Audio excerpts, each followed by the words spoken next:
and equally Article 147 subsection 1 as read together with Article 131 subsection 2C and D of the Constitution, that His Excellency the Deputy President has persistently made utterances threatening to discriminate, exclude, and unlawfully deny sections of the people of Kenya and the regions of the Republic of Kenya equal opportunities for the public service appointments and the allocation of public resources.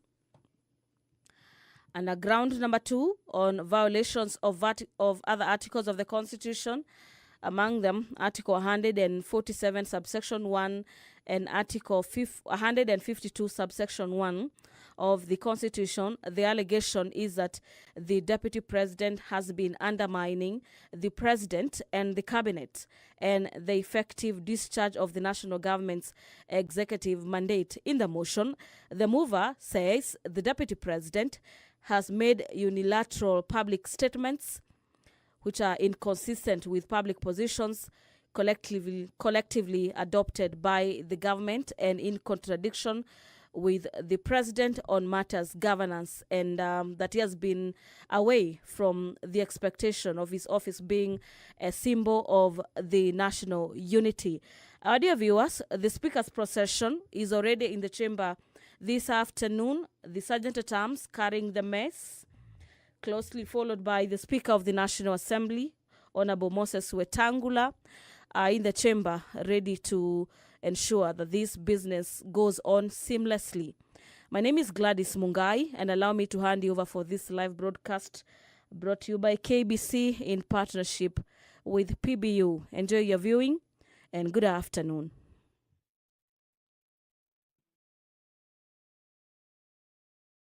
Waheshimiwa, tuombe. Ewe Mwenyezi Mungu ambaye kwa hekima na wema wako umetoa nyadhifa za viongozi na mabunge kwa ustawi wa jamii na utawala haki wa wanadamu, tukusihi utazame kwa neema nyingi sisi watumishi wako ambao wameridhika kutuita ili tutekeleze shughuli muhimu za jamhuri yetu.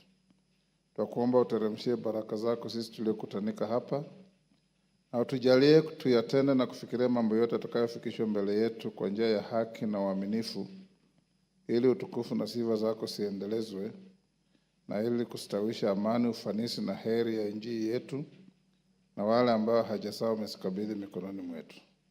Amen.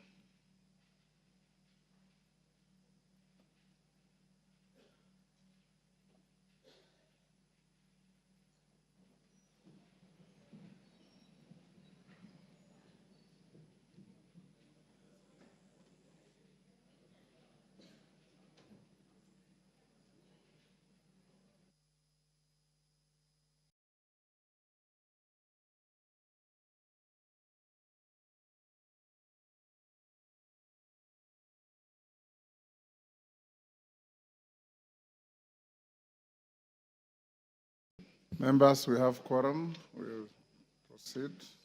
Clerk.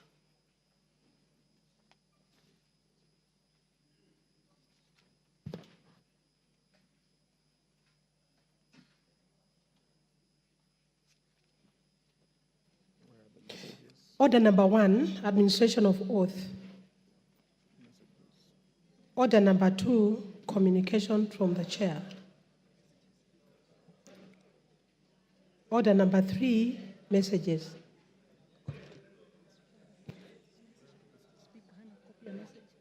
Okay. Order number 4, petitions.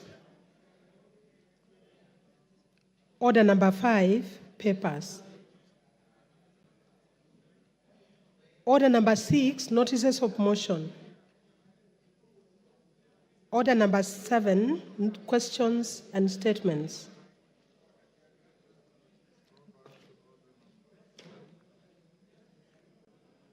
Order number 3, messages.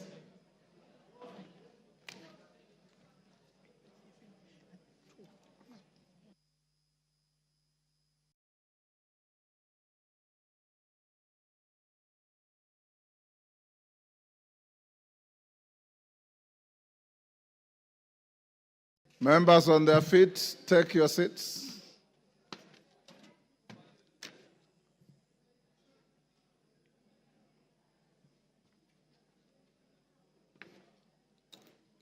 Take your seats.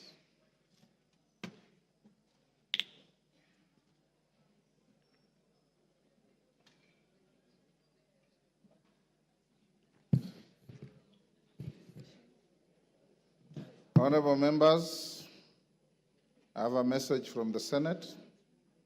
Honorable members, pursuant to the provisions of Standing Order 41-4, I wish to report to the House that I have received two messages from the Senate regarding its decision on two bills, namely the Equalization Fund Appropriation Number 2 Bill, Senate Bill Number 30 of 2023, and the Division of Revenue Amendment Bill, National Assembly Bill Number 38 of 2024. Honorable members, the first message conveys that on Tuesday, 17 September 2024, the Senate considered and rejected the National Assembly's amendments to the Equalization Fund Appropriation Number 2 Bill, Senate Bill Number 30 of 2023. You will recall that this House considered and passed the bill with amendments on 13th June 2024. Thereafter, I referred the bill back to the Senate for reconsideration in accordance with the provisions of Article 112(1)(b) of the Constitution. Honorable members, the decision of the Senate on the National Assembly's amendments to the Equalization Fund Appropriation Number 2 Bill, Senate Bill Number 30 of 2023, effectively commits the bill to a mediation committee pursuant to the provisions of Article 112(2)(b) of the Constitution. Consequently, the Speaker of the Senate has appointed the following senators to the mediation committee on the bill: Senator Joe Nyutu MP, Senator Mohammed Abbas Sheikh MP, Senator Professor Margaret Kamar EGH MP, Senator Tabitha M. Mutinda MP, Senator Daniel Maanzo MP, Senator Beatrice Ogola MP, and Senator Faki Mohammed Mwinyihaji MP. Honorable members, in order to fully constitute the mediation committee on the bill, the National Assembly is required to appoint 7 members to sit in the committee. I therefore call upon the majority and minority leadership of the House to nominate members to represent the National Assembly in the mediation committee by 7 p.m. today, Tuesday, the 8th of October 2024. I will then communicate to the House tomorrow the National Assembly members appointed to this mediation committee to ensure timely commencement of the mediation process. Honorable members, the second message conveys that on Thursday, 3rd October 2024, the Senate considered and passed the Division of Revenue Amendment Bill, National Assembly Bill Number 38 of 2023, with amendments. You'll also recall that on 7th August 2024, this House considered and passed the bill with amendments, following which I refer the bill to the Senate for consideration in accordance with the provisions of Article 110(4) of the Constitution. The Senate has now referred the bill back to the National Assembly for reconsideration. Honorable members, with respect to the Division of Revenue Amendment Bill 2024, I direct the clerk to circulate the Senate amendments to the bill to all members. Thereafter, the amendments will stand referred to the Budget and Appropriations Committee. I urge the committee to expedite consideration of the Senate's amendments and report back to the House on Tuesday, 15 October 2024. Conscious of the House, that the House is scheduled to proceed on a short recess next week, I direct that the matter be prioritized for consideration on the same day. As and to remind members that conclusion of the Division of Revenue Amendment Bill 2024 will pave way for reconsideration of the Counter Allocation of Revenue Bill 2024, which was referred back to the Senate under Article 115 of the Constitution by His Excellency the President following rejection of the Finance Bill 2024. This will facilitate disbursement of the requisite funds to account governments and avoid further stalling of operations of the devolved units. The House is accordingly guided. I thank you. Next.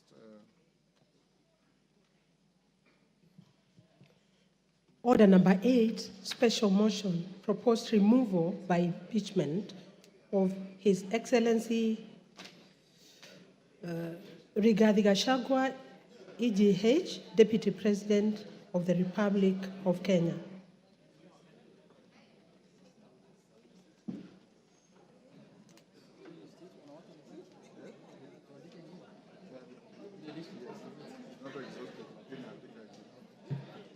Honorable members, we are back to the motion. So far, so good with the morning sitting.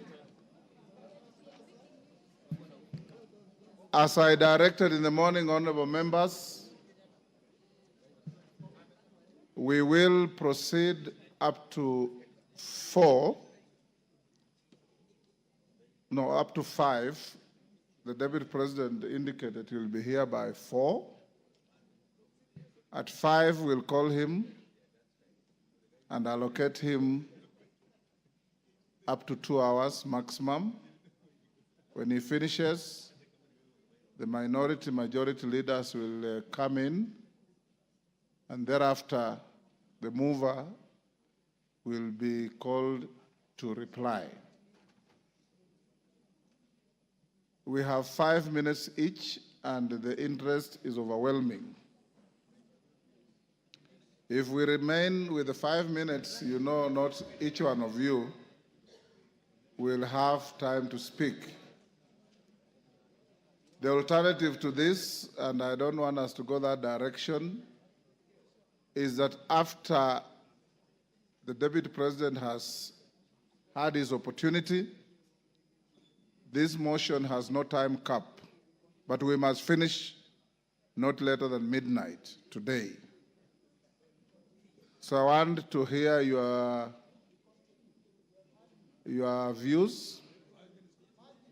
We continue with 5 minutes.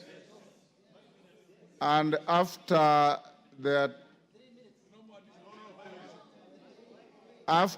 Deputy President speaks, I'll go to the minority, majority, and reply, and you go to the vote. Is that all right? Yes. Excellent. At the time we concluded, it was Honorable Kajwang from my left who had spoken. I'll now open the afternoon with the member for Ugenya.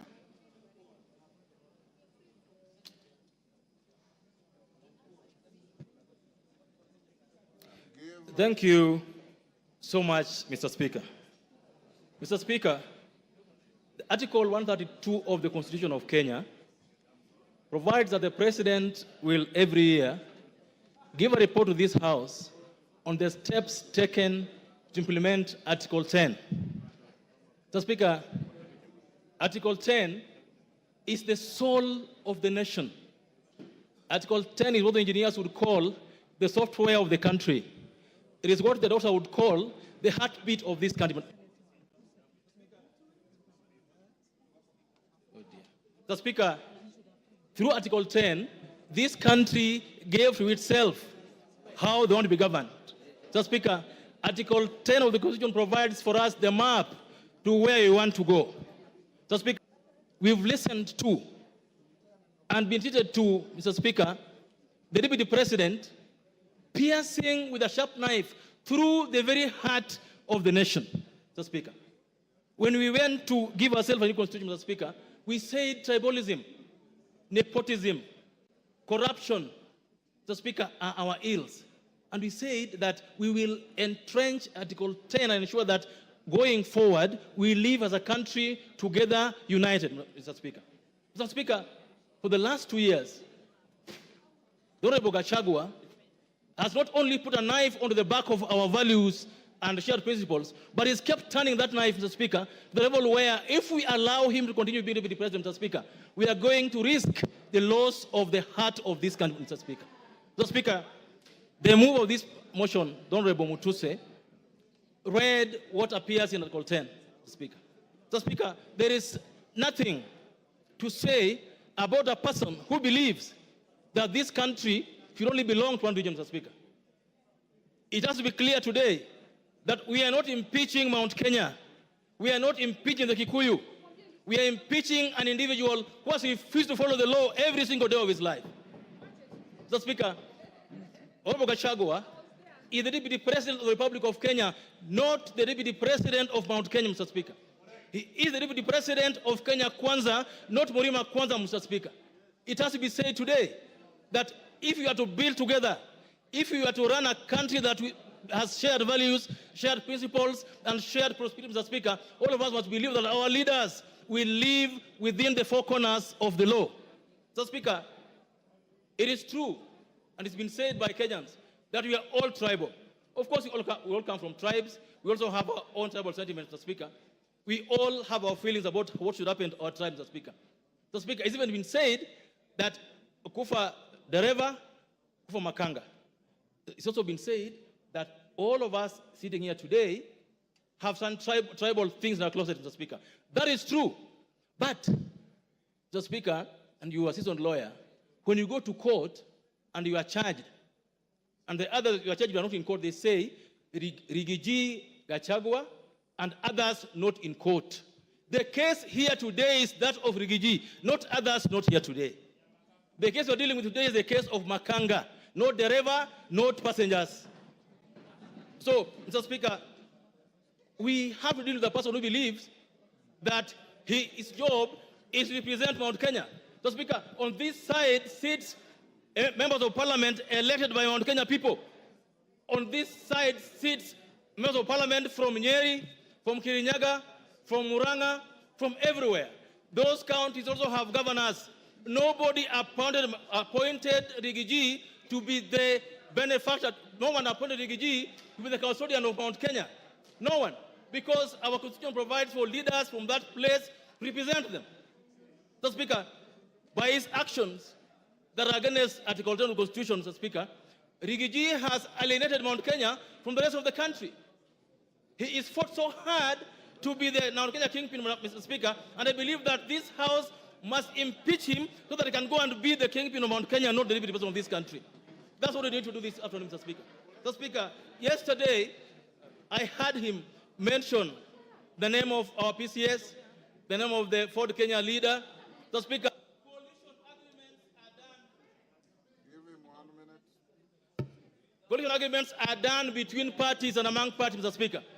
And if, for example, MDG Wayaran has shares in a government, the shares are for the whole country, not for a tribe or for an individual, Mr. Speaker. Mr. Speaker, today, I must say that we will impeach him. But all of us here today must also soul search that as you impeach Gachagua, have you lived a better life yourself as a Kenyan? Have you lived a better life as a leader?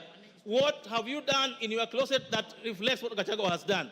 We'll impeach him, but we must also change our ways as a country, from the president down to all of us who lead this country, Speaker. I support and believe that he must be impeached. Commissioner Patrick Makau. Thank you, Mr. Speaker, for giving me this chance. Mr. Speaker, from the onset, allow me to give thumbs up for one Honorable Ecomas Mwengi Mutuse Massive. Mr. Speaker, I give him thumbs up for executing this motion and showing Kenyans that leadership is not about where you come from, who you are, but how you perform your duties. Mr. Speaker, this morning, I've heard many speakers talk to this motion. Mr. Speaker, I agree with the speakers who have said that yesterday and the week before, Mr. Speaker, I've been watching the deputy president of this country doing rallies in town, going to churches, and Mr. Speaker, what we saw on Sunday was different from what we saw yesterday. In fact, Mr. Speaker, I want to advise us, even as politicians, sometimes we should listen to our advisors, and we listen to the right advisors. But Mr. Speaker, if I were to advise the Deputy President, yesterday's interview was his undoing, and he proved to Kenya that yes, all these accusations that are being leveled to him are really true. Mr. Speaker, I want to confirm to this House, one, despite Article 10, the deputy president who is supposed to hold the values of this nation by uniting Kenyans, by fighting against corruption, by fighting against tribalism. He is the one who has championed tribalism through and through. Mr. Speaker, I want to tell you, as a member of Parliament Mavoko, I have spoken the word Kenya many times, more than the deputy president of this country. All what I've been hearing is Murima, Murima, Murima, Murima, Murima. Mr. Speaker, today I want to tell Kenyans, I know Parliament has been prosecuted, and many words, we've been called names that we are an unperforming house. But today I stand here as a legislator Mavoko. Mr. Speaker, why am I charging the deputy president to be a tribalist? Mr. Speaker, at one time, I listened to the deputy president on national television saying that he reversed a cabinet decision to reverse the demolitions in Mathare. Why did he do that? He said his people were in Mathare and that he could not sit and see his people's houses demolished. Mr. Speaker, it reminded me when the people of Mavoko houses were being demolished. Personally, I went to him, and Mr. Speaker, I thought he could help me. But the words he used to me are unprintable, and I cannot speak them in this house. Mr. Speaker, today I want to tell him, those people that he was addressing, 30% of the houses that were demolished belong to those people of Murima. They belong to Kenyans. Mr. Speaker, I come from a constituency that is cosmopolitan. Today, as I stand here, Mr. Speaker, we have lost lives. We have had people whose properties had to be auctioned because they had gone for loans for those houses to build. Mr. Speaker, as a legislator, I humbled myself and requested and asked the deputy president to intervene so that those houses, Mr. Speaker, a parcel of 4,000 acres, 325 acres, I requested him to have the 300 acres where the houses were seated, to have those people even pay to Portland. But the names he called me, Mr. Speaker, I cannot call them here. When I hear someone saying there are things which are not personal, Mr. Speaker, I want to tell them, those people elected me to represent them, and their pains are my pains, Mr. Speaker. Today, as I sit here, Mr. Speaker, the same deputy president came to Machakos, and he said the Kamba votes are very little, they cannot bring in a president. He went ahead and said the Kamba votes, Kitui, Machakos, and Makueni combined are less than 1 million. I want to remind the deputy president that the Kamba vote is more than 3 million. I want to remind him that Kamba nation produced Gay who took care of Kenyatta in prison. That same Kamba nation produced Munyao Kisoi, who flew the flag of Kenya during Independence Day. That same flag produced Muindi Mbingu, the former freedom fighter, who is my grandfather, Mr. Speaker. I want to remind him that same Kamba nation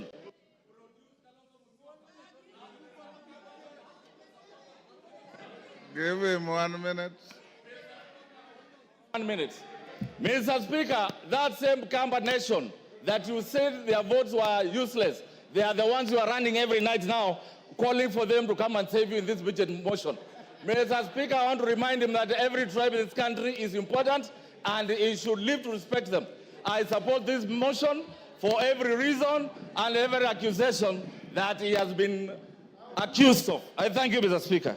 Honorable Sane.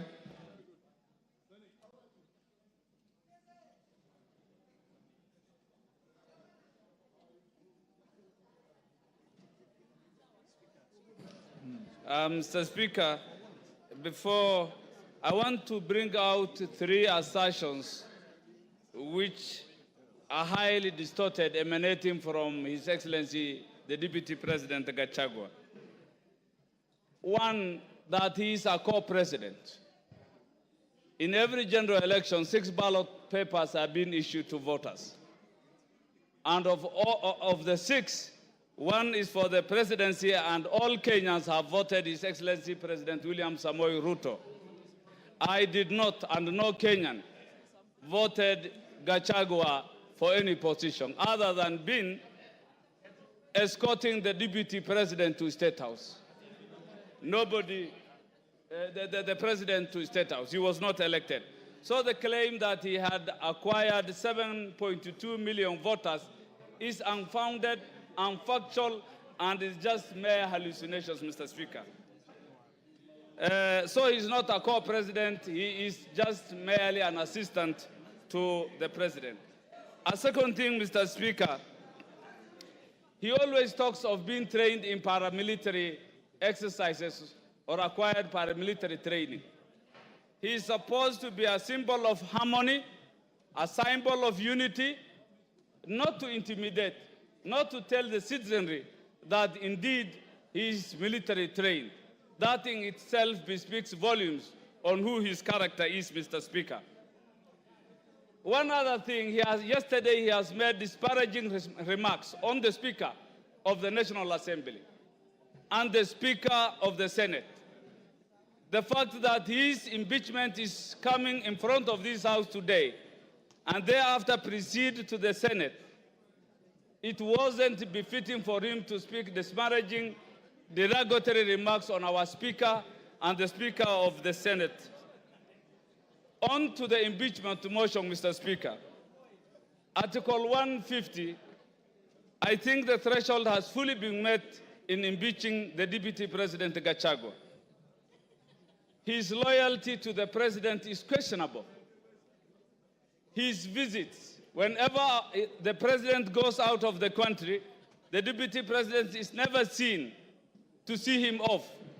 Whenever the President comes into the country, the second principle is always not available to receive the President. He gives press releases that contradicts the President, talks too much, giving epithets that make our President, demean our President, projecting our President a liar on several occasions. Yesterday, all Kenyans have heard that it is His Excellency the President Ruto who taught me how to respond to civil servants, how to address intelligence officers like Nurdin Haji, like the CID officer Amin. That in itself depicts lack of respect for the presidency. Mr. Speaker, it is clear in our Constitution that he is the second in command, as espoused in Article 147.3, as read with 134. This he has failed. He has also shown massive erosion of the position of the executive, not being the assistant and showing the unity so expected of him, Mr. Speaker. Mr. Speaker, the Deputy President severally pronounced himself on matters discriminating Kenyans, that he has gotten his share of cabinet secretaries in his region. Cabinet secretaries belong to all Kenyans, and I think that doesn't befit. He has addressed public servants in public, and in all aspects, he has violated Article 232, which is the same principles that is expected for the executive. Finally, Mr. Speaker, he also talked ill of public participation. The courts have declared themselves that public participation was well done, and yesterday it was clear that he was contemptuous that the public participation done by the National Assembly did not meet the required threshold, and that, I believe, is also being so contemptuous of this House. With those few remarks, I support the impeachment. Thank you. Rafael Wanjala.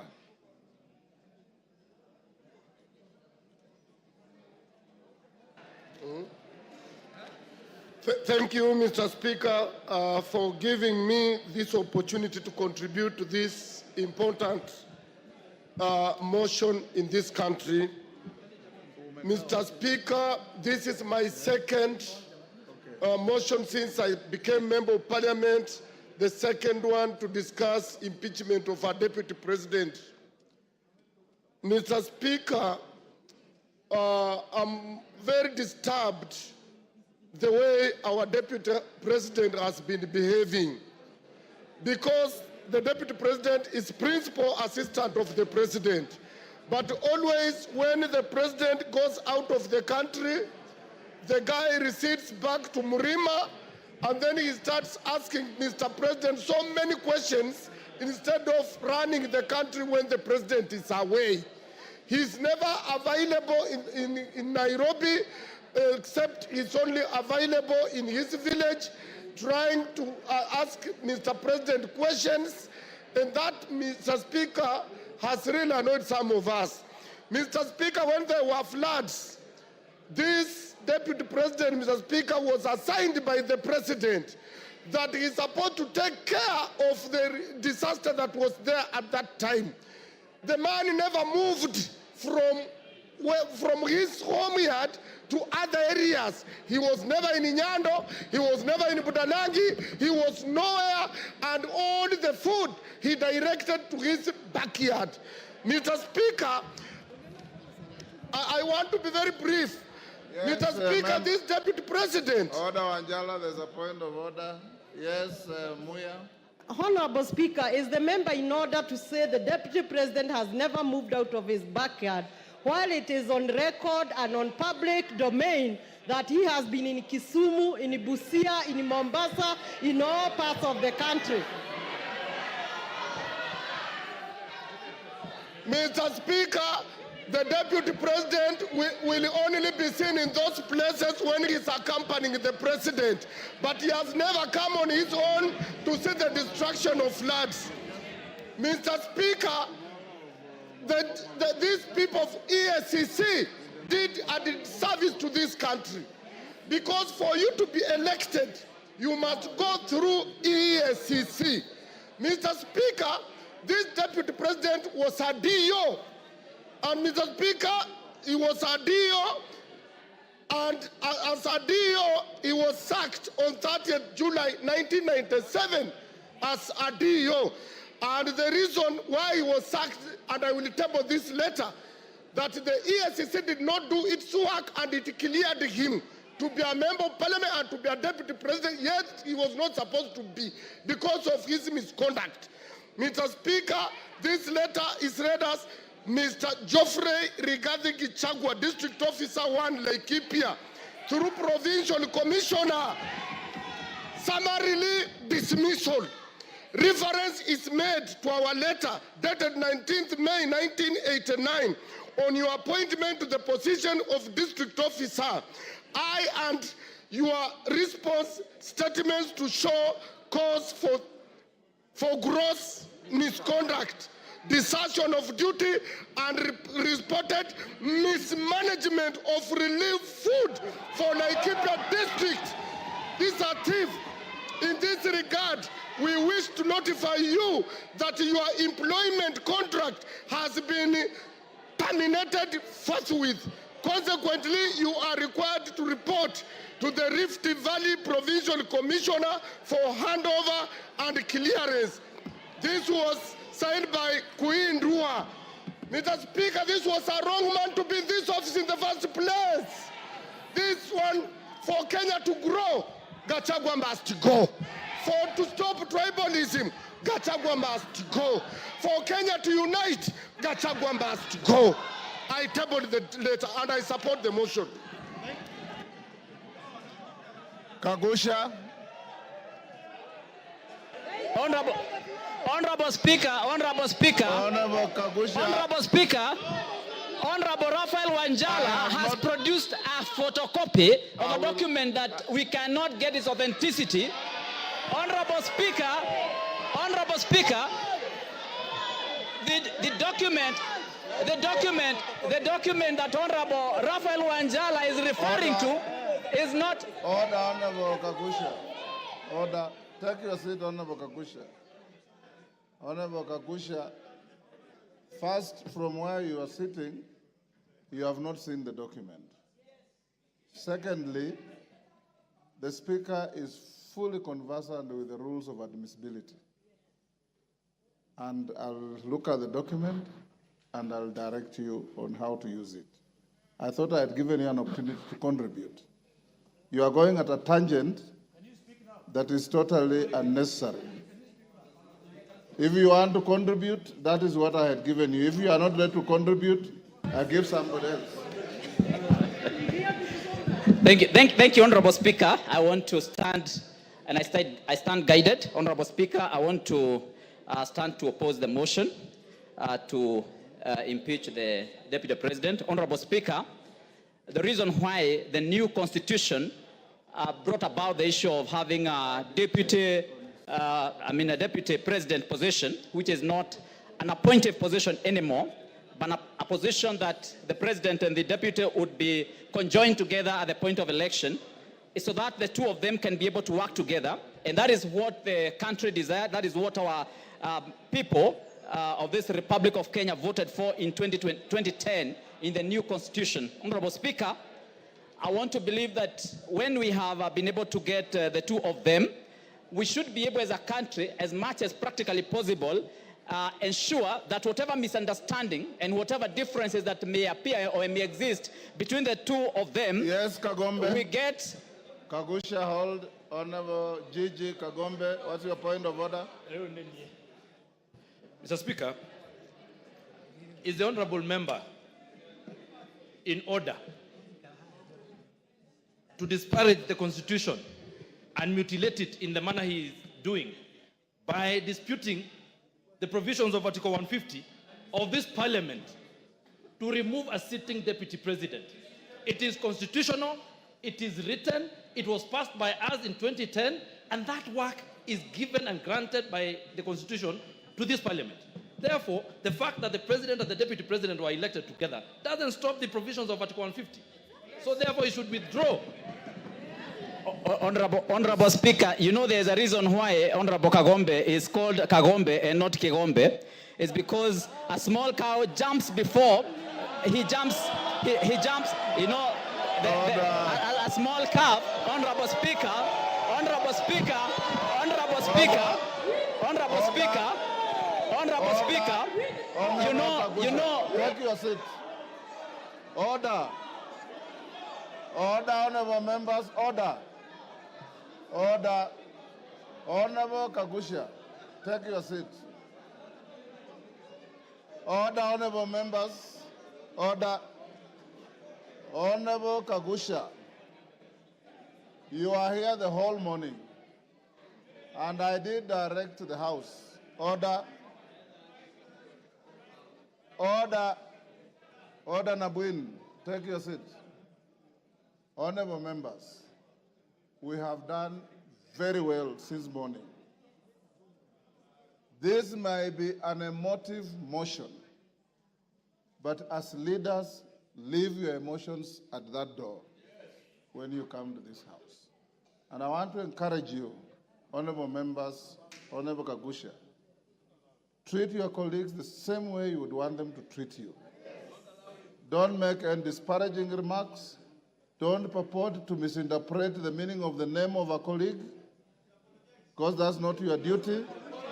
We just withdraw and apologize to Kagombe and proceed with your contribution. Thank you, Honorable Speaker. Honorable Speaker, I want to withdraw the naming of Honorable Kagombe and apologize, Honorable Speaker. No. Honorable Speaker, I also hope that you have noted the Honorable Amombi has hit me with a bottle of water. Honorable Speaker, and that is unparliamentary. Is that unparliamentary that another honorable member should rule? Order. Honorable Amombi, did you throw a bottle?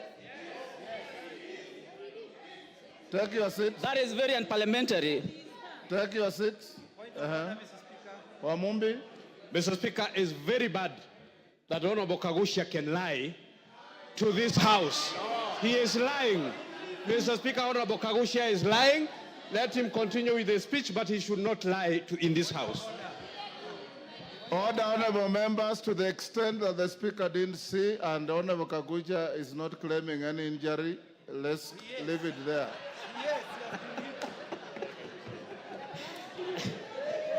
Honorable Speaker, I am of the opinion we have a respectable gentleman by the name Henry Kissinger, And Henry Kissinger did state that the quest for peace and order has two elements that are sometimes treated as contradictory. He said that the pursuit of elements of security and the requirements of acts of reconciliation, if you do not and if you cannot achieve both of them, we will not be able to reach either of them. The road to diplomacy, Honorable Speaker, Henry Kissinger did say that may appear complicated and frustrating, but progress to it requires both vision and the courage to undertake that journey. Honorable Speaker, I'm of the opinion that when we have our two senior most gentlemen in this republic having such kind of a disagreement or an issue that is a misunderstanding, we should seek the way of reconciliation. The way I see us doing now, we are just following on the issue of security. We are looking at the issues of removal, yet we are not pursuing a very important goal in this, and that is reconciliation. And for that matter, Honorable Speaker, I am of the opinion that we should seek a way that we can be able to bring the two gentlemen together. Honorable Speaker, you know that in the past we have brought an elder by the name His Excellency Obasanjo. We have brought Senator Kuhn from US. We have even had a gentleman by the name Museveni, His Excellency Museveni, who have in the past mediated when our two senior most leaders in this country have disagreed. And for that reason, Honorable Speaker, I want to remind you that we have even had Kofi Annan in Kenya. I'm of the opinion that we should have gotten away. Hold Kagusha. Yes, Shimba. I want to inform Honorable Kaguchia that by any dictionary that is known in this world, Honorable Speaker, I did not ask for information from Honorable Omar. Just relax. Order. Honorable Speaker, I do not desire to have any information from Honorable your information. Take your seat. Finish up. Thank you, Honorable Speaker. So, Honorable Speaker, I would like to complete my statement. Yeah, finish up. Give him a minute. Finish up. Time is up. Give him a minute. Thank you, Honorable Speaker. I would just like to complete my statement by saying that I wish that as a country, we are able to come up with a mechanism in which we can be able to bring our senior leaders when they have a disagreement in such a way that they can be able to reconcile and agree. Because, Honorable Speaker, even when we open the Pandora's box of impeachment, Honorable Speaker, we are going to be opening something that we may not be able to contain. We are now likely to have many impeachments coming to this House because we have started something that, Honorable Speaker, sometimes we are not able to contain in coming days. Thank you, Honorable Speaker. He's off the floor, Jeanette, so you cannot raise. Mr. Speaker, I wanted to clarify that the matter before the House is not a disagreement of anyone. It is a motion that has been tabled by Honorable Mutuse that has 8 counts, 11 grounds. Mr. Speaker, we are discussing a motion that contains 11 grounds. We are not discussing any disagreements of anyone with his wife, with his boss, with his children, with his mother, with his uncle, with his cousin, with his farmer, with his cook. We are not discussing those things, bro. Mama Zamzam. Mheshimiwa Spika, na mimi niweze kuchangia mada ya leo ya kuweza kung'oa mamlakani naibu wa rais. Mheshimiwa Spika. Mheshimiwa Spika, naibu wa rais amekuwa akizunguka Kenya nzima. Na akizungumza, mimi kwanza nilikuwa nauliza Mheshimiwa Spika, naibu wa rais amesahau dawa zake kumeza ama kuna shida Mheshimiwa Spika? Kwa sababu Mheshimiwa Spika, naibu wa rais alikuwa akizunguka kila mahali. Anazungumzia mambo ya ukabila, anazungumza mambo ya shares. Mimi najiuliza, Mombasa County Mheshimiwa Spika, sisi ndio tulikusanya ushuru zaidi tukawa nambari 1 Mheshimiwa Spika. Lakini naibu wa rais akizungumza, anazungumza mambo ya shares, mambo ya mlima, mambo ya nini. Na Mheshimiwa Spika, ukiona naibu wa rais anaweza kumkosoa rais mbele ya wananchi Mheshimiwa Spika. Mheshimiwa Spika, Honorable Wamchomba, hold Mama Zamzam, hold her time. Yes, Honorable Wamchomba.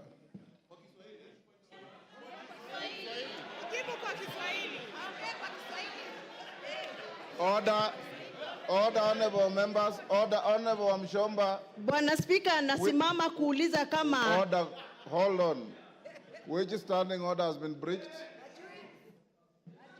Cite the standing order. Point of information, clarification. Asante sana Which Mheshimiwa standing order has Spika. been breached?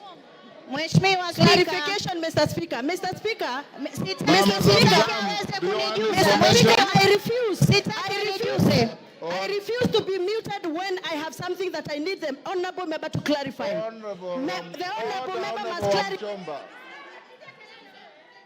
Honorable Mchomba. Order, Honorable Mchomba. Hold your horses. Honorable Mchomba. If you want to, you know the rules. Order. Honorable Mchomba, you know the rules. If you want to inform a member on the floor, the member must accept your information. She has said she doesn't want. Under what standing order? Mr. Speaker, the honorable member has talked about that Mr. Deputy President alisahau kunywa dawa. Tungetaka kujua ni dawa gani ambazo mheshimiwa anaongea juu yake. Na kama hizo dawa, na kama... Mama Zamzam, endelea. Mheshimiwa Spika, wajua ndio makosa ya kupatia mabubu kuzungumza. Mheshimiwa Spika, mimi nimesema huenda ikawa, sijasema amesahau, nimesema huenda ikawa, nilifikiria, nilikisia.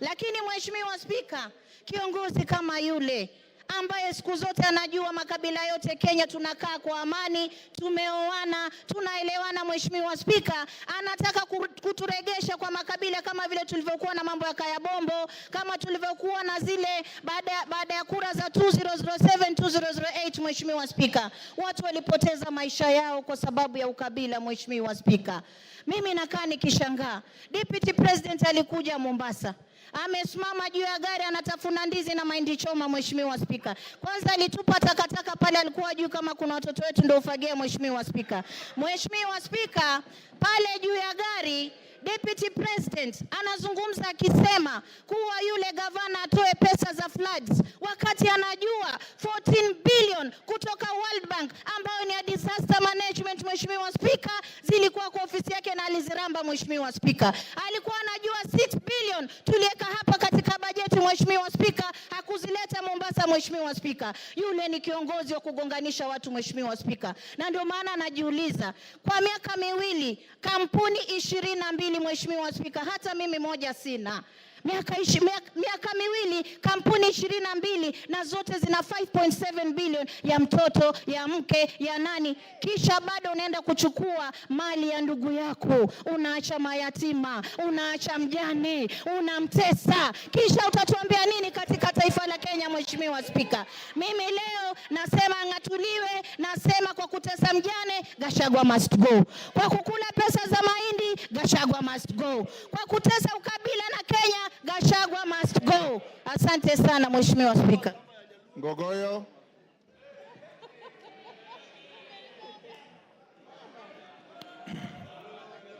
Thank you, Mr. Speaker. Mr. Speaker, sir, I rise to oppose the motion by the Honorable Mwengi Mutuse, Member of Parliament for Kibwezi West. Mr. Speaker, I, representing the people of Kajiado North, Mr. Speaker, I have gone through the motion and the issues that Wakili Mwengi Mutuse has raised. And Mr. Speaker, I pick on a number of issues that I would want to draw the attention of this House to. Number one, Mwengi Mutuse says that all we need to do is to just believe the things he has tabled here are true. We cannot believe what he says is true. We have to cross-examine. We have to look at them properly. Mr. Speaker, I have gone through the evidence that he has provided on some of the issues. And Mr. Speaker, having 21 companies, according to Mwengi Mutuse, is an intention for the Deputy President to launder money, and therefore he should be impeached. Mr. Speaker, He did not say money has been laundered, but it is an intention. And he says it is enough for this House to just believe and therefore impeach. Mr. Speaker, I say no to that impeachment. Number 2, Mwengi Mutuse, former Chief of Staff in Machakos County Government and the current Member of Parliament, is giving hearsay that he has heard. Mr. Speaker, he has said in his submission that they were officers who were coerced to write to change in the Ministry of Lands without tabling any evidence from the document that he has provided. Mr. Speaker, this House cannot go with hearsay. It is not possible for you to make a decision out of hearsay. Mr. Speaker, in his accusations, he says that the Deputy President is a Mount Kenya person, makes issues based on Mount Kenya. I am the Member of Parliament for Kajiado North. He has visited my constituency for a development tour. The executive, through the State Department for Education, Mr. Speaker, constructed classes, courtesy of his visit in Enoma Tasiani Girls Secondary School, a school that rescues girls, specifically from asylum. Mr. Speaker, the only girls' school that we have in my constituency, the Great Kajiado North. Mr. Speaker, Mwengi Mutuse did not mention such issues, but he says, according to him, the Deputy President coerced, did 1, 2, 3, and Mr. Speaker, he wants to say that we just need to believe. Mr. Speaker, impeaching the Deputy President of the Republic of Kenya needs more evidence than what he has provided. I find this to be very shallow, and Mr. Speaker, maybe in the words of the Chief Justice, this is hot air, in my opinion, Mr. Speaker. Mr. Speaker, I have found very respectful submission from lawyers in this House, Yes, Mama Zamzam. a majority of What's them. your point of Mheshimiwa, order and point what's of order standing number order? 87, Mheshimiwa Spika. Mimi nataka nimjuze mbunge mwenzangu kuwa huyu alikuwa... Naomba nisijuzwe. Hapana, nimesema... Naomba nisijuzwe. She is on a point of order. Mheshimiwa Spika, nataka atoe statement of fact, Mheshimiwa Spika. Huyu mbunge aliyoko hapa, hata kama alikuwa akifanya kazi county hapa, amekuja ni mbunge na ametoa motion hapa, Mheshimiwa Spika. Na mimi nataka nimwelezee mbunge kuwa wasema kule wanaosema kufa abiria, kufa conductor, kufa dereva. Huyu conductor ameweza kupickpocket maabiria wote, hawana chochote, Mheshimiwa Spika. Kwa hiyo aende tu nyumbani, Mheshimiwa Spika.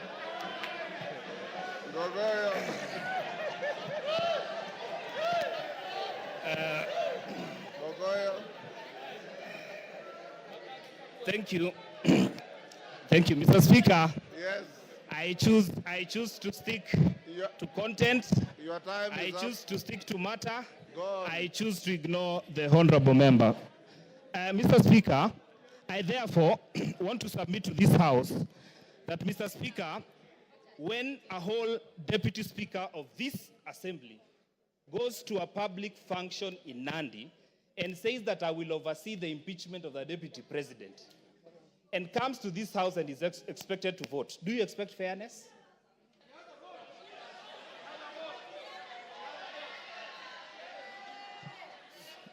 Your time is up. Give him 1 minute. The deputy speaker spoke to that. Thank and you. She has a vote, unlike the speaker. Yeah, but Mr. Speaker, I just want to say And she that will I not find... preside on these proceedings. Okay, because I respect you, Mr. Speaker, I will not engage on that matter. Therefore, Mr. Speaker, I want to submit that Ngogoyo Onesmus Nguro, Member of Parliament for Kajiado North, says no to the impeachment of the Deputy President of the Republic of Kenya. Member for Taveta. Member for Taveta.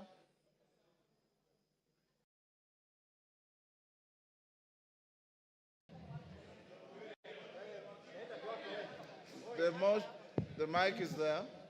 Can I have this one? Is This it one is working? short. There you are. Thank you, Mr. Speaker. For a start, Mr. Speaker, I rise to support the motion by my learned colleague, Honorable Mutuse. Most of the things, Mr. Speaker, have been said. But allow me to say a few things. Number one, allow me to borrow on the then Council of White House during the Clinton administration. He said, impeachment is not a remedy for private wrongs. It's a method for removing someone whose continued presence in office would cause danger to the nation. Mr. Speaker, my position is the continued stay in office of the Deputy President Rigathi Gachagua is a threat to the nation of Kenya. I continue by saying this, Mr. Speaker. Between 1963, when we got independence, we had a vice president in the name of Jaramogi Oginga Odinga. He never said, do not touch Luo Nyanza. During the President Moi's regime, we had George Saitoti. We had Musalia Mudavadi. He never said, do not touch Luya Nation. During the time of Stephen Kalonzo Musyoka, he never said, do not touch Ukambani. But we have a deputy president, Mr. Speaker, who is obsessed with a certain region in this country. Mr. Speaker, secondly, Mr. Speaker, much has been said by my learned colleagues in this House.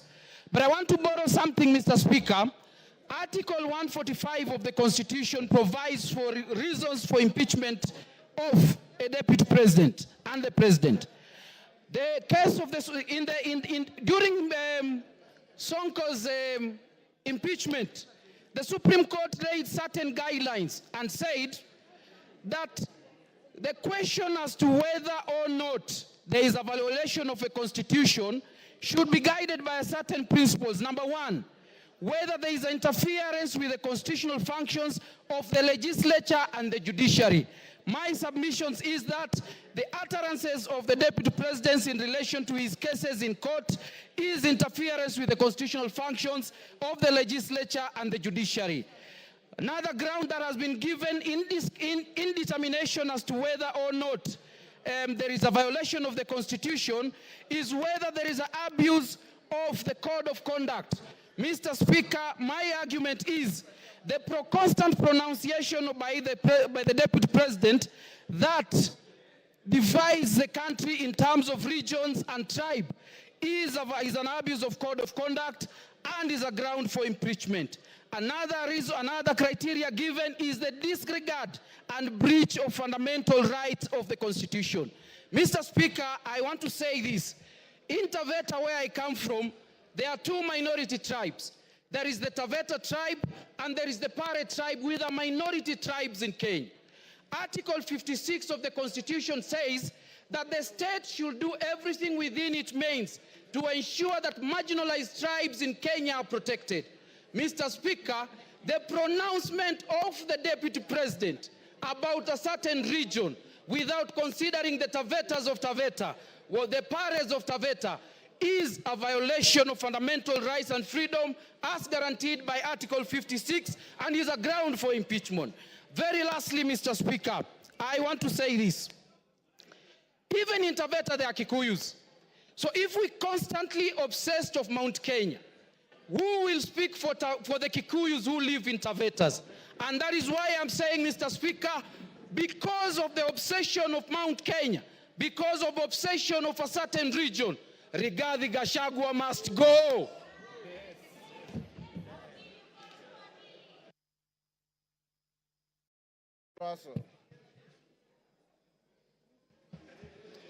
Thank you very much, Honorable Speaker. Honorable Speaker, I want to start with, there was a spat between the Pope and Napoleon in 1800. And this is what Napoleon asked the Pope. Pope, how many divisions do you have? Then the Pope replied, I have the Catholic Church. Honorable Speaker, yesterday, during the interview, the Deputy President came up strongly to almost insinuate that this parliament is a bunch of clowns. But this parliament is guarded by so many things. But the very important instrument this parliament wields is this thing called the Constitution. It is the supreme law of the land. Honorable Speaker, one of the reasons why the Deputy President must be impeached is the issue of national unity. He came on public stage to talk about one issue that eventually will discriminate the minorities. One man, one vote, one shilling. That is important in the way he says. But in a sense, the regions that are behind, that are discriminated, that are marginalized, will continue to be behind. Honorable Speaker, Article 56, A1, it talks about minority groups, why they must be in government, why they must be represented. Honorable Speaker, this country must move forward, and it must move as one nation, one people. We are of different nationalities.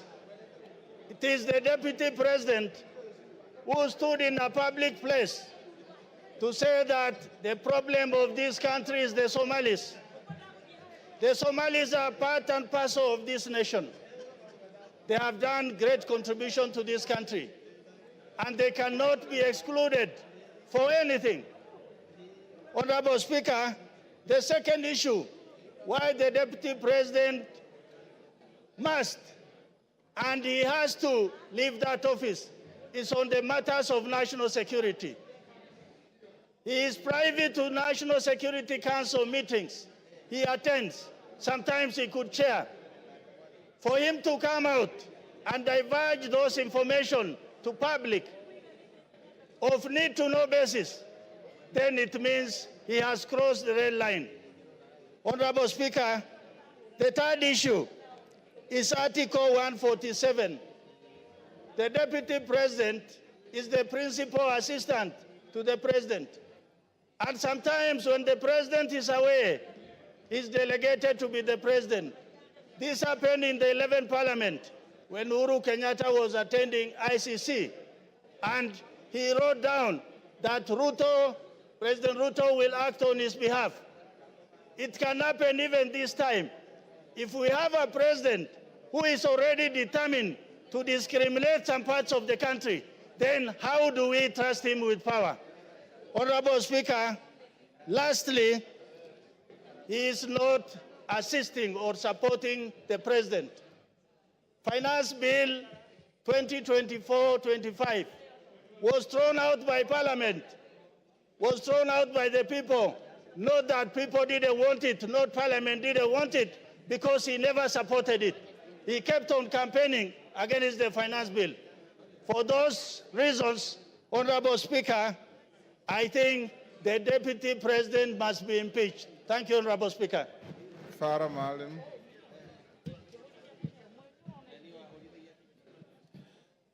Mr. Speaker, I want to weigh on this motion. Mr. Speaker, we are not trying to reinvent the wheel again. We have had Deputy President. Before that, we have had Vice Presidents. One, Andrei Gromyko of Russia, was one time asked why he has remained as the Deputy President for so long. And somebody else said, to be a Deputy President, you have to have the capacity to sit on a block of ice with your pants down and make a green. A Deputy President is no more than a personal assistant to the President. And that's how it's provided for in all constitutions, all over. I haven't seen one in which certain executive authority is given to the Deputy President. In the US, if you remember very well, when John F. Kennedy was the president, there was a brother of John F. Kennedy who was Attorney General, who was called Bobby Kennedy. Bobby Kennedy literally did not think Lyndon B. Johnson was anything. But Lyndon B. Johnson kept tight, watched his cool, and later on he became the president of the US. In our own country, Mr. Speaker, can you protect me from our friends? In our own country here, I know many of you are not my age, you're younger than me, but a good number of you are also either my age or slightly older. When Moi was the vice president, which is the number 2, he was so humiliated, so much so that an SSP called Mungai slapped him in the State House in Nakuru when he was going to go and see his boss, who was the president. He did not complain publicly. He did not complain privately. He just went about his business. If you remember very well, when Kibaki was the deputy vice president of this country, which is number 2, he was dropped from being the number 2 and appointed a minister for health in the Moi government. He went to the president, thanked him for giving him the opportunity to be his vice for 11 years. Mr. Speaker, can you protect the House? It's too much sound. Let's go on. He thanked him for giving him an opportunity to serve as his assistant or as the vice president for 11 years and took up his job as the minister for health with a gusto and did a fantastic job as one of the best health ministers we've had in this country. Mr. Speaker, many people have been deputy presidents or vice presidents or number 2 in the executive here. I am glad I have been vindicated because about a year ago, I had said that Rigathi Gachagua is the worst number 2 in the history of this country. And I'm sure now I'm being vindicated. Order. Order, members. Order, member. Is that Masara? Yes. Maintain your silence. Carry on. I said exactly 1 year ago, Rigathi Gachagua is the worst number 2 in the history of this country, whether a vice president or a deputy president. I'm glad I'm vindicated today. I remember when we had almost a collapse of the state and the nation in 2008, and we had the national accord on the floor of this House, and you were also a member of parliament. Raila Odinga was made the prime minister of this country. There was Raila Odinga, and there was also Kalonzo Musyoka, who was the vice president. Technically, in law, Raila was supposed to share 50-50 power with President Kibaki, but he was happy to say that he will support the president. And he supported the president until the term was over. I mean, that is what it's supposed to be. Here is somebody who literally, when this country is on the brink of certain serious problems, goes to Mombasa, and many of us believe that he was part of the so-called whatever, the riots that were there and the goons that attacked Parliament. And then he creates a parallel press conference in Mombasa in which he castigates the policies of his own boss, including castigating people whose authority is driven by the appointment by the president and passed by this parliament, passed by this house. Mr. Speaker, this man is bad for this country. There is need, this man is a heartbeat away from the president. God forbid, if anything were to happen to our president, he is the president. He is a danger. There will be no Kenya. 1 minute. If Gachagua has anything to do with, as far as I'm concerned, he did not even give me the benefit of saying that, let's be careful with the Somalis, we don't like Somalis. He called us warrior. You know what I mean? He didn't give me even the respect or the courtesy. I could not say Mau Mau. I would say Kikuyus if I want to talk about Kikuyus, or look for any derogatory name. I will not look for that. He didn't give us even that respect of saying the Somalis of Kenya. He said warrior. They do not have any role. They are not shareholders in this government. And you know what? I come from a region, Wajir County alone is bigger than Central Province, Mountain Region, Western Province, and Nyanza put together. In Nyanza, and you have not gone to Garissa, you have not gone to Mandera, you have not gone to Marsabit, where we share with our Cushitic brothers, you have not gone to Siolo. He's talking about half the country, and he thinks we are from Somalia. Time is up. Your time is up. Yes, Dr. Kogo. Thank you so much, Honorable Speaker. Thank you, my brother, for allowing me to pass on this information. Apart from what you have said, Mheshimiwa, the Deputy President of the Republic of Kenya is on record for insulting women as malaias. And I want to go on record. He said that the one and only beautiful Honorable Jematia is a malaya. And somebody can negate that, and I have to say it. I thank you so much, Honorable Speaker. Yes, your time is up. Give him 1 minute. Okay, yeah, 1 minute. Mr. Speaker, Speaker. Yes. This country belongs to us all. This country belongs to all of us. If you try to marginalize me, and tomorrow I take up arms and decide to fight that, do you think there will be Kenya? Do you think 100,000 Somalis taking arms, there will be Kenya? Or 50,000 Turkanas? Or Sabaots? Or Pokots? This man is playing with this country. We shall not have stability, Mr. Speaker. We must have a country in which we all feel that we are loved and we are equals. Equals. Mr. Speaker, I support this motion of impeaching Gachagua. Let's do it the fastest possible, and we should never have somebody like him in future in any position of leadership. Mr. Speaker, we are all equals in this country. There's nobody who's more equal. We fought for independence. All of us fought for independence, although some will want to try and hide the... Your time is up. Member for Turkana at the back. That is who? Emadhe. Emadhe. Thank you, Honorable Speaker. I want to just give some comments on the same. Honorable Speaker, when the Deputy President was being sworn in at Kasarani, I only knew him as a personal assistant to the former President Uhuru. And after he spoke and he sat down, I was seated close to Honorable Kiborek. I told Honorable Kiborek that this is not going to be a good person. From the analogy that formerly he was a PA to the former president, and the manner in which he spoke to me was in the contrary. I just said that when he was being sworn in, I didn't know him. The only thing I knew about him was he was a PA. Now, the chicken have come home to roast. And Honorable Speaker, I want to say that I support his impeachment the same manner in which over 92% of my constituents in Turkana Central have agreed that we do the impeachment. Honorable Speaker, the impeachment is in two parts. There is the anti-corruption part of it, and there is the ethical or the ethics part of it. I want to speak on the ethics.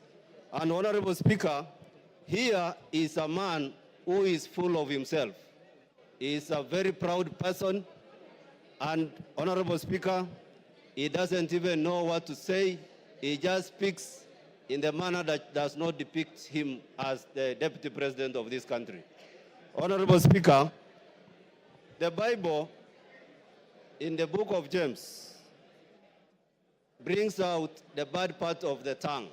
It says the tongue is this part of the body that is a world of evil. It is a fire. Honorable Speaker, the tongue corrupts the whole body. That is what the Bible says in the book of James. Honorable Speaker, in this juncture, I want to say that as a UDA member in the Kenya Council government, I want to say that it says we are not in agreement to work together with the Deputy President. I am not in agreement as a member who was ascribed to the party that I may not be able to work with the Deputy President because we have to agree. And what we are processing today here, Honorable Speaker, is a divorce. We are processing a divorce because under Article 56 This is a man who will not be able to speak for the minorities. He is a man who will not speak for the marginalized. Honorable Speaker. Honorable Speaker, again, we are processing a divorce because this is akin to King Nebuchadnezzar, a man who was like everything in the Chaldean, in the city of Babylon. And Honorable Speaker, Kenya wants to unite. Kenya wants to kill the animal called tribalism. This is not the deputy president that Kenya will require to kill the devil of tribalism. This is not the man who is ready to unite us. This is not the man who does not even know there are Elmolos in this country. He does not know that we have the Dasanach or the Merile in this country. Maybe at some point, because he has never been to Turkana, he does not even know the Turkanas exist in this country. And therefore, Honorable Speaker, this is not the man who can unite Kenya in the office of presidency. And therefore, I support his impeachment. Thank you, Honorable Speaker. Edith Nyenze. Edith Nyenze. Thank you, Mr. Speaker, for giving me this time to say what the great people of Getui West have sent me to come and say. I know that the Bible has been quoted from the two divines in several ways, but I'm also going to quote the Bible, and I'm going to quote from John, from chapter 8, from 7 to 11. And actually, these were teachers and of law and Pharisees who brought a woman to Jesus, and they said that they found the woman in the act. And then they said, according to the law of Moses, such a woman was found in adultery, and she was supposed to be stoned to death. But what Jesus told them, he told them that if they do not have sin amongst themselves, they should be the first ones to cast the stones. But what these people did, they just looked and ran away. So, Mr. Speaker, I'm saying this scripture actually highlights the importance of forgiveness and mercy, and challenges the self-righteousness and hypocrisy. Actually, what I want to say is that there is also reconciliation. Reconciliation should be given room. Dialogue should be given room. If there was dialogue with a former prime minister, there was handshake with a former prime minister, why not give dialogue to even the deputy president? So give dialogue, give reconciliation for the peace of this country. What the people of Getui West told me is that they have more pressing issues. They have more pressing issues than this impeachment. And therefore they told me to say no to this impeachment, that they should be sorting their problems first before we even come to this impeachment. We have only 3 years to go before the end of the term. So why breach the peace? So whoever is righteous, let them be the first ones to cast the stone. Thank you. Honorable Kororia. Honorable Kororia. I will give you. Kororia. Thank you very much, Honorable Speaker. And I stand to support this special motion. The motion that regarding Gachagua, the Deputy President of the Republic of Kenya, should go home. Honorable Speaker, I can remind this House that during the swearing-in ceremony at Kasarani, the Deputy President humiliated Uhuru Muigai Kenyatta so badly before the nation and the visiting dignitaries in the Republic of Kenya. That was not enough, Honorable Speaker.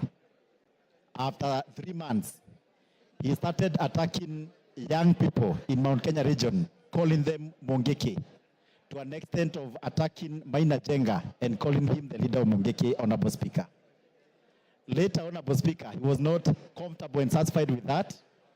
He went ahead to refer to the members of parliament from Mount Kenya region as Gakonia and Kunda Gotome and Komereras, Honorable Speaker.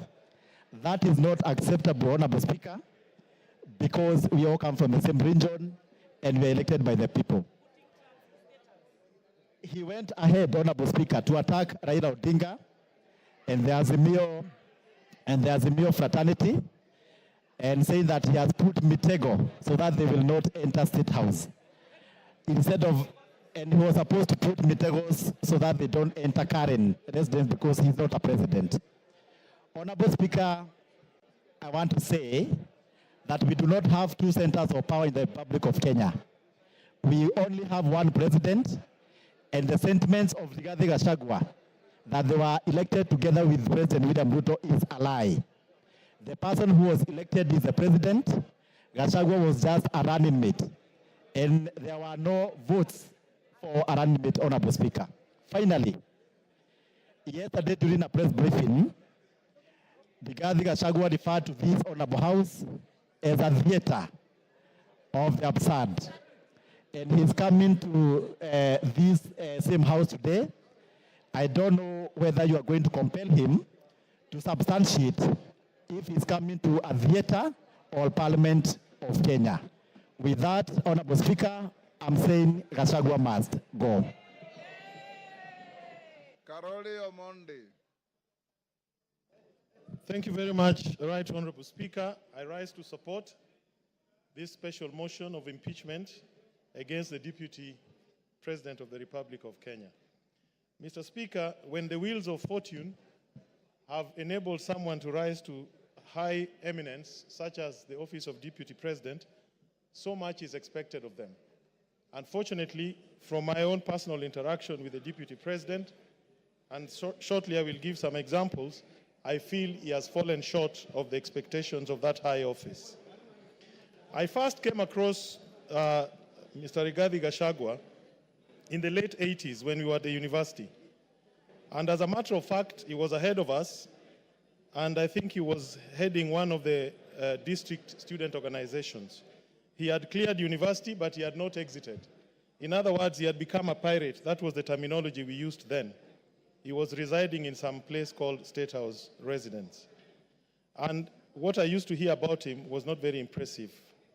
But nonetheless, on October 7th, 2023, which was exactly 1 year ago, in some place called Murngia, Alego, at the homestead of the late General Francis Omondi Ogola, together with Mheshimiwa Elisha here, Mheshimiwa Nyamita, Honorable Jalango, I've seen him somewhere, and His Excellency the President, we did meet with the Deputy President. And it was about 6:45. He received us warmly, but we were guests of General Ogola. And as you'd expect, a man of his status, you expected some decorum, temperance, prudence, good behavior. But unfortunately, some of these attributes were not present in his conduct. The Deputy President on that occasion did stand up and tell the President to our face that he had come down to get him from the Nyanza tour that we were undertaking, and that he had no business staying for too long in Nyanza. I looked at him and I wondered what was the problem with his compos mentis. In other words, was he of sound mind? And then I asked myself, we were the guests of the late General, why would he want us to exit the homestead of General Ogola? And it bothered me very much because clearly that was what you and I, as lawyers, we call animus nocendi, intention to harm. Why would he insist that the President has no business being in Nyanza?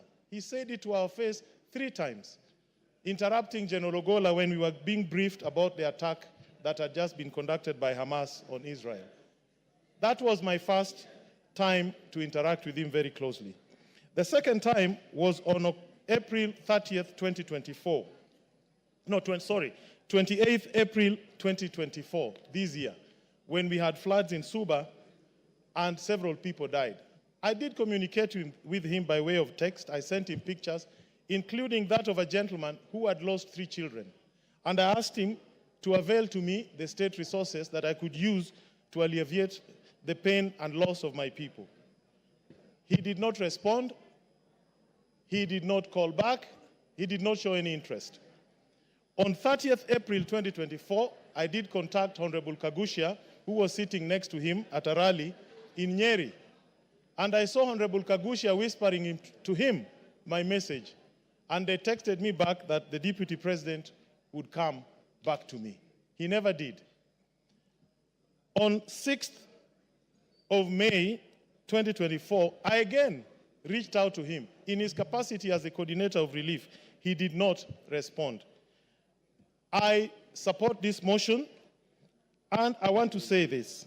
What I found with Honorable Gachagua is lack of education.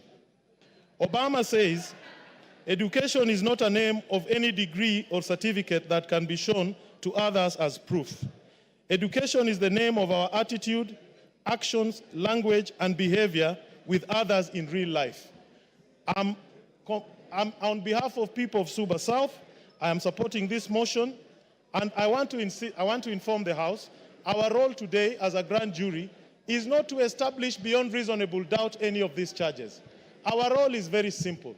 Our role is to say we have found triable issues, frame the charges, leave that trial to the Senate. And once we do that, we shall have discharged our duty. Mr. Speaker, I fully support. Thank you. Your time is up. Kanjori.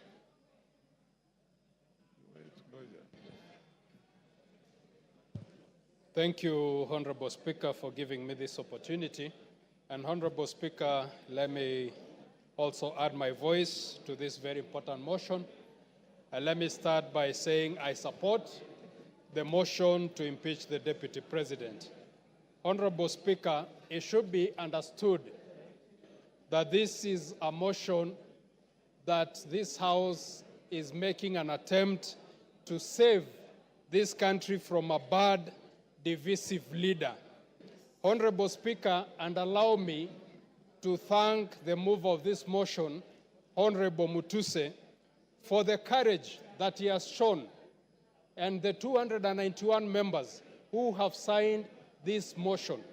Honorable Speaker, I say the courage because, Honorable Speaker, for a very long time, Kenyans have been watching helplessly, including the President of this country. They've been watching helplessly the Deputy President moving around this country, dividing this country into shares and dividing this country in tribal lines. Honorable Speaker, let me say my reasons for supporting this motion. First reason, Honorable Speaker, in 2022, the country suffered a very bad drought.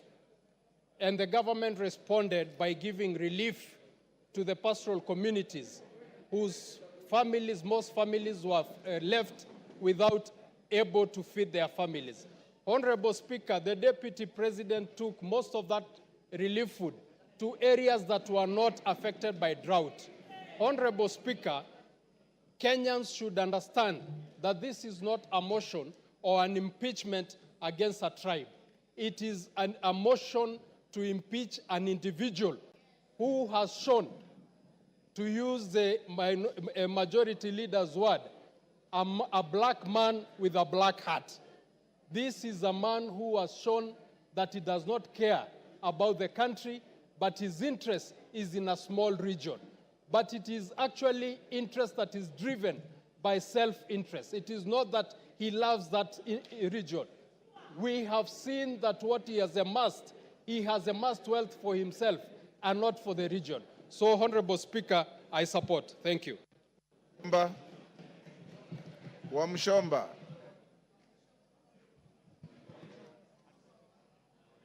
I thought you normally sit this side. Thank you. Yes. The temperatures there are too high. Mr. Speaker. Go ahead. I rise to defend the Deputy President Rigathi Gachagua against what I am calling mob justice, a process that has not given him the right of reply, a process that has gone on, presented some fact charts to the villages, and disseminated information to the members of public without giving him the opportunity to defend himself. Hold your horses, Wamchomba. I was consulting with KJ. I didn't hear what you said. Can you repeat?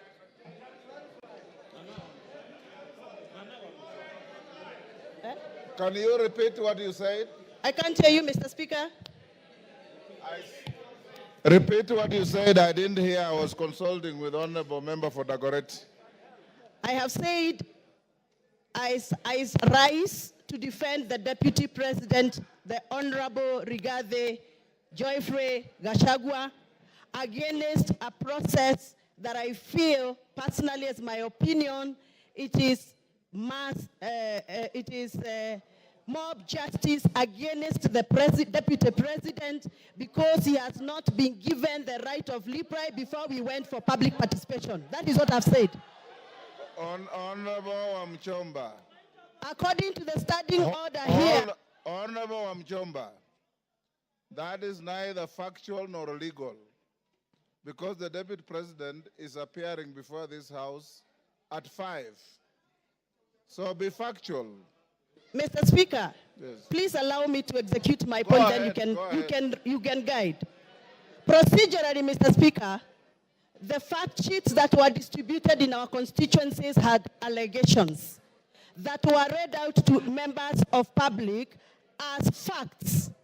So to me, the fact sheets that were distributed in our constituencies were fact sheets that were communicating facts. But from where I come from, Mr. Speaker, what was typed in those papers was not factual and needed to be interrogated. And I'm glad that the Deputy President is appearing in an hour's time here to come and clear the air. Mr. Speaker, before I defend and I give my submission, I request you to allow me to refer to the standing order number 91 on responsibility for statement of facts. A member shall be responsible for accuracy and facts for whatever allegations that comes and disseminates from this House. Mr. Speaker, this morning we were watching video clips on our television in this House. Those video clips that were played in this House were reported speeches that were reported from various media houses in this country. Mr. Speaker, according to the Kenyan Constitution and the Data Protection Act, it is our duty to clarify information before we disseminate and use it for a quasi-judicial process like we are handling today. Mr. Speaker, I would want your guidance whether those media clips that were used this morning in the floor of this House by the mover of this motion, whether those media clips were qualified to be used in this process of impeachment. Mr. Speaker, my other issue is I will be glad that the mover of this motion clarifies that the allegation around the corruption issues on procurement matters have been taken through the right areas of Auditor General so that we can have fact to discuss this afternoon. Otherwise, according to me, the allegations that have been tabled by the mover of these motions are mere mudslinging, they are hearsay, they are gossips, and they must stop. And Mr. Deputy President must continue working for this country with all the energy, with all the labor, and with all the love that he has had. And those that feel that Mr. Deputy President has been biased into Mount Kenya politics, please forgive us, but we must tell you, everybody has their home. The Deputy President comes from Mount Kenya, and every good thing starts from Jerusalem. Even Jesus had to start his good work from Jerusalem. We are the Jerusalem. We shall continue allowing the Deputy President to do the work he's been doing in Mount Kenya, even as he tries and attempts to work in other parts of this country. I have personally escorted the Deputy President in other areas outside Mount Kenya. I know Mr. Deputy President has tried. It is barely 2 years before Mr. Deputy President continues with this work. Please allow him space to work. 2 years are not sufficient. Even for the members in this house know very well, they have also not been able to do what they promised their voters during campaigns. We are all elected members here, and we know we made pledges, and 2 years are not sufficient for anybody to use that as a basis to judge anybody on the performance. I support that the Deputy President be given the opportunity to serve this country, and those that are attacking the Deputy President for working on behalf of the Mount Kenya region, they must also accept that everybody has a village where they come from, everybody has a home where they come from, and every good thing starts from Jerusalem, just like Jesus Christ did.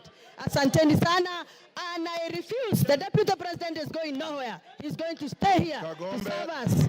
To serve us as we gave him votes. Thank you very much. Thank you, Speaker. Thank you, Honorable Speaker, for giving me this opportunity to contribute to this very important motion. Mr. Speaker, an English saying goes that a wolf, a sheep, lives its entire life afraid of the wolf, only to be slaughtered and eaten by the shepherd. To the people of Mount Kenya, you know we are farmers. You know we have tea, we have coffee, we have milk, and that is the food crops that we rely on. Mr. Speaker, I happen to be elected as a director of KTDA, where we hold small-scale tea farmers and where we do business for the farmers. Mr. Speaker, we have had a problem, a huge problem, of monies being diverted to the said hotel in Kilifi. Last year, the money that was supposed to be going to distribute fertilizer, 53 million shillings, Mr. Speaker, was diverted to go to personal use at a hotel. Mr. Speaker, as we speak here, as we stand here, the people of Mount Kenya have been burning their tea bushes and factories because we have a glut in Mombasa that has been occasioned by the influence of the Deputy Speaker who was given, Deputy President who was charged with the responsibility of making sure that those people who voted the government in benefit and reap from their hard work and their sweat. Mr. Speaker, they will not see the hard-earned money that was supposed to go to their pockets because the Deputy President of the Republic of Kenya, after being charged with the responsibility of making sure that we have guaranteed minimum returns for those farmers, he continued to go and give guaranteed minimum returns to himself and to his family, to his children, to his spouse, and to his colleagues that we have seen they share companies with. Mr. Speaker, as we stand here, we have lost our milk industry. We have lost our coffee industry. You have seen that we have cooperatives where farmers are now stuck with their coffee. Because, again, the person who was charged with the responsibility of making sure that the sheep is safe is the one who went, took a knife, and ate the same sheep.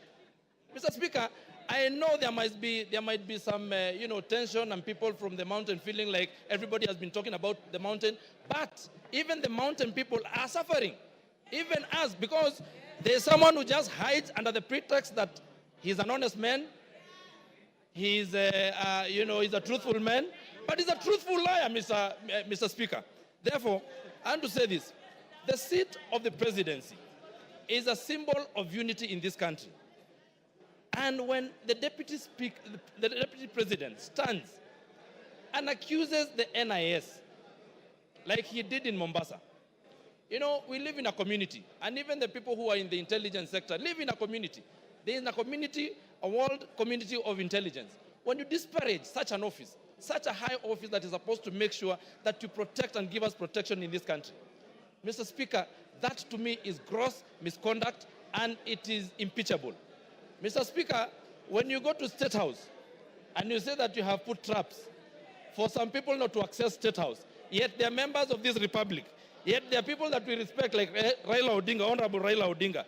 Mr. Speaker, we say that we cannot continue like that because we had lived a very good life before this campaign started, from 2022, when people said that we are going to vote not anymore along the tribal lines. But we have seen that we have someone who has been given position of power and he has decided to use it for his own personal aggrandizement. Mr. Speaker, the people who are watching the interview yesterday, they sat and asked, how is it that the people who are of age and people who've been doing business have not been able to access 600 million shillings in a bank? How many business people here have accessed 600 million shillings, and what is their collateral? Mr. Speaker, you have had the deputy president lying in front of the television, saying that he has gotten this wealth from his brother, yet we know his brother has his heirs who are his sons and his widow, and those people are crying in Nyeri. The same way, people who are my members of parliament, my constituents like Uhuru Muigai Kenyatta, is crying. His goats were eaten the other day in Roiro, and he's the one who sanctioned the eating of his goats. In fact, he then comes and lies to us that he has apologized to the president, to the former president, who is not in the country. Your time is up. Ken Chonga. Ken Chonga. Asante mstahiki Spika kwa kunipatia nafasi hii nichangie mswada huu ambao uko mbele ya bunge. Mstahiki Spika, mimi sijaokoka na nimesikia wenzangu kila wakichangia hapa wanataja sehemu fulani fulani za Biblia ambazo kwamba zinaambatana na matamshi ambayo wanataka huko yazungumza, lakini kwa kwamba kweli kuna mbinguni na kuna hera, nafikiria Rigathi Gachagua atakuwa kuni za kuchoma ambao watachomwa. Na kisa na sababu, mstahiki Spika, ni uongo ambao kwamba Deputy President ameujaza katika matamshi yake. Jana jioni nilichukua muda wangu, mstahiki Spika, kumsikiza hoja ile ambayo kwamba alikuwa anaizungumzia. Ninashukuru kunipa nafasi hii kwa sababu mmoja kati ambaye aliguswa pale ni mimi. Mimi nikiwa mbunge wa Kilifi South ama Kilifi Kusini, ile hoteli ya Gachagua pale mahali imejengwa iko eneo bunge langu mimi. Na yale aliyozungumza bwana deputy governor jana ulikuwa ni uongo mtupu. Sorry, deputy president. Kitu cha kwanza, mstahiki Spika, wakati King Charles III alipokuja ndio aende atembelee kule chini Kuruwitu, alikuwa amekuja kwa mwaliko wa Kuruwitu Conservancy CBO. Na wakati alipofika kwa Kuruwitu Conservancy CBO, mkutano ule haukuchukua zaidi ya dakika 30, akaenda Vipingo Ridge. Ile barabara ambayo kwamba aliomba kwamba itengenezwe kwa sababu angetaka kuhifadhili Vipingo Kuruwitu Conservancy, ile barabara haipitiki. Lakini Deputy President akaona amepata nafasi nzuri sana. Ile barabara baada ya kwamba iende kwa Kuruwitu Conservancy, akachukua ile barabara akaijenga, akiipeleka kwake hotelini, imeshia pale kwa hoteli yake. Na ninaongea kwa sababu mimi pia nimejenga hapo. Bwana Deputy President alisema kwamba watu waliomba hiyo barabara ijengwe, kulikuwa na public participation. Ni kweli kabisa, tuliomba ya kwamba barabara ile ijengwe, lakini hii kwamba ni uhusiano wake yeye na wenyeji wa Kuruwitu, kwamba ni uhusiano ambao ni mzuri, wanaelewana, na kwamba hata mbunge eneo hilo anajua. Mimi nasema ashindwe katika jina la Yesu. Siyajui hayo. Sikuhusishwa kuhusu barabara ambayo alimepeleka kwa hoteli yake. Tatu, bwana Spika, Mheshimiwa Spika, Deputy President alisema ya kwamba barabara ile inafaidi watu wengi sana ambao kwamba wanaishi maeneo yale. Akataja kwamba kuna Vipingo, Shariani Secondary School. Mimi ninajua mahali Shariani Secondary School ipo, wala haifaidiki na ile barabara. Akataja kuhusu Shariani Primary School. Shariani Primary School ukitaka kuiaccess unaipata kwa hiyo main highway ya kutoka njia panda ya kutoka Mtwapa kuelekea Kilifi na kuelekea Malindi. Kusema ukweli kabisa, yale niliyokuwa nazungumza kuhusu uwekezo ule ni wa uongo. 3, ile nyumba ambayo kwamba ilikuwa ni ya ndugu yake, sisi tulijua toka ilipokuwa zamani, na ukweli kama utafatwa itabainika wazi ya kwamba bwana deputy president aidha awe alinunua kutoka kwa ndugu yake ama awe amemuibia ndugu yake. Ni jambo la kuhuzunisha, ni jambo la kuhuzunisha. Akisema ya kwamba mali ile yote ambayo iliachwa, yeye ameachiwa percentage fulani kubwa kushinda wale watoto. Kama ukweli si uongo, basi si anasherehekea kifo cha ndugu yake. Ni nani mwenye akili zake timamo ataacha urithi au peane kwa ndugu yake, asahau watoto wake, asahau bibi zake, asahau binamu zake, hali yeye anasema kwamba yeye ni mtu uko na mali? Mimi sijawahi kumuunga mkono kwa lolote, na ninajua nyumba hii iko na hisia tofauti kulingana na masuala ya deputy president. Wakati nilipeleka public participation Kilifi South, 95%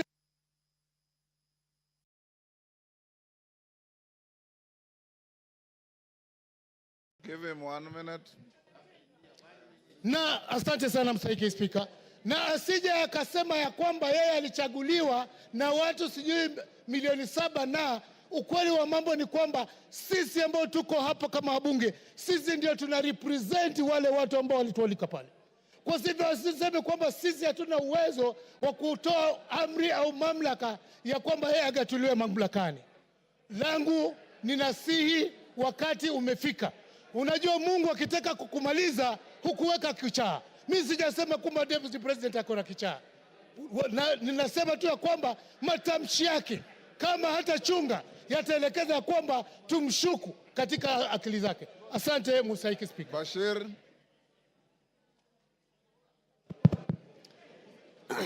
Thank you, Honorable Speaker.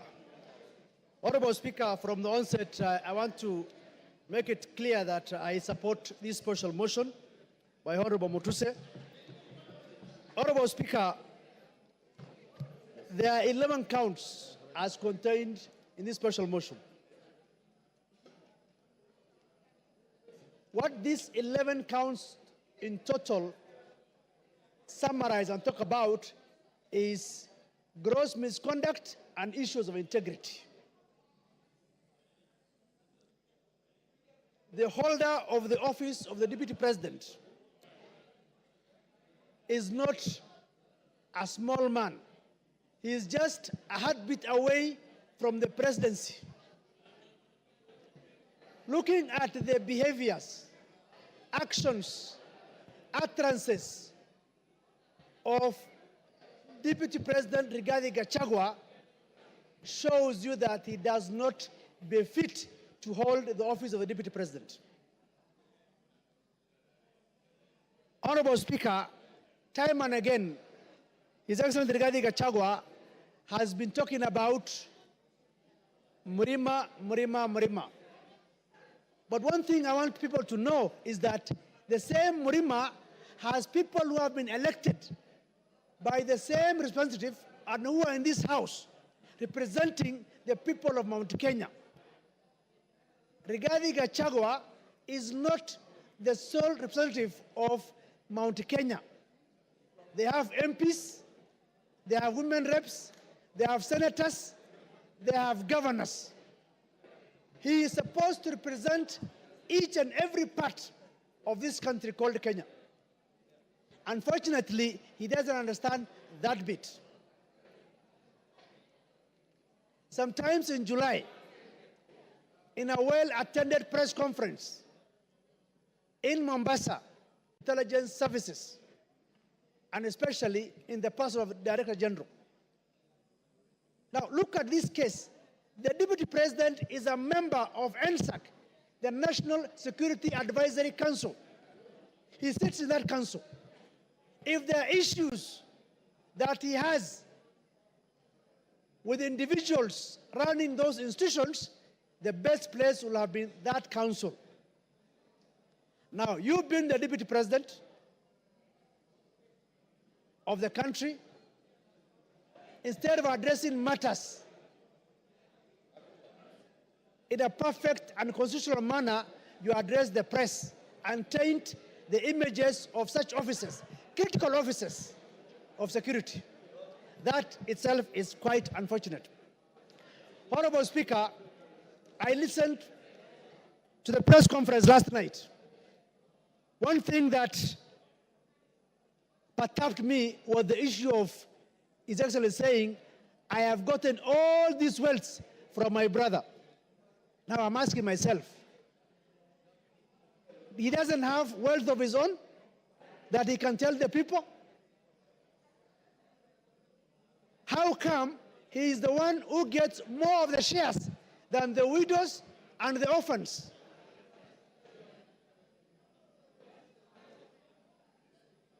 It's also unfortunate that the same Rigathi Gachagua was at one point a district officer in 1997.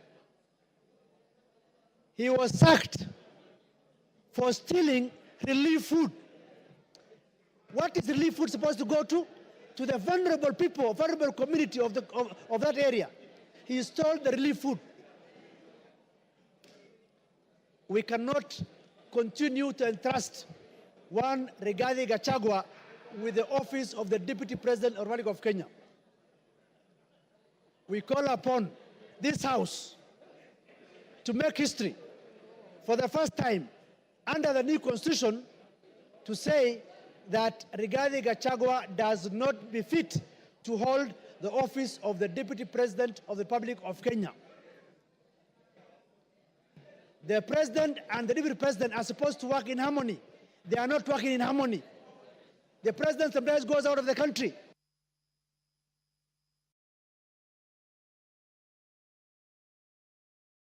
Sorry.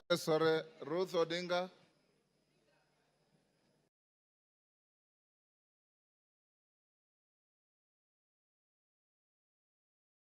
Give her the mic.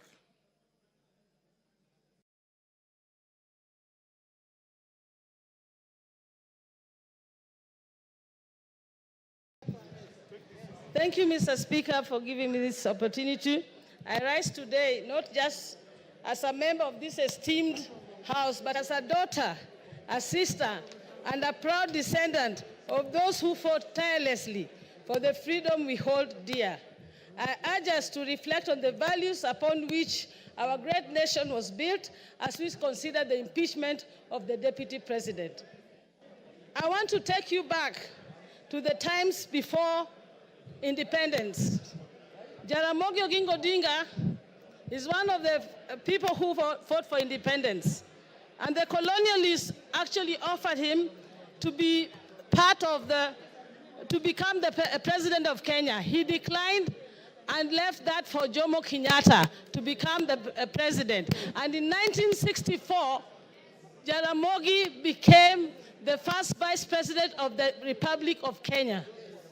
Exactly 2 years down the line, like the 2 years we now have with the deputy president, Jaramogi decided that due to the ideologies that he was holding, which differed from the president, he decided to step down and leave the position of vice president, not for his own good, but for the greater good of the Republic of Kenya.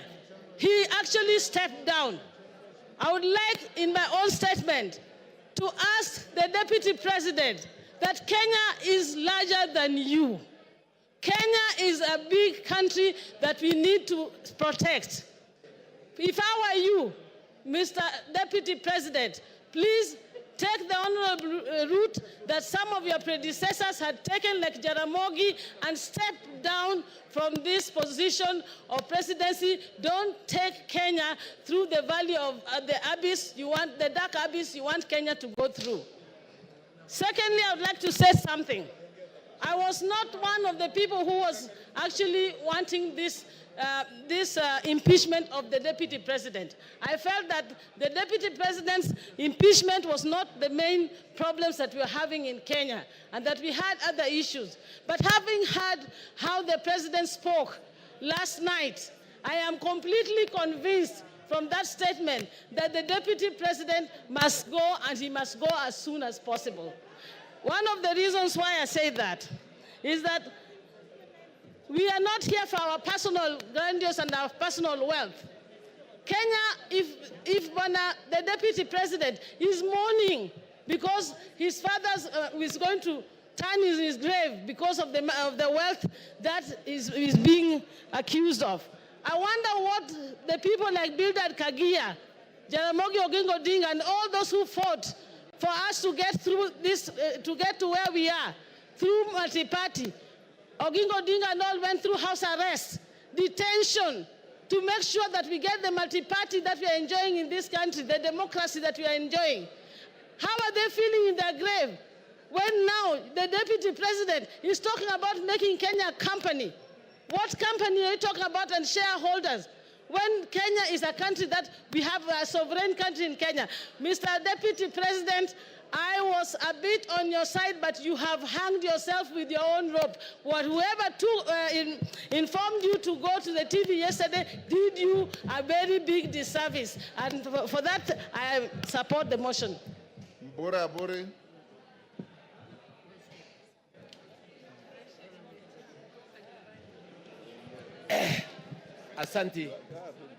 Asanti Bwana Spika kunipa nafasi hii. Yangu ni kidogo sana. Nikusema eti ya kwamba tunataka naibu wa rais yule ambaye si mkabila. Kwa sababu nchi yetu ya Kenya ni kubwa sana kusinda mtu. Tukiongea mambo ya mlima, kule kwangu Tigania East, tuko katikati ya mlima. Lakini ukiangalia katika hii kitabu ambaye, ukiangalia haya mashtaka yaliyo katika kitabu hii, ukiangalia ile mashtaka katika kitabu hii, ile zile kampani zote ziko hapa ni za Gachagua, bibi yake na watoto wake. Hakuna Mutigania, hakuna Mwegembe, hakuna Muimenti, hakuna Mluya. That means yeye mwenyewe alikuwa anatetea tumbo yake. Ndipo mimi niko hapa kusema eti ya kwamba sisi hatupembelezani. Sisi tunasema kwamba lazima aende nyumbani kwa sababu amekataa kuangalia mambo ya wananchi wa Kenya, na Kenya ni kubwa. Ingine ni hii. Mimi nimekaa kule East Africa Community kipindi ya miaka 5. Nilikuwa na Jematia ambaye ni nanda yangu. Katika kipindi ya miaka 5 sijawahi kusikia Jematia akiwa no malaya, lakini naibu wa rais alisimama akasema kwamba Jematia ni malaya. Ya kwamba mimi nikiwa Mporo Mtwabori na support naibu wa rais aende nyumbani. Asante sana. Thank you. Women Rep Busia.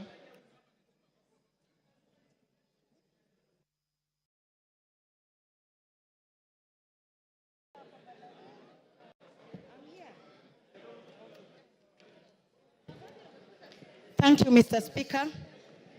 I support with a lot of strength this motion because many times I thought I was a tenant in Kenya. And I know I was born and raised in this nation. When a leader of a national figure discriminates openly, I left myself wondering if we can keep allowing to be divided every day, and yet as leaders we must be a factor that unites all Kenyans. I want to ask the Deputy President, what message was he sending to Busians who voted for Honorable Maina in Marachi West, in Butlak sub-county? And what message was he sending to Busians who voted for Honorable Talam in Buhayo West, in Matayos, Busia County?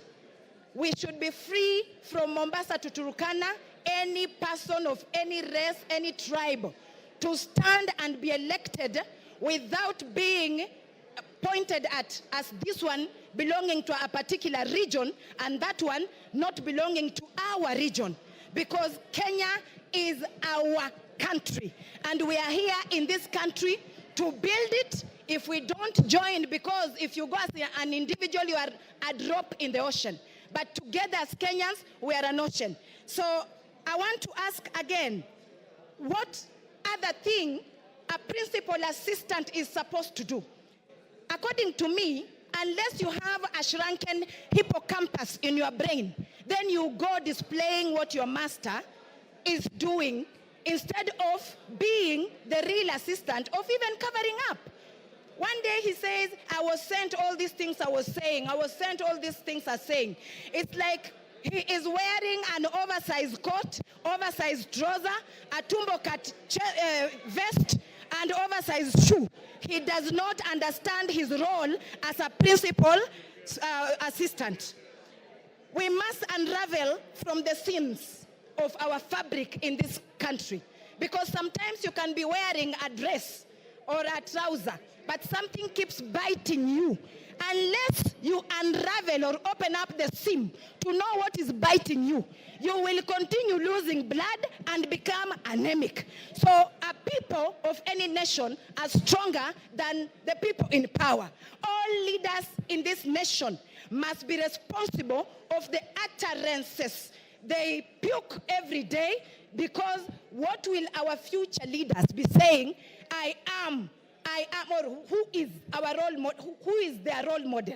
All of us must be responsible not to give hate speech anywhere we go. And I don't think there is a tribe in Kenya that is superior than others. Whether you come from Eastern in Garissa or you come from Siamahanga village where I live, you are equal. Article 27, Section 4 is clear about this, that we should not discriminate. When I hear a widow in Mount Kenya being tortured, being snatched property by the deputy president, whether she is Kikuyu and she's a widow, she is representing all the widows in Kenya. So Gachagua, return the matrimonial property, the bank accounts, everything that you took from that widow in Nyeri. Because I was raised by a widow and I know what happens when such things happen. A widow should be given their rights, whether you have all the muscle in the nation. And thirdly, a leader who does not respect women, that one is not a leader. Calling women prostitutes. So when a woman is being a prostitute, who is the other prostitute? Then he must be the one. Because if you call me a prostitute, was I doing myself? There must be somebody in a trouser too. And we do not want to be discriminated. We have been dating, marriage, we marry Kikuyu, Luya, Teso, Kamba. That should continue happening than us growing up or children fearing to marry from Mount Kenya or fearing to marry from Nyanza. That is wrong. So Deputy President must go home. We really want him to just take a rest. Thank you, Mr. Speaker. Yes, Muya, what's your point of order? Speaker, I'm standing on standing order number 91 on matters of facts and substantiating what the member is speaking of. The issue of Malaya have been adversely mentioned in this House. Have you as the Speaker received anything to substantiate? Honorable Speaker, it is on record that the Deputy Speaker, the Deputy President has been closing the whole country, campaigning for the same women, especially in Mount Kenya where he was assigned. So it is unfair that members can continue repeating, you cannot substantiate, and there is no evidence. We should You've have made your evidence. point. Honorable members, order, take your seat. Honorable members, I want, with your concurrence, to reduce the time of the speakers to 2 minutes. Is that agreed? Is that agreed? For the purpose of the record, I'll put the question that we reduce time for speakers from 5 minutes to 2 minutes. As many as of that opinion say aye. Will those of the contrary opinion say nay? The ayes have it. Didymus, 2 minutes. Mr. Speaker, I want to be very clear that I support this impeachment motion. I say so because Kenya, we have more than 42 tribes. And it was never our permission to decide which tribe you belong to, Honorable Speaker. And we want every part of our country to feel part and parcel or properly represented by our Deputy President. The continued dividing of our country in shares, Honorable Speaker, in terms of how many votes that a particular area voted for the government, Mr. Speaker, it is making parts of this country feel like they're not part of this country. I think, in a nutshell, Honorable Speaker, because of time, I want to summarize what I want to say by saying that Kenya as a country, the position of the Deputy President, it requires a patriot. It requires an individual whom, when he speaks, the country listens with optimism. It doesn't require an individual who, when he opens his mouth, part of this country begins to bleed. This country doesn't require a villager in the name of the Deputy President. It requires a patriot, a statesman. And this House, Mr. Speaker, we will go down in the history of this country because the war against tribalism, the war against segregating this country along shareholding lines, it's a war that we have come a long way, Honorable Speaker. It's a war that we vowed that we must win it in installments, and today we are paying the last installment. Regarding Gachagua must go home, not by walking, but by running, Honorable Speaker. I support. Member for Wajir West.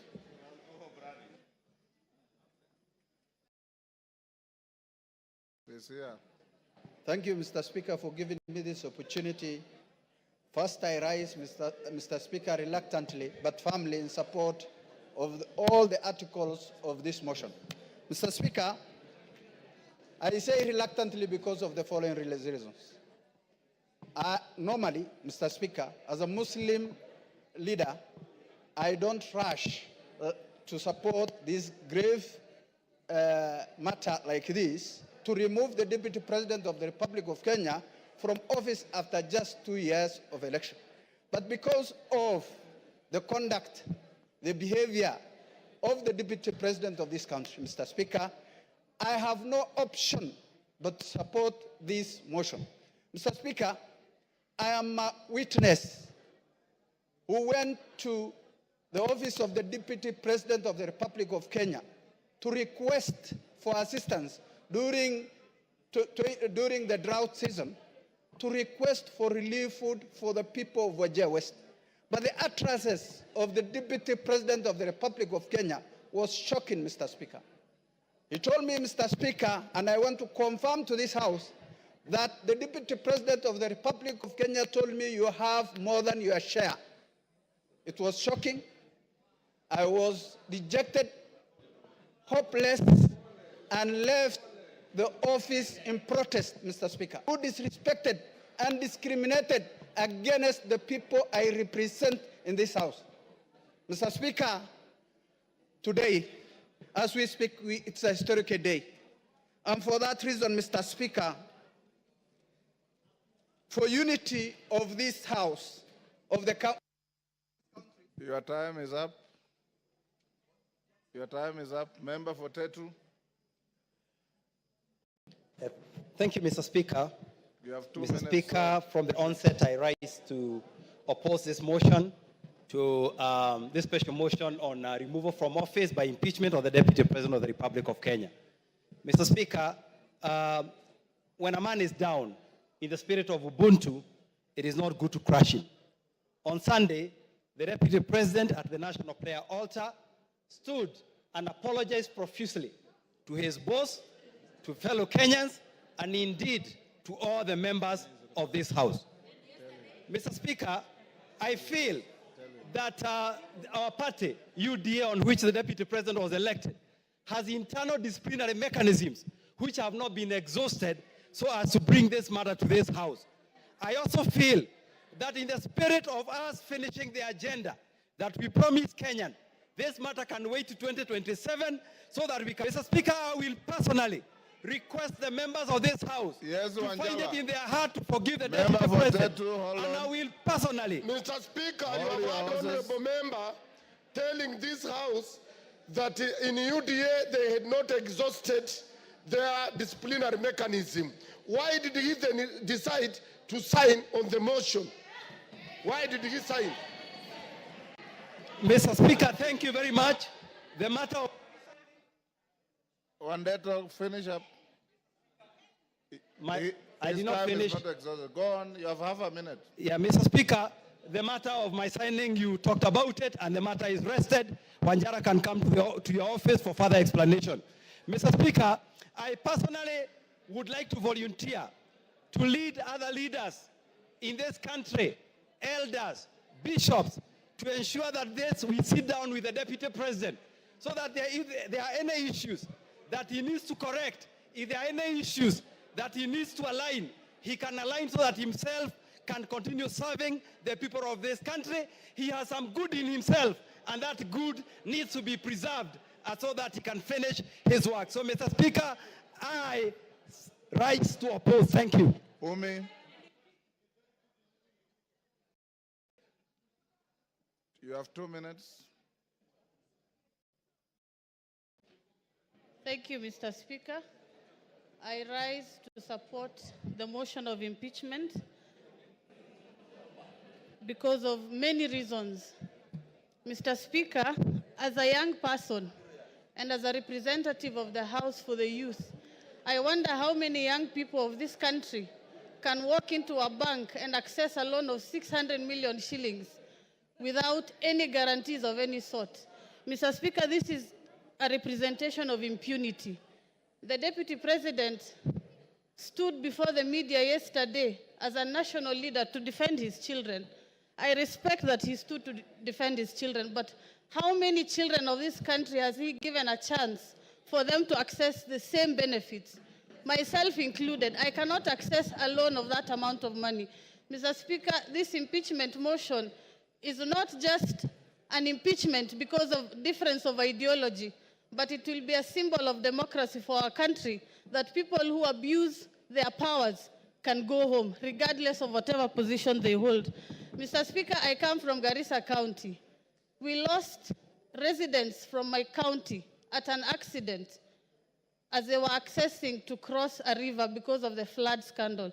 Mr. Speaker, out of the 10 billion shillings that he had under his pocket, he only gave us 48 million shillings and disappeared and never showed up again. Mr. Speaker, what can 48 million shillings do for people who are suffering? Mr. Speaker, he did not even step in Wajir and Mandera. This is a deputy president of the whole country. I support the impeachment. He must go home and create a room for other people to get that position. Maybe it's time for other regions to be deputies so that we can get the same benefits. Mr. Speaker, I can even do a good job myself. Mr. Speaker. Your time is up, Jen Kagiri.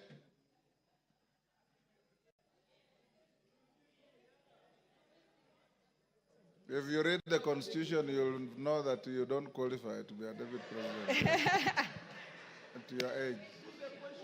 Jen Kagiri. Thank you, Honorable Speaker, for giving me this opportunity to contribute to this motion. Honorable Speaker, when I was elected in the year 2022, in the month of August, I was a very grateful person to God, and I knew my work was to serve the people of Laikipia County. A county that is cosmopolitan, that has Pokot, that has Turkanas, that has Maasais, that has Samburus, that has the Muslims, it has the Somalis, and all these people, inclusive of the Kikuyus, came together and gave me their votes. That is what comprises of Laikipia County. Honorable Speaker, the point at which I differed with His Excellency the Deputy President is when he started talking about Mlima. I realized Laikipia County is not Mlima after all, because Mlima, people have running water from taps. In Mlima, people have tarmac roads. In Mlima, people don't suffer human-wildlife conflicts. But in Laikipia County, we have all those challenges. So, Honorable Speaker, that was the first point where we differed. The second point, Your Honorable Speaker, is when there was the talk of 1 man, 1 shilling, 1 vote. In Laikipia County, we are among the counties that have the least population. When you talk of 1 man, 1 shilling, 1 vote, it means you're talking of reduction on resources for my people. That one I would not accept. Honorable Speaker, I remain a Kikuyu. But sadly, since our difference in opinion with His Excellency the Deputy President, I have been the poster girl of his intimidation, of his insults, of his blackmail, of his coercion, telling me that I should not engage the national government, that I should not follow up for resources for my people. Honorable Speaker, once in a while, a generation is called upon to stand for something. Today, I stand for an end to insult, a respect to the dignity of leaders, a respect to my people, Honorable Speaker. Give her a minute. Give her, okay, wind up. Honorable Speaker, in my conclusion, I must state, many people have called us traitors, have assumed money has been received for this action.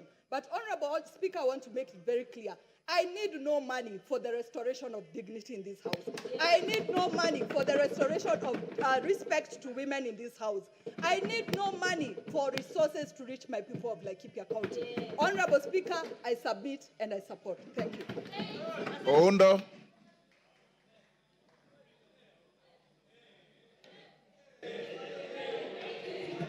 Honorable Speaker, thank you for this opportunity.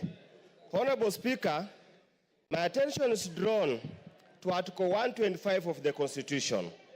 And Article 125 of the Constitution makes reference to the effect that any matter before that the Parliament has got the same powers as High Court.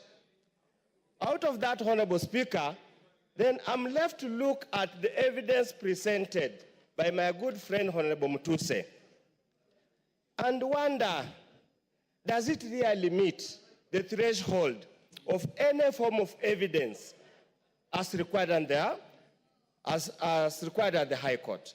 Honorable Speaker, I have looked at the various options or, breaches that constitute impeachment: gross violation, crime, gross misconduct, and so many other things, Honorable Speaker. I'm at pain, Honorable Speaker, going through this to find anything that has been proved beyond reasonable doubt to move this House, Honorable Speaker, to take such a drastic action. Considering, Honorable Speaker, these are people elected under Article 148, and the framers of the new Constitution, Honorable Speaker, deliberately inserted Article 148 to avoid the kind of abuse that had been there in the past. Honorable Speaker, if we get to this level, Honorable Speaker, if we get to this level, everybody will be left wondering, what is the role of Parliament in protecting the Constitution? Honorable Speaker, and I want to rephrase Luke 23, verse 4.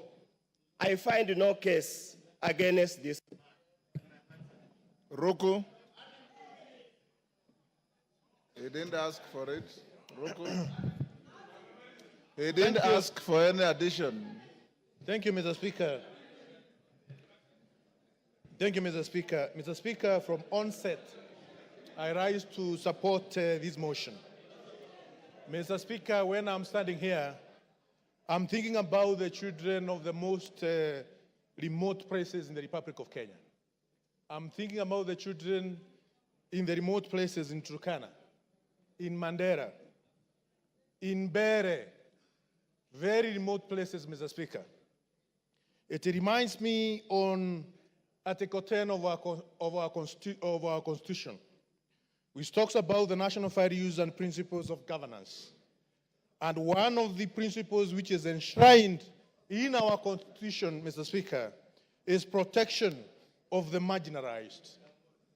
We have seen the Deputy President of the Republic of Kenya, who in many occasions has forgotten that he represents even the most marginalized places, corners of our country.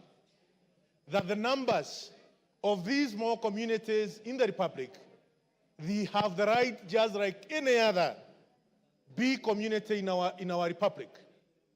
We have seen the smirk, the arrogance, the contempt which the Deputy President of the Republic has to the minority groups in the Republic of Kenya. And coming from a marginalized community, a community which has been marginalized from 1963, Mr. Speaker, I want to state here and now that it's high time we sanitize the office of the Deputy President. Mr. Speaker, last week on Sunday, I was in... Your time is up. In Narok. Your time is up. Irene Mayaka. Thank you, Honorable Speaker. Honorable Speaker, I also stand to support the motion by my good brother, the Honorable Mutuse, in impeaching the person of the Deputy President of Kenya. Honorable Speaker, under unwarranted discrimination, in contravention of Article 27, Part 3 and 4 of the Constitution, the Deputy President has in so many occasions expressed that he only considers people he considers shareholders. Honorable Speaker, on the 2 occasions that the Deputy President came to Gusiland, on the first occasion while addressing leaders, he told us that the reason why, as Kisses, we should not demand for more things from the government is because we always vote for Mutu wa kitendawili, to quote him. On the second occasion, the Honorable Deputy President told us that siku hizi wa Kisii tumejaa jela kushinda wa Kikuyu. I'm wondering, Honorable Speaker, when did he do the statistics to note that sisi kama wa Kisii, we are the most criminals in this country? And Honorable Speaker, as I finish, I just want to remind the Deputy President. Yesterday, he spent a lot of time reminding us that he is an orphan. And yet he forgot that there is one orphan that the Deputy President kept saying that he has put for him Mitego in State House. The Honorable Deputy President forgets that even the Right Honorable Raila Amolo Odinga is an orphan. Why did he forget that he was putting for him Mitego? I just want to tell the Deputy President that because of the utterances that you make against people of Kenya, you must go, and you will go home. I thank you. Malolo Njendi. Thank you, Mr. Speaker. I arise to support this motion strongly. Mr. Speaker, this country has once suffered tribal clashes. Mr. Speaker, the Deputy President has been always talking about Central Kenya, Mlima, etc., etc. Mr. Speaker, whipping up tribal feelings.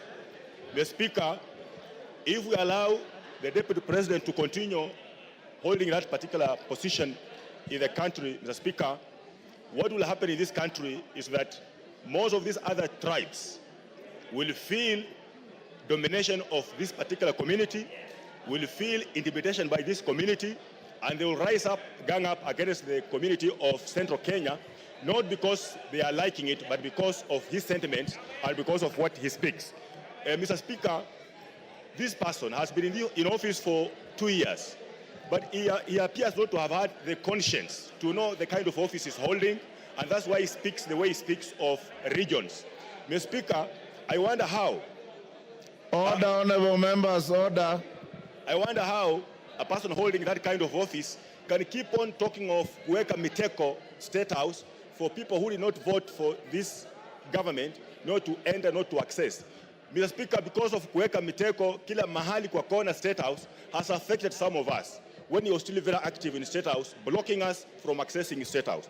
Mr. Speaker, the whole issue of shares, I want to tell people from Western Kenya, we are suffering from this because of his input and insisting, embarrassing the president. When he wants to help persons from West Kenya, he says those people don't deserve to have the share they're having in the government. Thank you, Mr. Speaker, I support.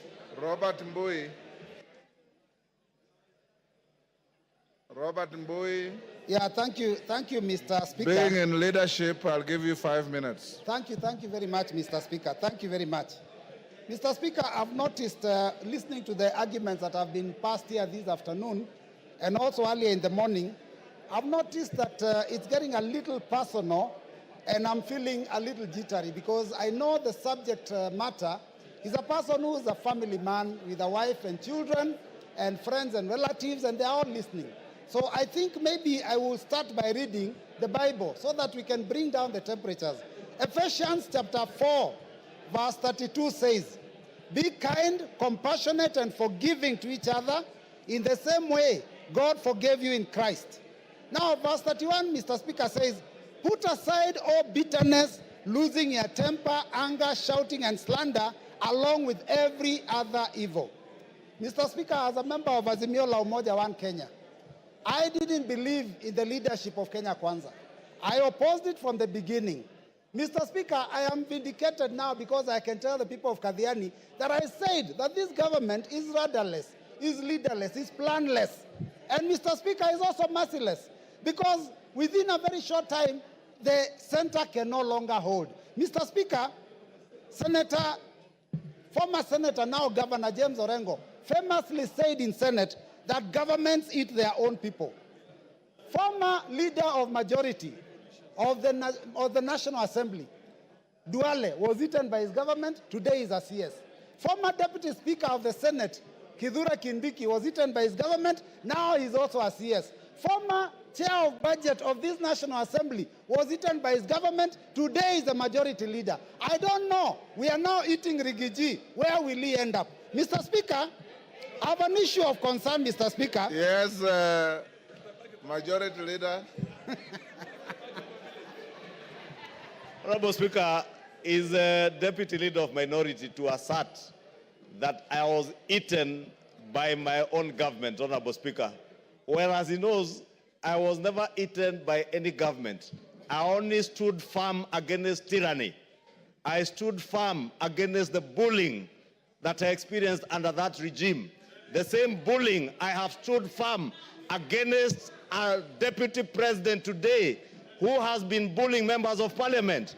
And I have only put my chest forward to defend the rights of all these members, including the Honorable Robert Mbui, who was Honorable Speaker, when the Deputy President visited Kathiani. He said to the Honorable Mbui that these Kambas are too few. They can never make a president. Kalonzo can never be anything. How can you defend a person who has disdain for Kalonzo Musyoka, a former vice president of this country? Mbui. Robert Mbui. Thank you, Mr. Speaker. You know, I love the passion and the humor in the majority leader. But Mr. Speaker, I'm also impressed by the energy that I've seen in this house, the vigor, the passion from morning. I mean, it is a first bill, or rather it's a first motion, where this House has gone up to public participation in the constituencies. Mr. Speaker, I only wish that the energy that we are expending here to send a question to all Kenyans about one individual was being used to fight the issues that are failing us in our education, in our health sector. People here, the cost of living has gone too high. People have no jobs. Mr. Speaker, those are the things that this House should passionately deal with. But Mr. Speaker, for a whole day, and from, I don't know, even the last week or 2 weeks, to deal with one matter, Mr. Speaker, I think that we are losing direction. And it is important, Mr. Speaker, that we deal with the things that are affecting our people. Because, Mr. Speaker, if you look at the education sector, I talked about it here the other day. We don't even have classes for grade 9 going into JSS.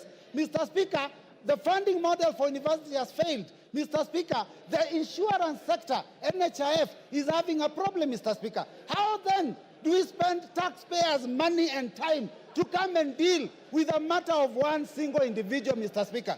Now we are told that this person, Mr. Speaker, is a tribalist. But Mr. Speaker, those comments that he made, yesterday he made it very clear. And I was shocked. I was very shocked, Mr. Speaker, yesterday, to realize that in fact Kenya Kwanza was actually a company that is limited by shares and that people negotiated shares for themselves. The mover of the motion is a member of MCCP. MCCP negotiated shares for Lower Eastern. Mr. Speaker, because we had 2 cabinet secretaries in this government. Now, Mr. Speaker, we only have 1. And I'm telling you, Mr. Speaker, actions speak louder than words. The Deputy President may have said that he is a shareholder and there are issues about his community, but if you look at the appointments that are being made in Kenya, then you will realize that the person of the President himself is the one who is the biggest tribalist, Mr. Speaker, because he's appointing people from his own community for every position. Mr. Speaker, if we have to find a situation where a school has failed, you do not fire the deputy principal. You get rid of the principal. Our problem is not the deputy. It is the head himself. Farah. Thank you, Mr. Yes, Farah. Mr. Speaker, I was standing. Mr. Speaker. Order.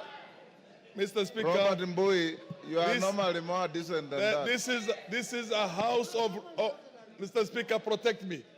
Mr. Speaker, my point of order is this. This is a house of rules. This is a law-making body. This is the place where our constitution itself was passed. You cannot bring, talk about a president or even any other head of state of a friendly country without bringing a substantive motion. So you cannot discuss the conduct of the president. And by the way, I want to correct you. You might point is out of order. Your point of saying that governments eat their... Take your seat is out of order. Kahangara. Yes, use my.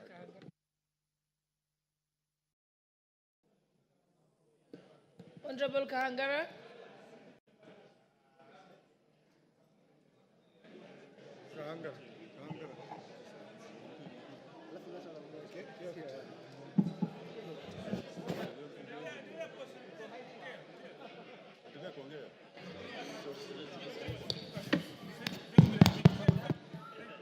Thank you, Madam Speaker.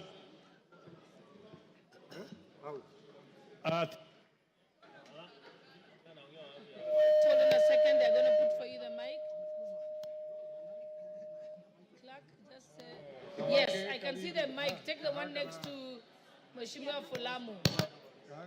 Take that one, yes.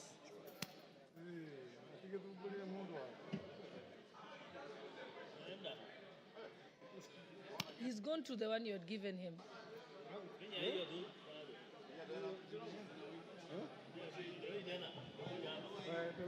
Okay, thank you very much, Madam Speaker, for giving me an opportunity to contribute to this motion.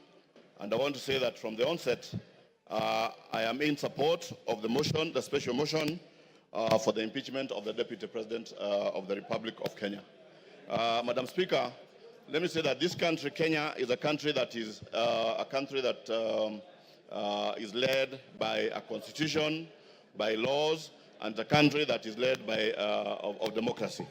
In this country, Mr. Speaker, every 5 years, Kenyans go to elections to elect their leaders, and after elections, for people to assume office, they take an oath of office where they say that they are going to respect the Constitution, they are going to protect the Constitution of this country.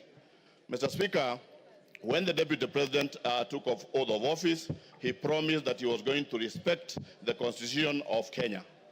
In his responsibilities, we are told that the President is a symbol of national unity. He's the one who is supposed to be uniting this country and also to respect the diversity of the various communities and tribes in this country. In the same Constitution, it says that the Deputy President is the principal assistant to the President. So if he is the principal assistant to the President, meaning that he performs the duties that are performed by the President. Mr. Speaker, I want to say that the Deputy President has gone around this country talking about shares, meaning that he has put all the tribes of this country into coalition. And I want to thank the member who brought this particular motion, because we are saving this country from somebody who is, I would call a suicide bomber, somebody who is ready to die, somebody who wants to die with Kenyans. And we want to say that we are ready to fight tribalism, ensure that this country continues in... Your time is up, Kahangara Kasheri.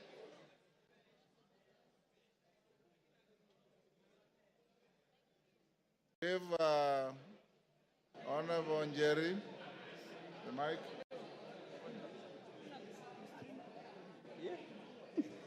Thank you, Honorable Speaker. I rise to vehemently oppose this motion on behalf of the great people of Kirinyaga. Honorable Speaker, it begs the question, does it not prick our conscience as a House that barely 4 months after passing the grossly unpopular finance bill, which the President himself refused and declined to assent to, that we're here discussing an impeachment motion of the Deputy President of the Republic of Kenya? Honorable Speaker, the young people of this nation unequivocally told us to fix high unemployment levels among the young people, gross corruption at all levels of government, accountability issues in regard to leadership, our ailing healthcare sector, among other things. Honorable Speaker, many young people died on that day, Honorable Speaker. Several others to date are still missing, Honorable Speaker. It begs the question, the priorities we have as a 13th Parliament. Honorable Speaker, the motion before us is frivolous, it is baseless, it is lacking in substance. It is nothing but a shambolic political scheme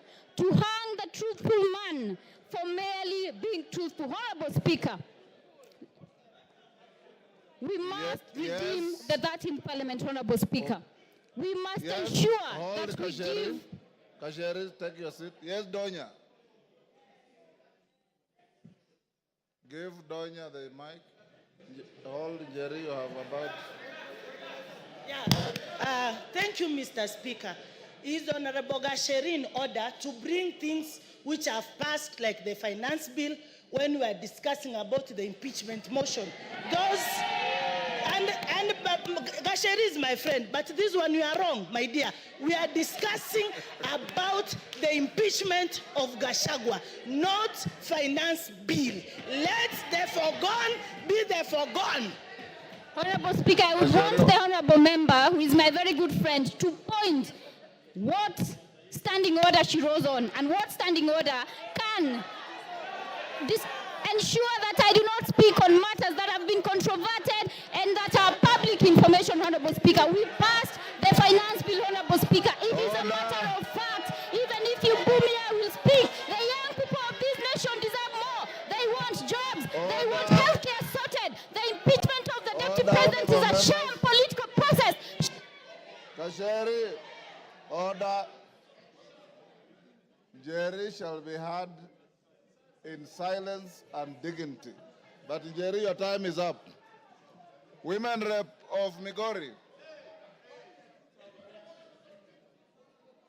Yes, Wanjala. What is out of order? Give Wanjala. Thank you, Mr. Speaker. Mr. Speaker, the person who is accused, whom we are debating, was supposed to be here by 5.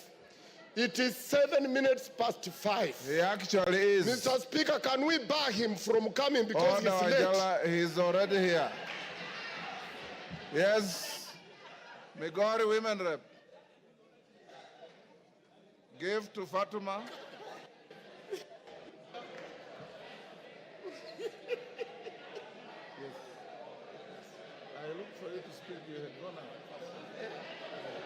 Thank you, Honorable Speaker. Thank you, Honorable Speaker. Kindly protect me, Mr. Speaker. I can't be heard, Mr. Speaker. Order. Thank you, Mr. Speaker. Order. Order. Excuse me, Honorable Member. Please give me time to speak. Mr. Speaker, thank you for the opportunity you have given me. And as I stand here as a Muslim, I don't know when I'll die. In case I die before the impeachment time, I vote yes, Gachagua must go. Mr. Speaker, I will take you to the Bible, Proverbs 23, 10 verse 11. And it says, please keep quiet. And it says, don't move an old stone that marks a border, and don't take fields that belong to the orphans. God, their defender, is strong. He will take their side against you. I want Gachagua to know, the former deputy president of Kenya should know that when you touch anything of the orphans, it is not Kenya Kwanza, it is not Azimio, but it is God Almighty that will put the fire on you. I will return to the Quran. The Holy Quran in Surah An-Nisa said, surely those who eat up property of the orphans unjustly, they only eat fire into their bellies, and soon they will enter a blazing fire. I am telling the former deputy president of Kenya that you have eaten fire into your belly, and the fire will surely burn you. Mr. Speaker, as I finish, Mr. Speaker, I have heard that the deputy president has 21 lawyers. How much does the deputy president earn to have 21 lawyers? And I understand each lawyer is paid 10 million. And I'm telling Kenyans, it is your Your time is up. Rueda. Honorable members, we are coming to an end. Order, honorable members. I've given the floor to member for Lamu East. Asante Bwana Spika. Bwana Spika, umoja wa taifa ni muhimu sana, na vile ilivyofanyika na naibu wa rais ilionekana kwamba hakuna umoja. Nataka ieleweke kwamba watu wa mlima wanaishi sehemu zingine. Kule kwangu Kiunga niko na watu wa mlima, na kile wanachoona zaidi ni sand dunes. Hawaoni mlima, wanaona bahari. Nataka niseme ile kuzungumzia kuhusu NIS ilikuwa ni grave mistake. Wamekosea sana. Afadhali angetaja Nurdin kama ako na shida naye kuliko institution ya NIS. Ni kutufanya sisi tukae dhaifu katika maadui zetu. Kwa mfano Al-Shabaab wataona vipi sisi kama tuko weak. Ingine nasema, ukiwa unatukana mwanamke, na tena hii ikuwe kwa mtu yoyote, yule anatukana mwanamke ajue mwanamume yote anatukana mwanamke, mashimo yako 7 kwa kila mtu alioumbwa. Wanaume wanayo, wanawake wanayo. Kama ni malaya basi ni wote wanaweza kutumia kwa malaya. Hii jina ya malaya nimechoka kusikia. Ingine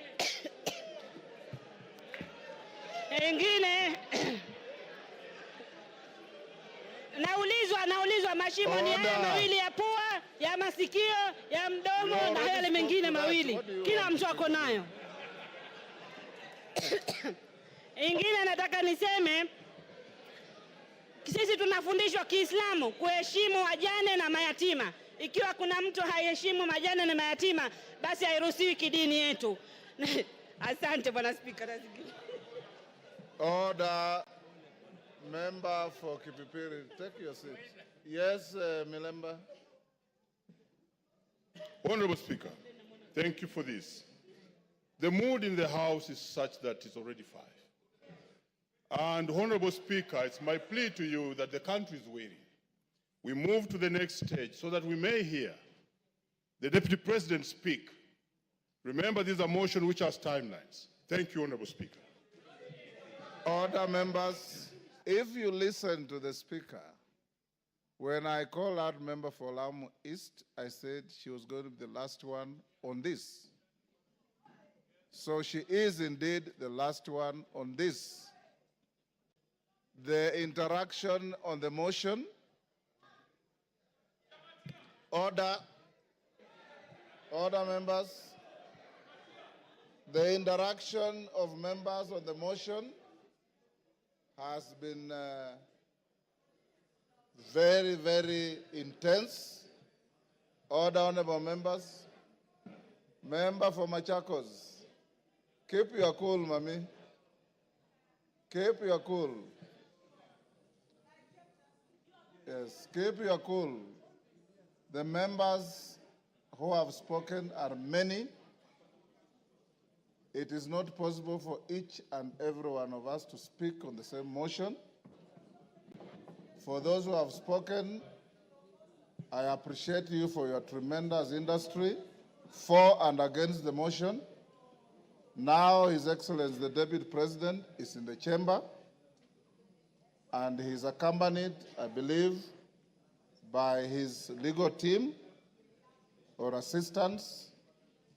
We will now move to the next stage. You remember I had advised the House. Order.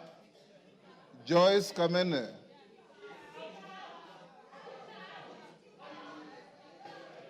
This is not a moment where the Speaker can exercise the option to exclude you from proceedings, but I know you differently. You are normally a very dignified person. I don't know what is the problem today.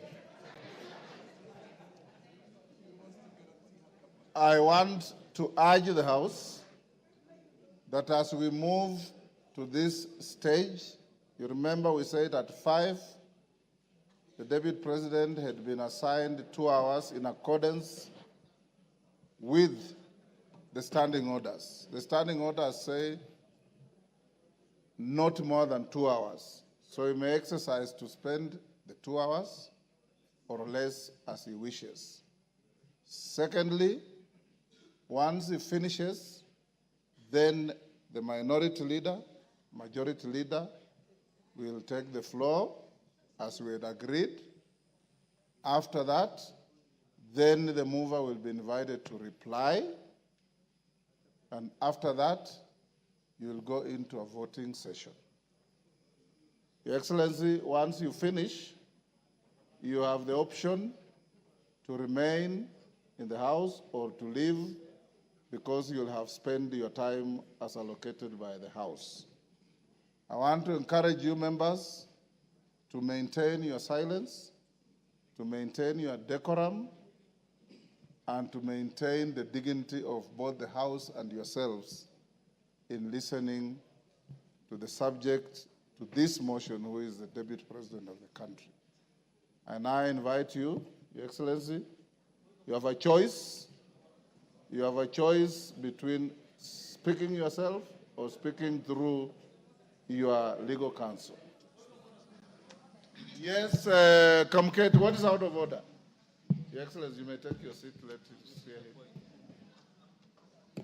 Mr. Speaker, while I did not want to interrupt His Excellency the Deputy President, who is my brother-in-law, Mr. Speaker, yesterday the Deputy President on national television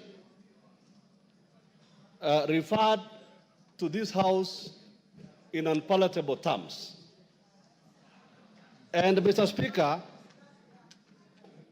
while it is his right to say whatever he wants to say, as a former member himself, Mr. Speaker, would I be in order, Mr. Speaker, that the Deputy President, as a precursor to his speech, apologizes to this House? Mr. Speaker, this House, Mr. Speaker, he used the words, he referred to this House as the theater of the absurd. Mr. Speaker, this House is an honorable House of the people of Kenya. These are elected members of Parliament, Mr. Speaker.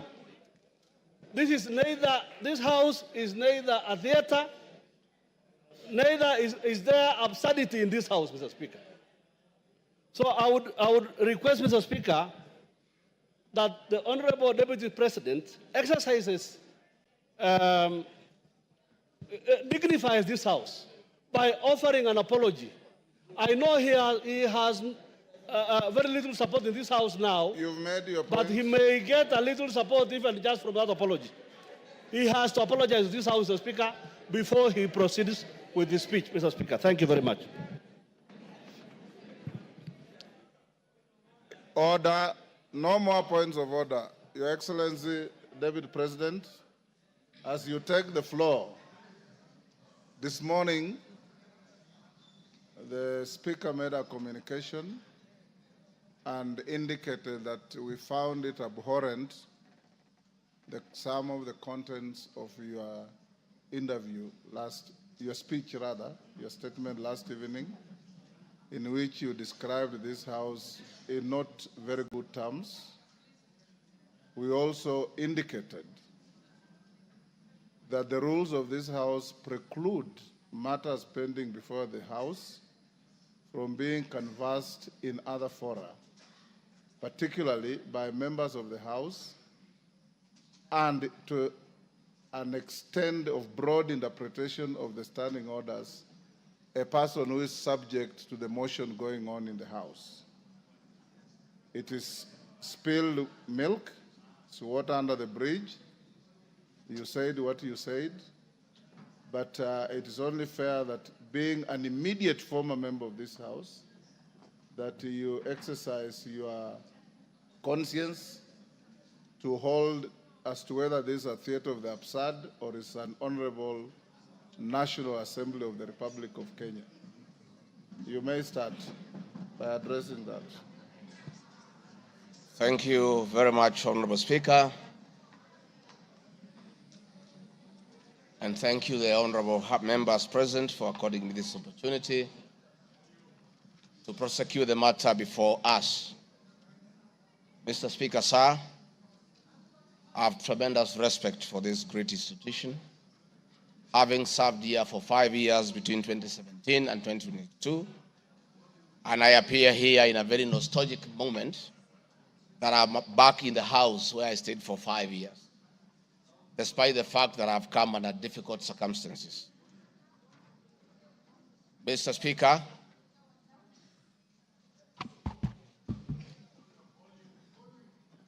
maybe the sound people, is that okay now? Mr. Speaker, sir, and the honorable members, I want to thank you for giving me opportunity. I hope, Your Excellency, you have been advised by your lawyers that you are here to respond to specific issues in the motion. I have my advice. And not to talk generally. I know. Yeah, so rules of relevance will still apply to you as they apply to all members. Mr. Speaker, the motion before this great house alleges that 2 years ago, since assuming office, I have acquired property and wealth whose estimated value of 5.2 billion shillings.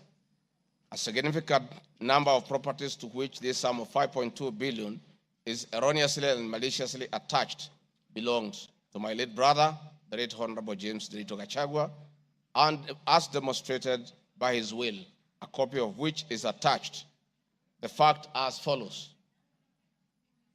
Olive Garden, my response.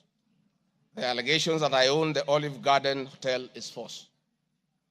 The truth is that Olive Garden Hotel used to belong to my deceased brother, the late Honorable James Gachagua, and therefore has never been my property.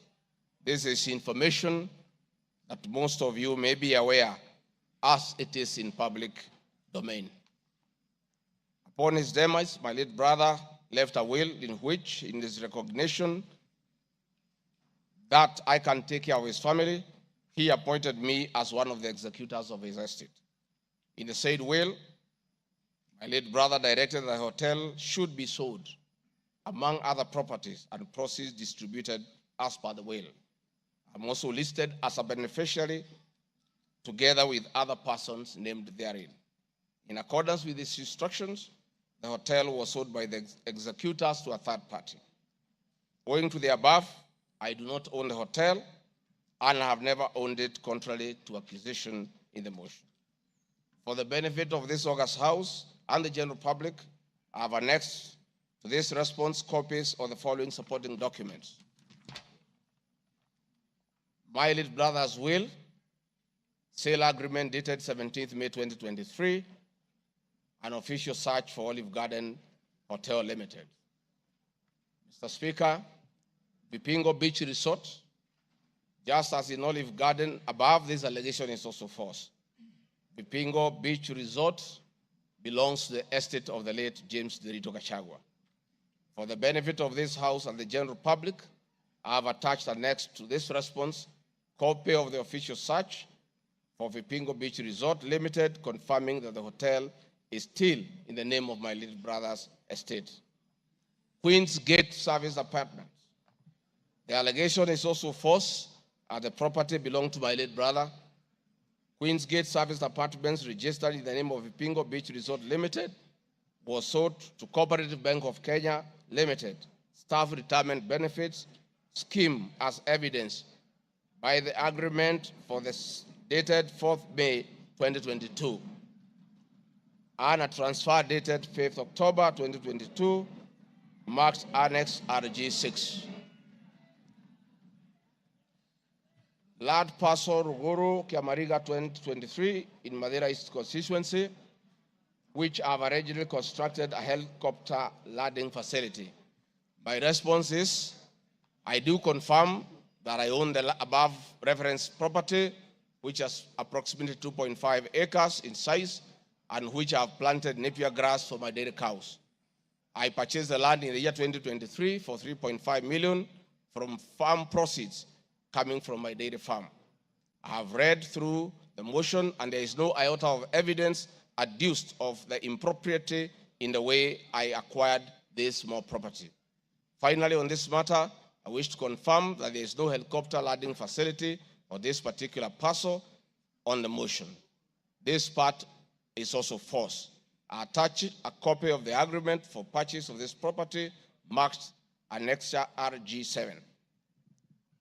40 acres of land purchased in Kakuret within Kabraine in Nyeri County.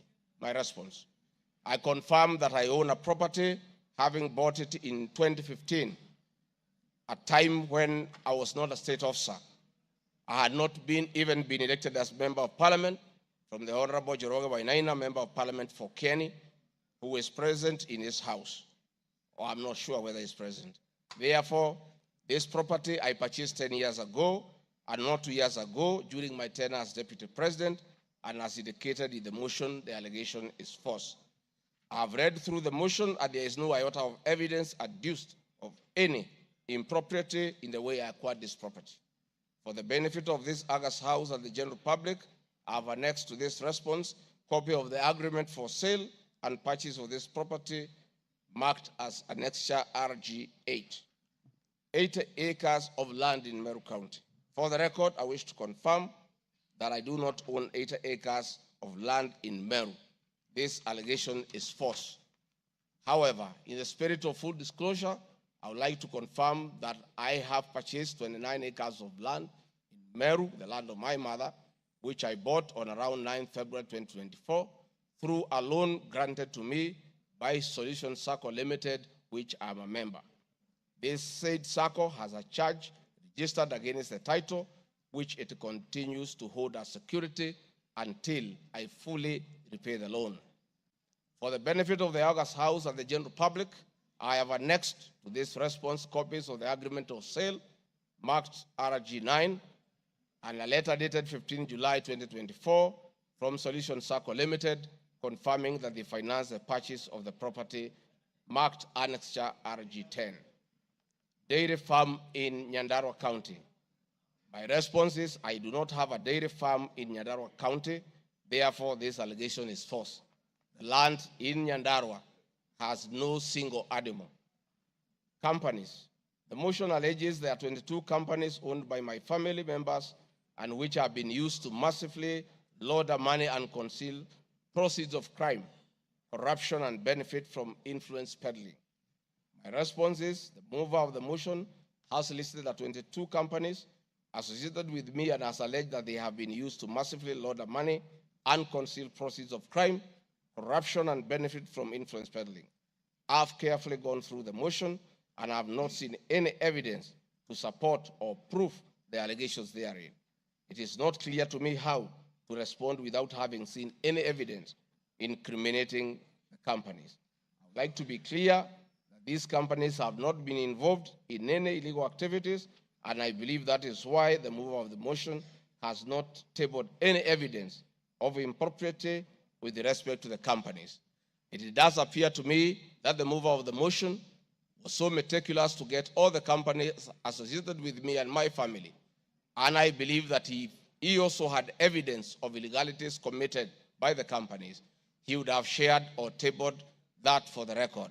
However, it is not possible to get evidence of illegality where there is none. Having said the above, allow me just to mention a few companies because there are many. Regarding the Gachagua Foundation, this is a foundation I incorporated in 2022, and I clarify that the foundation is a non-profit making entity with the sole objective of uplifting the lives of less privileged in society. This foundation therefore does not trade, and honorable members, you are aware that by law, a foundation cannot be used to trade. Since incorporation, the foundation has received a total of 12 million shillings, which has been utilized as per the schedule marked Annexure RG11, which is paying school fees for children in Pwani University and other universities across the country. Dorcas Regarding Foundation, because she is not here to defend herself, this is a foundation founded by my wife, Pastor Dorcas, incorporated immediately we came into office as a non-profit making entity for the sole purpose of rehabilitation of drug addicts widows, single mothers, and orphans. A brief write-up of this foundation, together with its achievements, is annexed herewith as Annexure RG 12. It is in public domain that Pastor Dorcas have been around the country doing work of rehabilitating drug addicts and helping others who have challenges. There are many other companies that are here, but I don't, because this is a house of record, I don't want to bother the members of parliament of going through all of them. I want to probably only talk about Wamunyoro Investments Limited, named after my village in Wamunyoro. This company was incorporated 21 years ago before I became deputy president, and it's a company that holds family property. Mr. Speaker, sir, I've been accused of exerting influence on officials in the Ministry of Lands to issue an allotment letter to Wamunyoro Investments Limited and using the fraudulently acquired documents in support of a court case. My response, Mr. Speaker, sir, and honorable members, I wish to confirm that Wamunyoro Investments Limited has never been issued with any letter of allotment for land in Embakasi. Wamunyoro Investments Limited purchased this land from a third party in the year 2012. The company's ownership of this property has been confirmed through two legal processes. One, a case was filed before the National Land Commission in the year 2016, adjudicated, and a determination was made that this property belongs to Wamunyoro Investments Limited. That was long before I became the Deputy President of the Republic of Kenya. Again, a matter was filed in High Court case, ELC case number E242 of 2022, which was filed before I became Deputy President.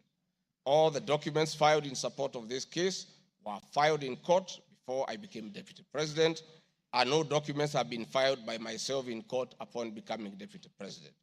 This being the case, it is not true that I have used my office as Deputy President to manufacture documents filed in this matter.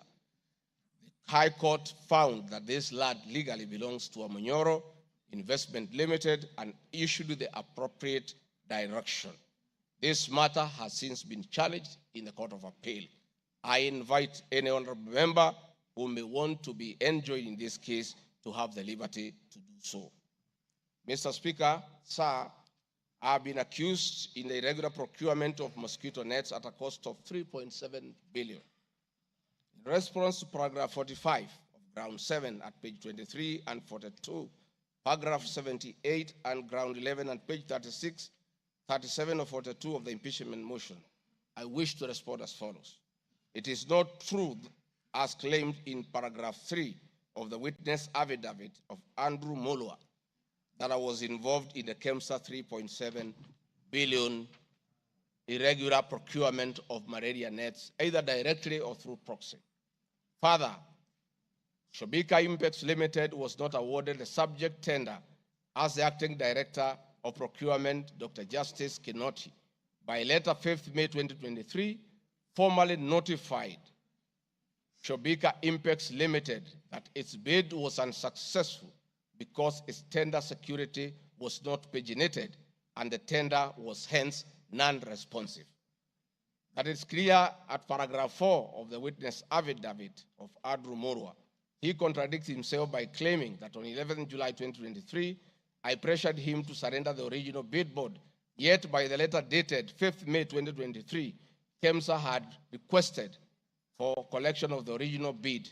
Thus, there was no cause to pressure to be exerted on Mr. Mulwa for any other purpose. I am aware of a foreign company known as Shobika Impex Private Limited, domiciled in India, and which appointed Crystal Kenya Limited as its local agent in the year 2014, that is 8 years before Gachagua became the deputy president. To date, Crystal Kenya Limited has complied with the agency terms between itself and Shobika Impex Private Limited, annexed hereto and marked as Annex RG 18 in an appointment agency letter by Shobika Impex Limited in the year 2014. Sometime in 2023, Kenya Medical Supplies Authority advertised tender number GF-ATM Mall NFM 2022-2023 for supply of long-lasting insecticidal nets using the international open tendering method of procurement on behalf of the Global Fund. The monies for supply of the nets, as per my understanding, was a pure grant from the Global Fund. I am aware that Shobika Impex Limited still participates in doing business with and has not been debarred by the Global Fund to date.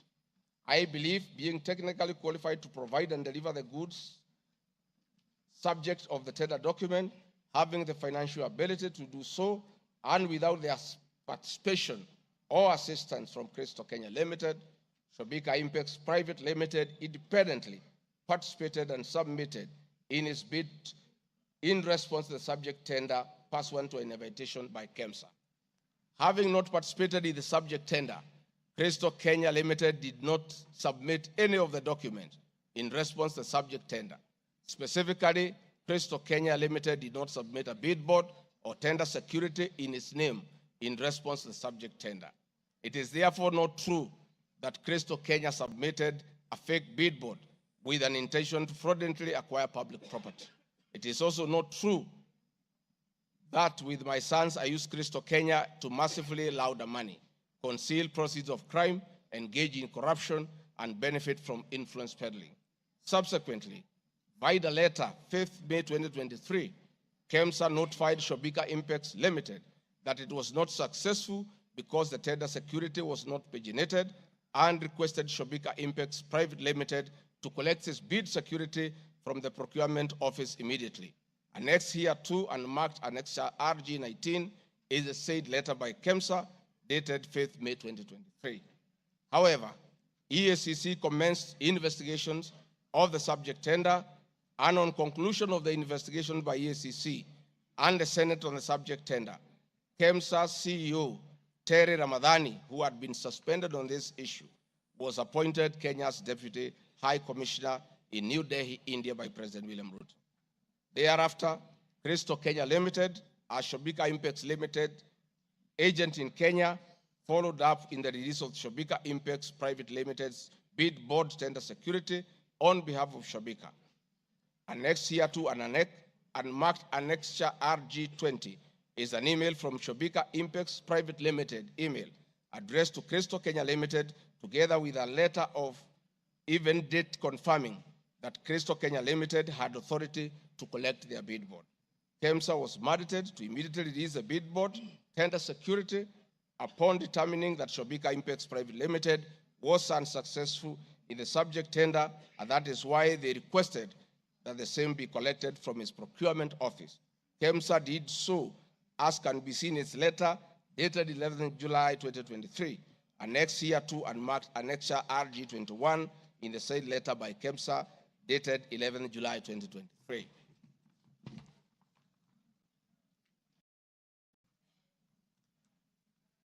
Mr. Speaker, noting that Shobika Impex Private Limited was not successful, it did not supply any goods, and it did not receive any public funds in payment thereof with respect to the subject tender. Accordingly, I have not committed any crime under Section 45(1), 46, 47A3, and 48(1) of the Anti-Corruption and Economic Crimes Act, and Section 2, 3, 4, and 5 of the Proceeds of Crime and Money Laundering Act. Further, I have not breached Section 34 of the Leadership and Integrity Act, for I did not bully any state or public officer with respect to the subject tender, and specifically, no evidence has been tendered to support the allegation at paragraph 78C of ground 11 at page 37 of 42 of the motion, which alleges that I summoned procurement officers in ministries and institutions, instructing them to direct procurement of goods and services in a specific manner.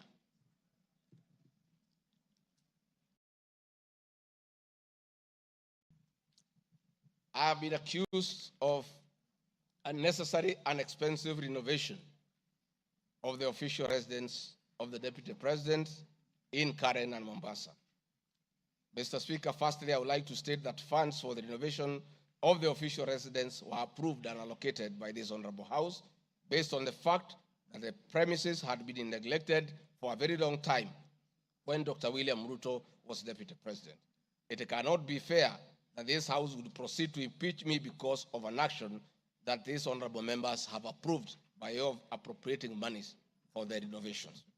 Mr. Speaker, the contract for the refurbishment of the official residence of the Deputy President, dated 22nd December 2022, was signed by Honorable Katole Metito, the Controller of State House, Office of the President, and Agrobic Investment Limited that was awarded the tender, because the Controller of State House at that time was the accounting officer in charge of the Office of the Deputy President. The report of the Auditor General, Mrs.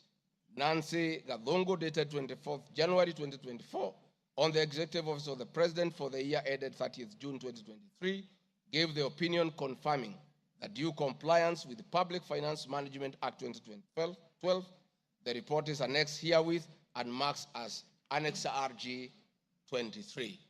I would also like to add that the Deputy President, as Deputy President, I'm not involved in procurement processes of my office, whether directly or indirectly.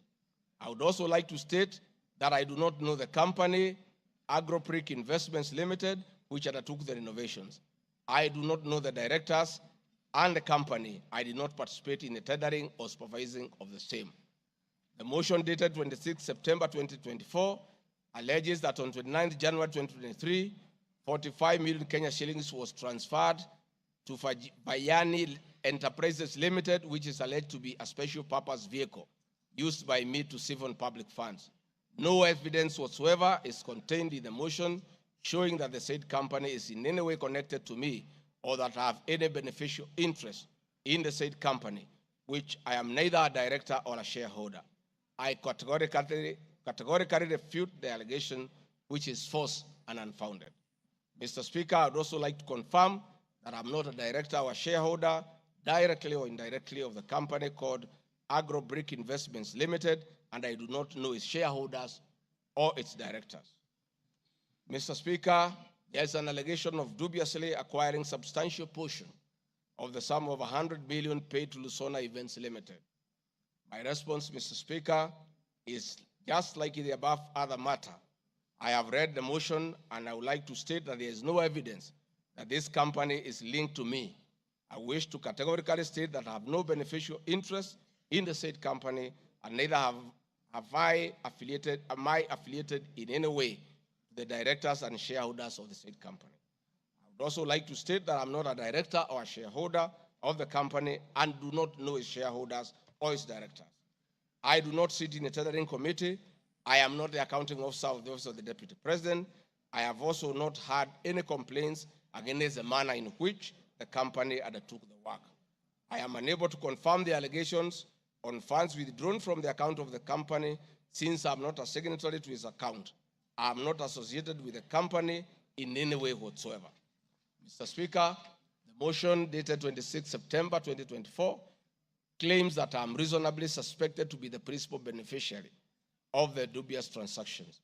However, Mr. Speaker, no evidence has been adduced or annexed to the motion to give credit to the allegations or suspicion. I categorically refute acquiring or benefiting from any funds paid to Lusona Events Limited, and therefore the allegation is false and unfounded. Mr. Speaker, and Industrial Training Institute Limited. My response, Mr. Speaker, is that the motion dated 26 September 2024 makes the claim that a payment of 21 million was made to a company called St. Nicholas Rehabilitation Center and Psychiatric Hospital. Then subsequently payment was made to Umalari Motors Limited. The motion claims that it is suspected that the entire transaction was used by me to siphon public funds and the payments typify money laundering transaction. I am not a director or a shareholder of this company, and I've never received any payments from this company. Similarly, I'm not affiliated or related to the shareholders and directors of the two companies.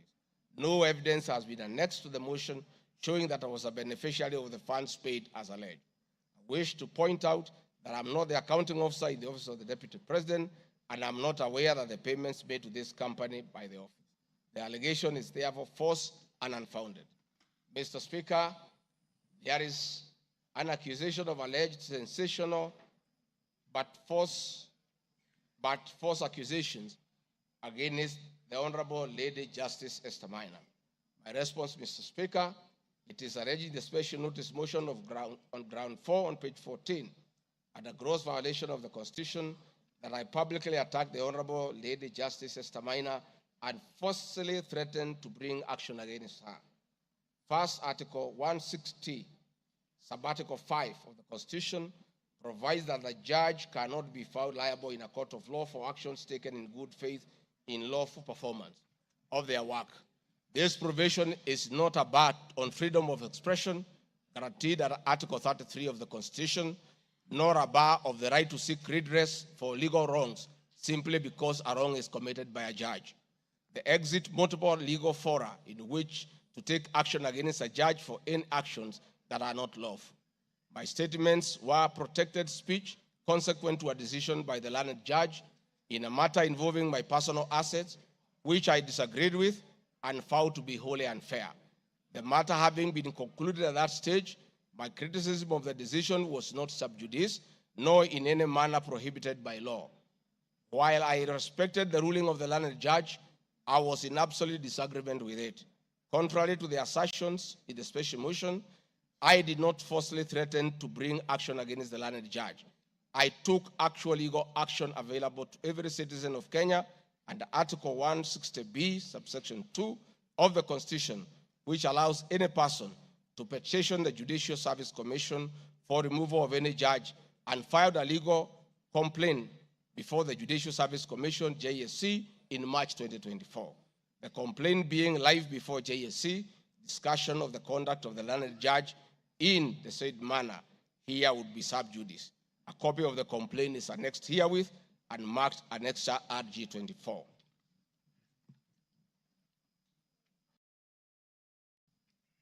Mr. Speaker, I have been accused of diverting materials meant for construction of Kilifi Malindi Highway to tarmac a private road to Vipingo Beach Resort. My response, Mr. Speaker, I reiterate that Vipingo Beach Resort is registered in the name of the estate of my late brother, Honorable James Gachagua.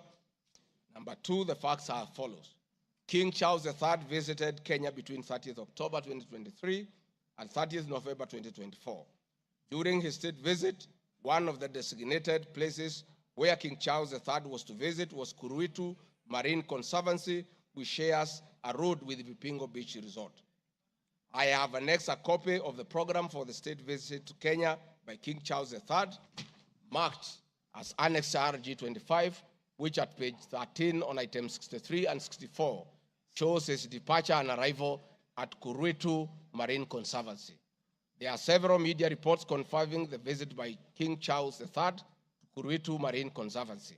I have annexed extracts of the media reports by the Star newspaper dated 7 November and by African News marked as Annexure RG 26.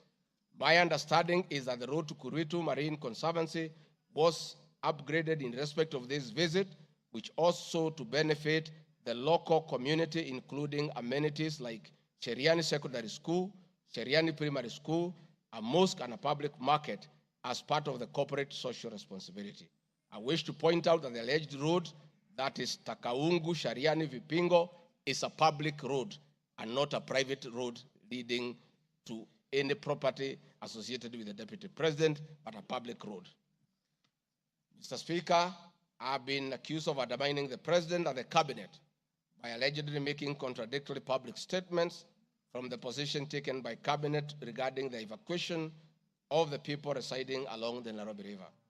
My response, Mr. Speaker, is that Article 147 of the Constitution provides that the Deputy President shall be the principal assistant of the President and shall deputize the President in execution of the President's functions. Article 28, which states that every person has inherent dignity and the right to have the dignity respected and protected. Article 29C, Mr. Speaker, states that every person has the right to freedom and security of the person, which includes the right not to be subjected to any form of violence from either public or private sources. Section 15G1 of the Land Act states that notwithstanding any provisions to the contrary in this act or in any other written law, all eviction shall be carried out in a strict accordance with the following procedures. be preceded by proper identification of this taking part in eviction or demolitions. B, be preceded by the presentation of formal authorizations for action. C, where groups of people are involved, government officials or their representatives be present during an eviction. D, be carried out in a manner that respects the dignity, right to life and security of those affected. E, include special measures to ensure effective protection to groups of people who are vulnerable, such as women, children, the elderly, and persons with disabilities, including special measures to ensure that there is no arbitrary deprivation of property or possessions as a result of the eviction. This includes mechanisms to protect property and possessions left behind involuntarily from destruction, to respect the principles of necessity and proportionality during the use of force, and give the affected persons the first priority to demolish and salvage their property.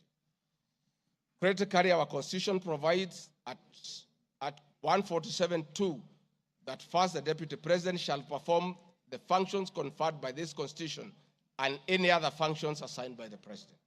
Pursuant to Article 3 of the Constitution, I, as well as every other citizen of Kenya, and state or public officers have an obligation to respect, uphold, and defend this Constitution in performing any of my functions.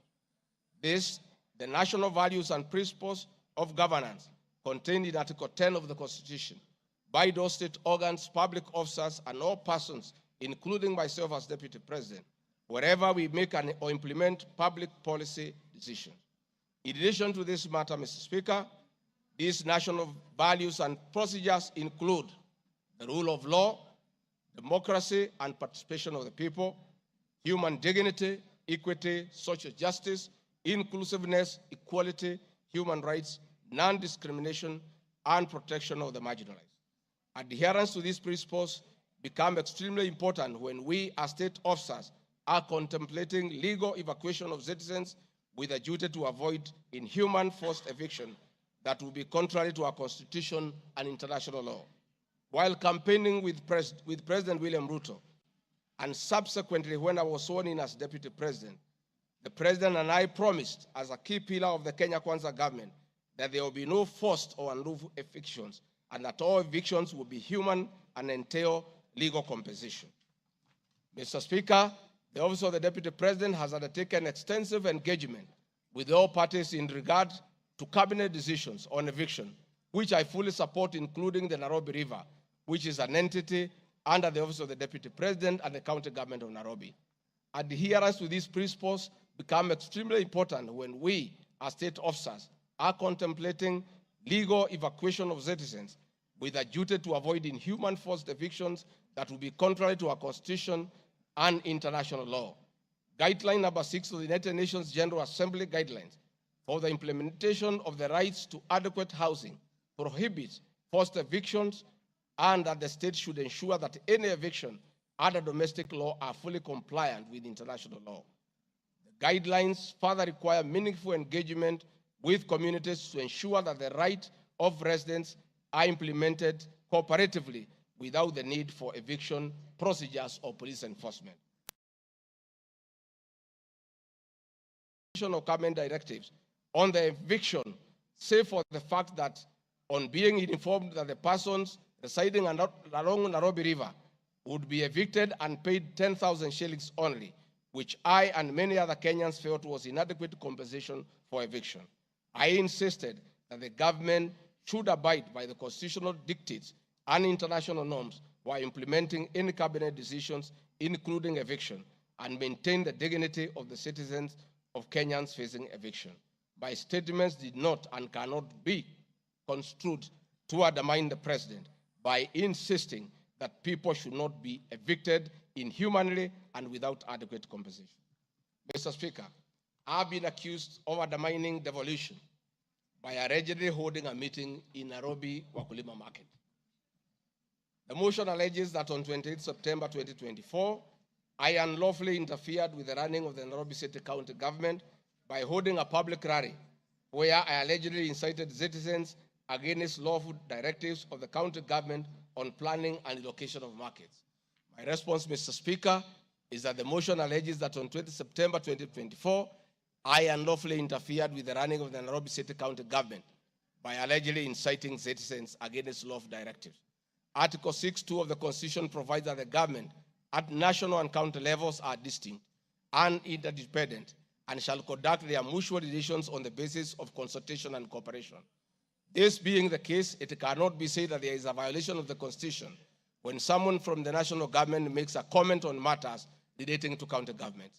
The traders had sought me out to intervene and request the governor on their behalf to dialogue with them and seek a solution to the grievances with regard to the relocation of markets. I request that a video, next RG video 3, be played for the benefit of members to say what I said.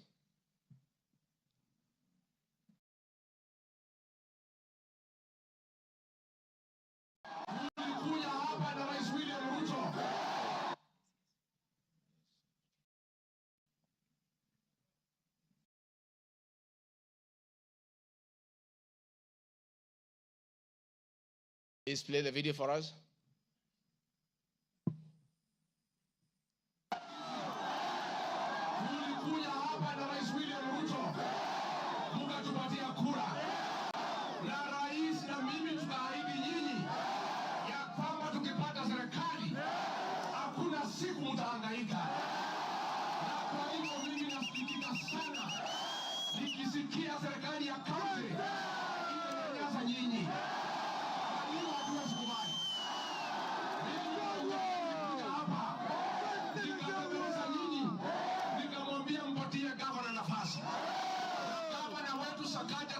Tukakubaliana ya kwamba akiwa gavana wa Nairobi, Rais William Ruto akiweko, mdogo wake, wafanyabiashara wetu watapata nafasi ya kufanya kazi yao.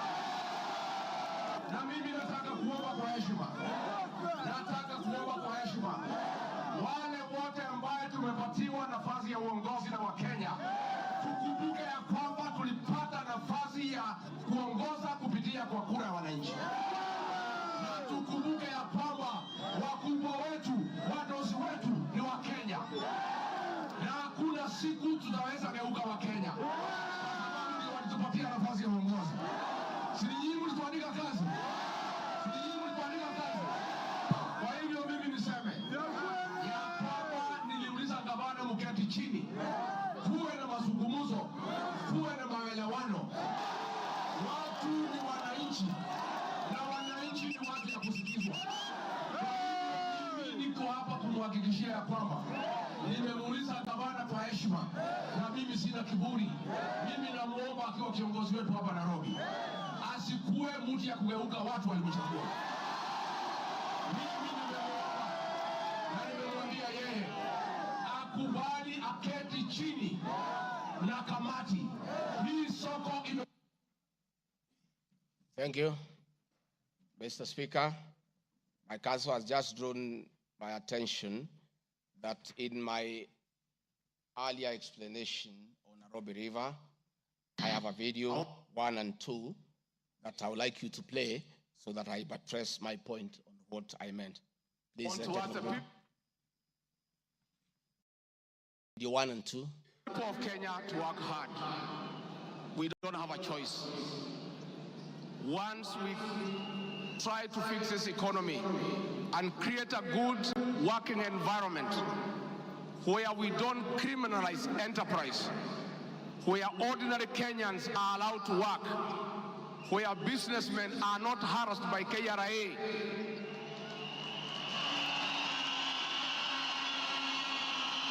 where goods belonging to the people of Kenya will never again be touched by overzealous public servants.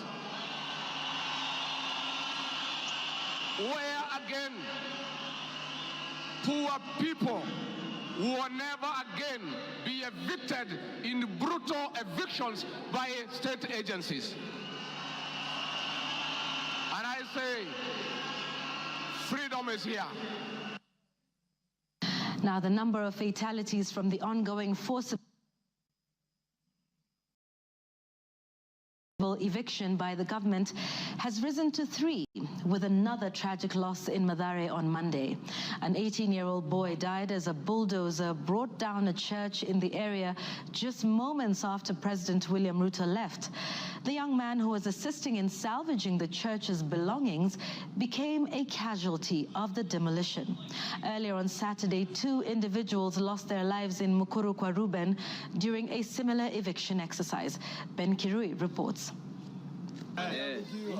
Monday evening, the ongoing forcible evictions in flood-prone areas tragically ended yet another life. The 18-year-old Ian Otieno lost his life in Mathare moments after President William Ruto left the area where he had been assessing the effects of floods.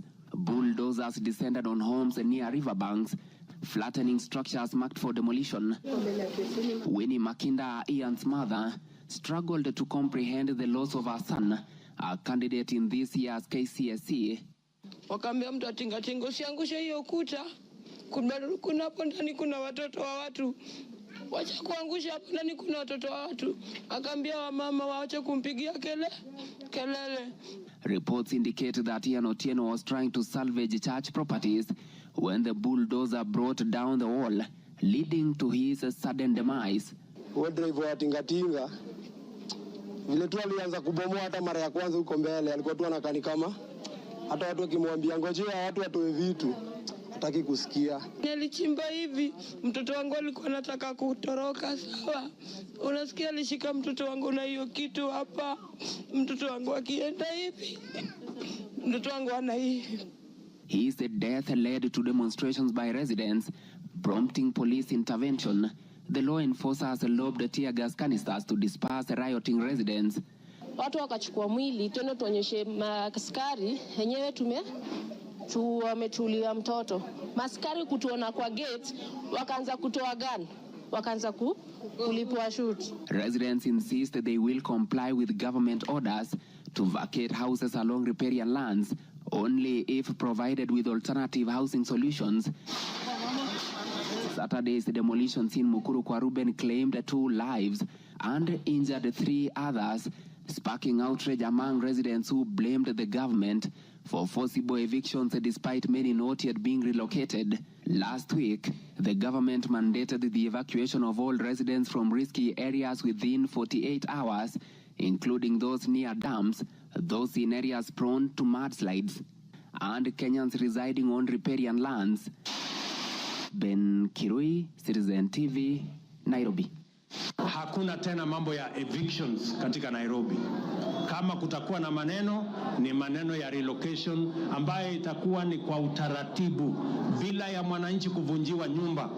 Uwezi kutoka nyumbani alafu unarudi jioni unakuta masufuria barabarani na blanketi sijui imekaa wapi. That one will not happen again. We want to make sure that we are an orderly, humane society that respects the right of everybody, irrespective of who they are or irrespective of their financial status. We are all equal before the Constitution. Tumekubaliana watu wa Nairobi? Vijana tumekubaliana? Thank you, Mr. Speaker. That was President William Ruto talking the same language as his deputy, that brutal and forceful evictions have no place under this administration. We have seen a video of brutal eviction. We have seen young children crying in tears. The deputy president is being accused of undermining his boss by just doing what his boss said, that we should never forcibly, brutally evict the people of Kenya. Mr. Speaker, the leadership of Nairobi business traders approached me sometime in March 2024 at the official residence to discuss multiple issues affecting business and requested engagement in the solution and intervention on these issues. Consequent to this meeting, I directed that short, medium, and long-term strategies be undertaken, coordinated by the Office of the Deputy President, to address the issues raised that cut across various agencies, including KRA, Kenya Post Authority, Anti-Counterfeit Authority, Kenya Bureau of Standards, the National Police Service, and the Kenya Copyright Board. On 11th April 2024, the Small Traders and Government Agencies Technical Committee, coordinated by my office, held a meeting to discuss issues raised by the small traders, including Mudhurwa Market, attended by the Office of the Deputy President staff in a supportive role in keeping with the draft framework of cooperation and engagement between the government, the Nairobi City County government, and Nairobi business traders. Subsequent this, Mr. Speaker, it's clear that my office have been having meetings with the governor of Nairobi on various matters affecting the people of Nairobi, and hence the Deputy President cannot be accused of undermining devolution. Mr. Speaker, I've been accused of undermining devolution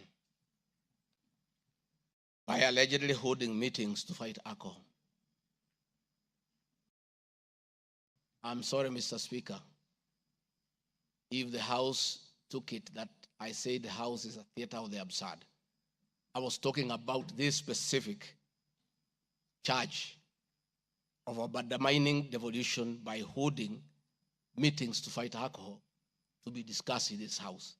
That to me is what I thought that moment. If it's 5 minutes or 10 minutes, that would be the theater of the absurd.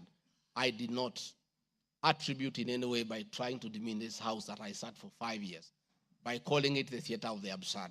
But this particular charge, Mr. Speaker, drug and alcohol problem in Kenya has been on the increase, and many of our youth have become addicted to alcohol and their lives destroyed because it causes them to drop out of school and start engaging in petty crime to look for money to buy alcohol. I'm a strong advocate for youth rehabilitation from alcohol and substance abuse, which I continue to encourage and support in order to save our future. With regard to alcohol control and regulation, I wish to state that I have held several meetings with the governors in Meru, Chuka, in Mombasa, in Nakuru, in Nyeri, and the efforts that President William Ruto asked me to lead in eradication of illicit brew has been very successful, and we have been working with the governors and county assemblies who have been developing legislation on the control of licensing of alcoholic drinks. If there is one program that has had the best working relationship between county governments and the national government, it is this particular program. I'm a bit emotive about illicit alcohol because I lost my brothers. One who was a medical doctor to alcohol, another who was a farmer to alcohol. I take it passionately. I don't know who complained about this particular charge. I have not seen any evidence of any complaint, and I have not had any person in Kenya complaining that the Deputy President is undermining with the devolution by leading the war on illicit brews and drug abuse. Whatever this House decides tonight and the other subsequent House, whatever happens to Rigathi Gachagua, whether he's in or out of office, this war must continue and must be won for the sake of our children. I want us to watch video number 4, RG4. Leaders, those of us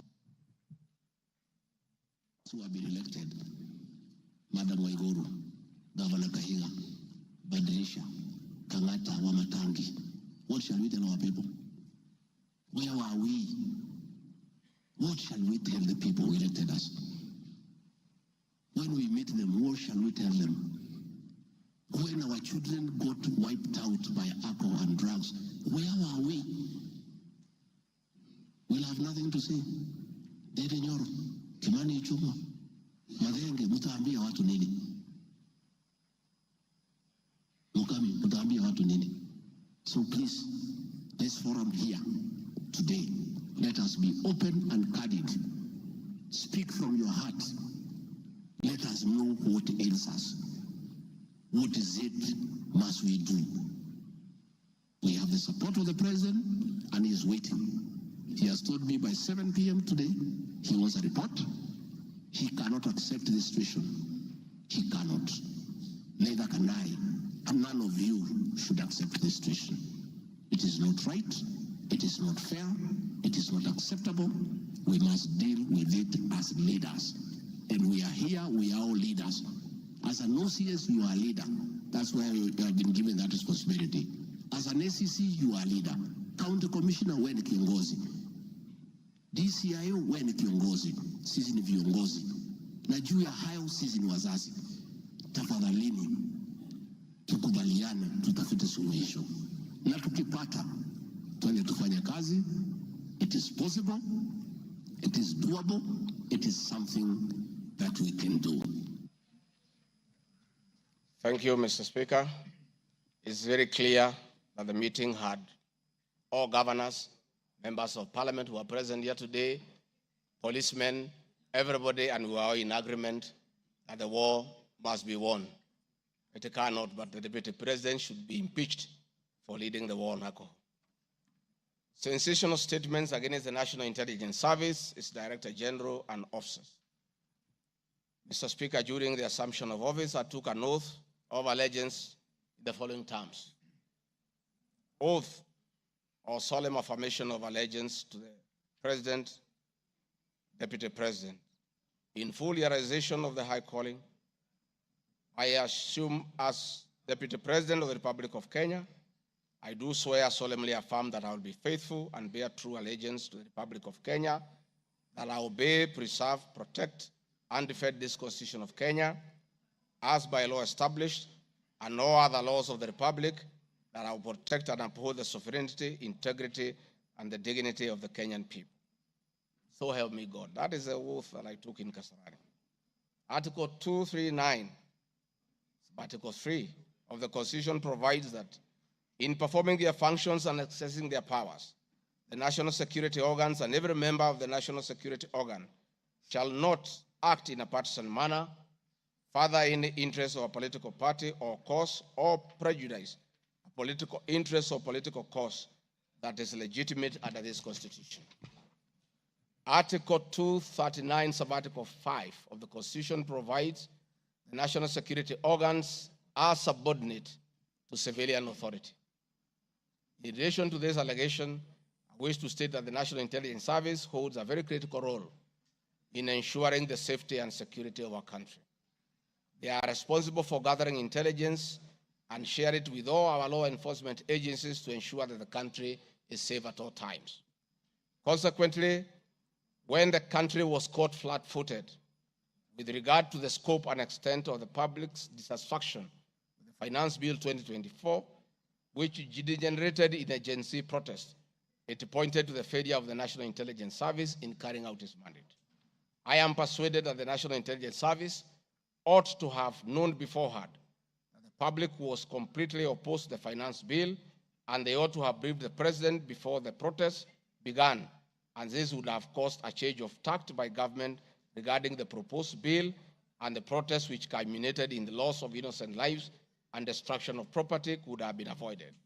Hence, I expressed my opinion on this in my public media briefing in Mombasa, and my utterances were not any different from what happens in other countries when there is a lapse or failure by the intelligence agencies.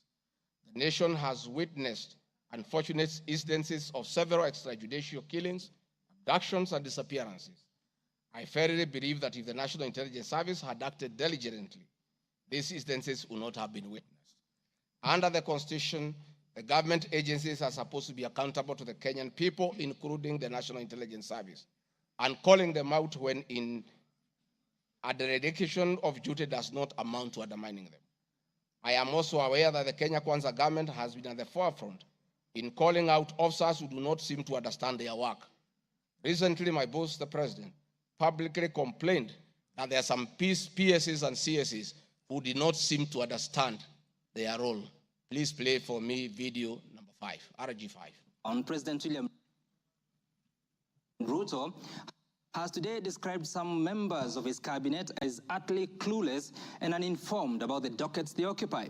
And in a sign of trouble for cabinet secretaries, the State House gates were shut for those who arrived late, with both President Ruto and his deputy Rigathi Gachagua giving a sharp tongue lashing to the latecomers. And our Citizen TV's Chemutai Goin reports the atmosphere at the State House, Nairobi, left little doubt on President Ruto's disappointment with a vast section of his 22-member cabinet.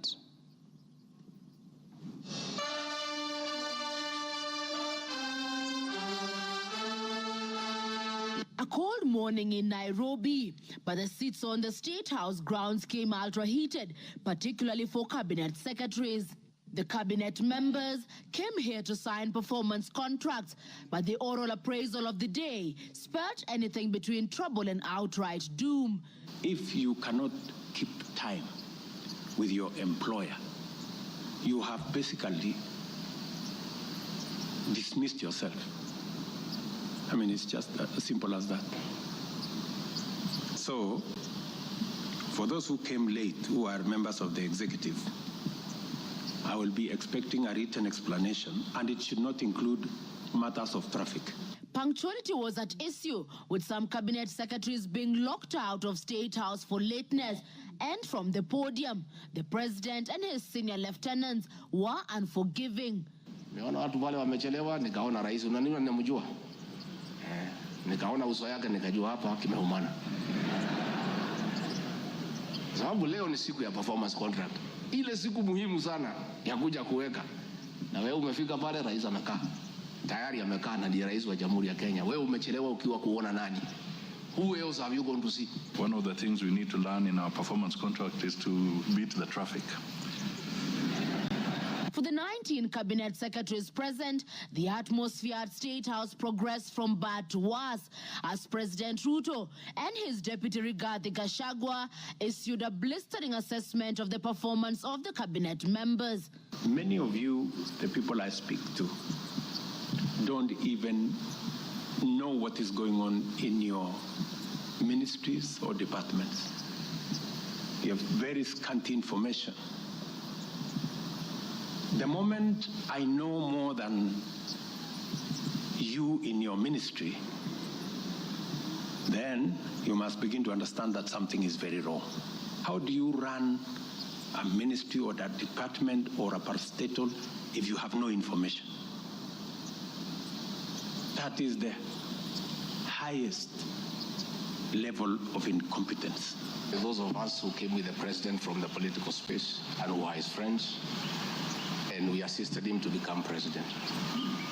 Once he gives us a job, that is the termination of that friendship. The friendship with the president will be based on nothing but performance. From travel habits to basic work ethic and even media appearances, it was a brutal ground zero appraisal for the cabinet. Why do you have to honor every invitation that you have been given to every country? Your Excellency, at times we have tried to hold cabinet committees, we can't. 5, 6, 7, 8 ministers are out of the country. Some change clothes at the airport from one country to another. That is the truth. Why can't you regulate yourself? If the president was to travel and honor every invitation, he will be out of this country the whole year. You just have to decide what is useful and other things you can leave to our ambassadors out of the country. So when you hear my deputy saying, find time, travel, but travel and see the people who have hired us, you know, go to different parts of Kenya so that you can get feedback from the public. We have done so much as an administration, but the information is not out there. Our ministers are quiet. They are called for TV interviews, they don't show up to say what they have done.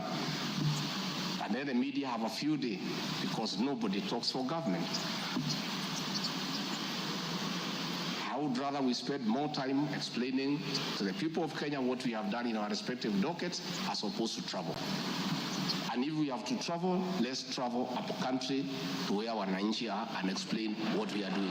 And I remember I called CS Chelugui I didn't find him, so I called his PS, and I found her, and I explained to her, I told her, look, the public is not understanding this.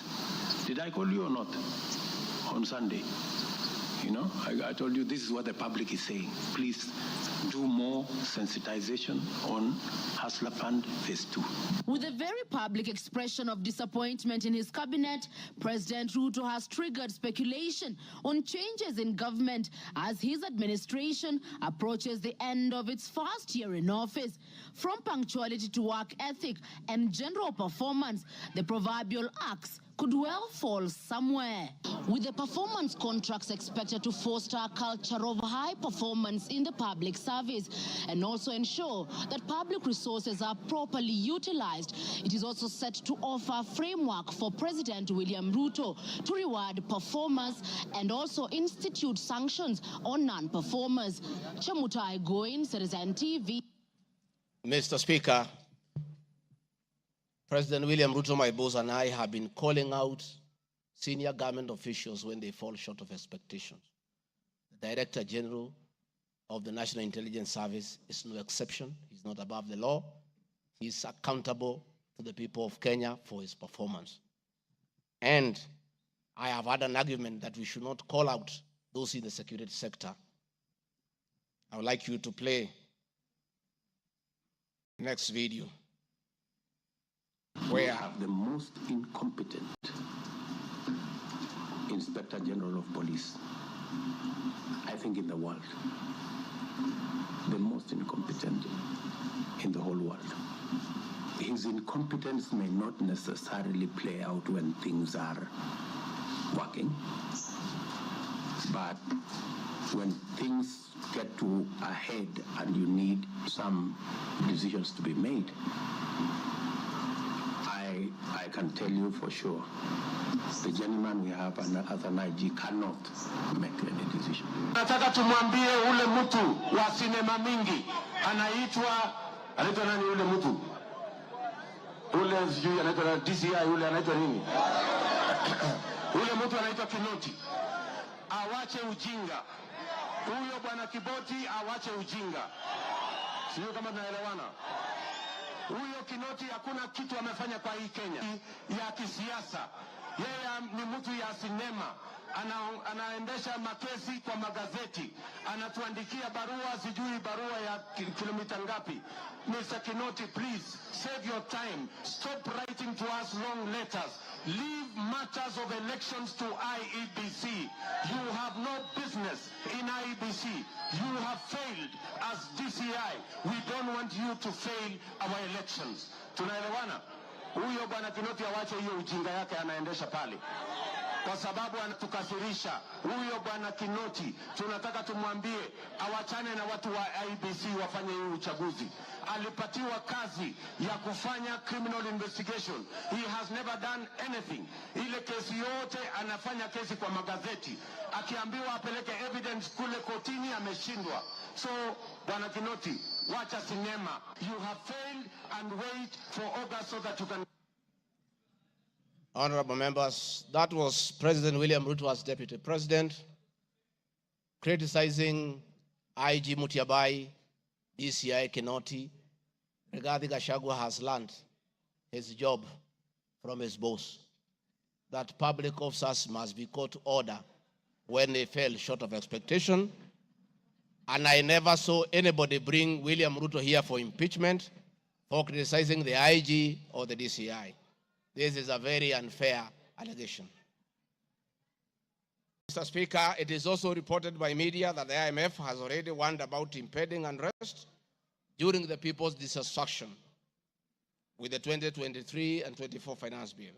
Many of you will recall, Mr. Speaker, after the September 11th terrorist attack in the U.S., the U.S. intelligence agencies were massively criticized, and an inquiry was even opened to investigate why their intelligence agency was not able to detect and thwart the attack.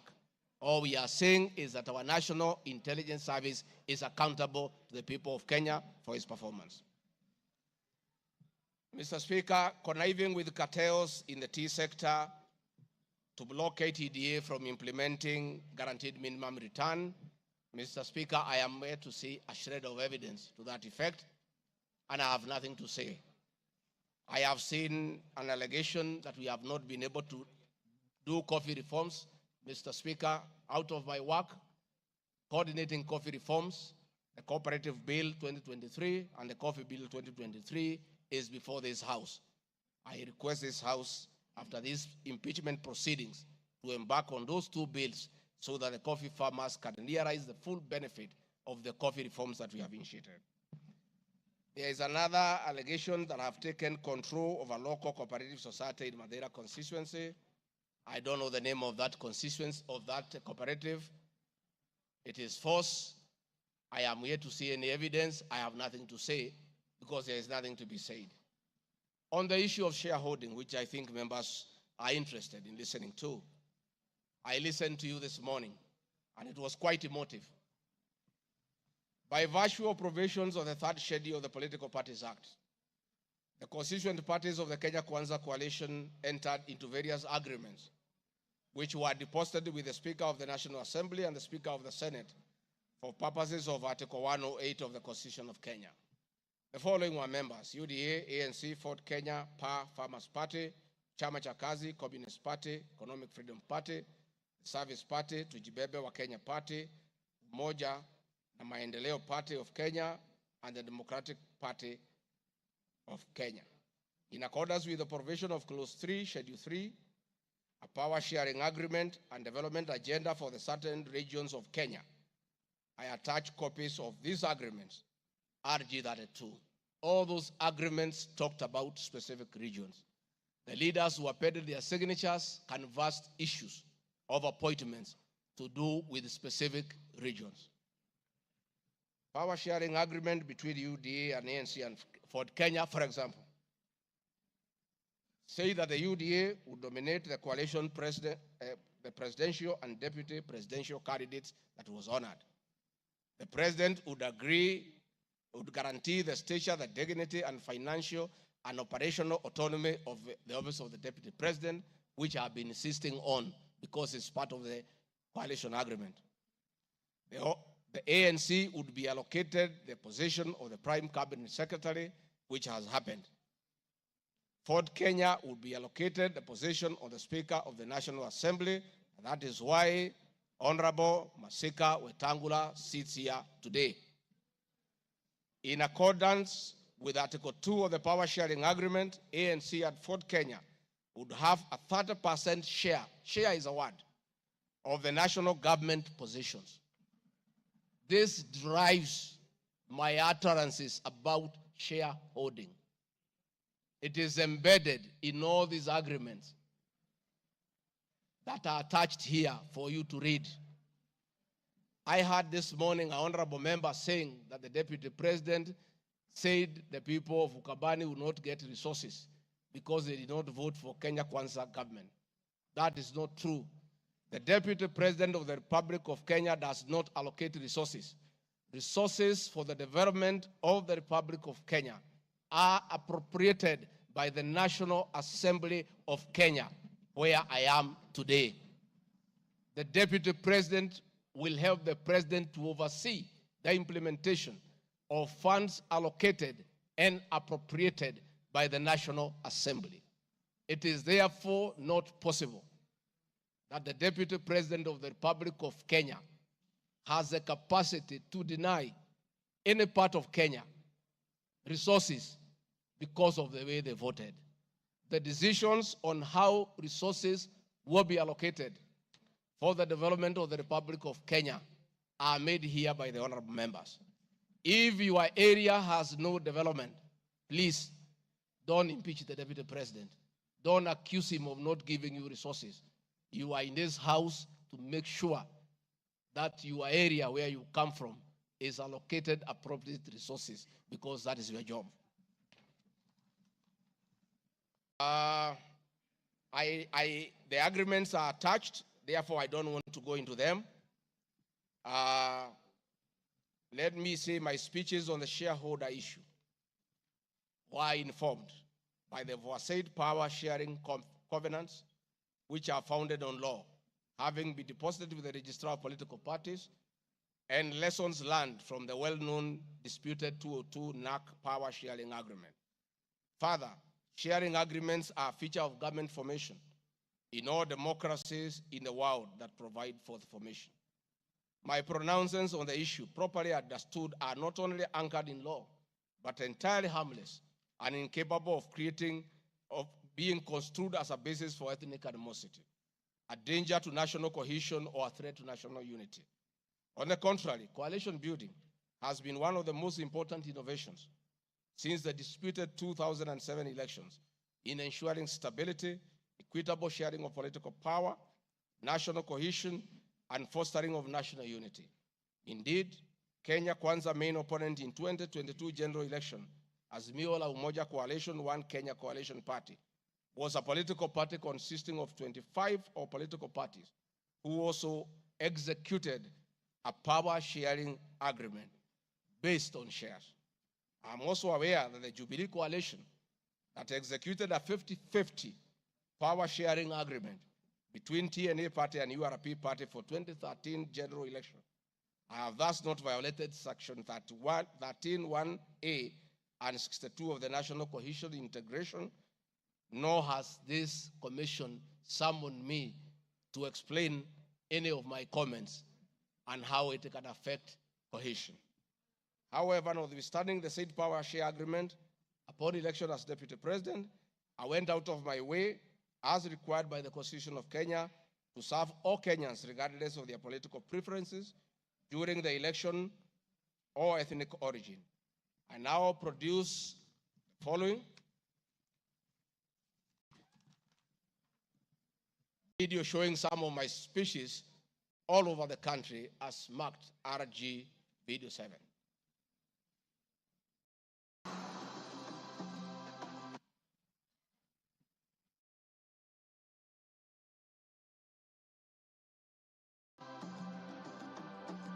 We want to confirm to the people of Nyanza that the Ruto administration will serve all Kenyans, those who elected us and those who did not. Kenya hii kila mtu afanyiwe kazi, kwa sababu kila mtu nalipa kodi. Mimi sikusema Kenya ni ya shareholders, nilisema serikali, nikiunda serikali wale wanakusaidia kuongoza. Unatakiwa uweke wengi wale walikuamini na wale walielewa manifesto yako. Mimi nimetembea Kenya. Mnasema nilikuwa Mombasa, hiyo hapana mlima. Mimi nilikuwa Wajir, hiyo hapana mlima. Nilikuwa Garissa, hiyo hapana mlima. Nilikuwa Mount Elgon. Nandi nimekuja karibu mara 10. Eldoret nimekuja karibu mara 6. Kericho nimekuja mara 4. Tea conference ya chai tulikuwa na nyinyi, niliweka Kericho. For now, kazi yetu ni maendeleo. Tutafanya kazi na kiongozi wowote, akuwe wa chama ile, akuwe wa chama hii, we don't care. This is the time to serve the people of Kenya, and we shall work with all elected leaders, irrespective of their political affiliation. Mr. Speaker, copies of documents demonstrating my efforts within the mandate allocated me by the President to address security issues and economic equalization programs and policy in historically marginalized areas is Annex RG33. The decision to embrace the broad-based government following the dissolution of cabinet after the Gen Z protest. I attached my video during the launch of the Honorable Raila Odinga's quest for EU chairmanship at State House, again as a demonstration of my embracing the broad-based government.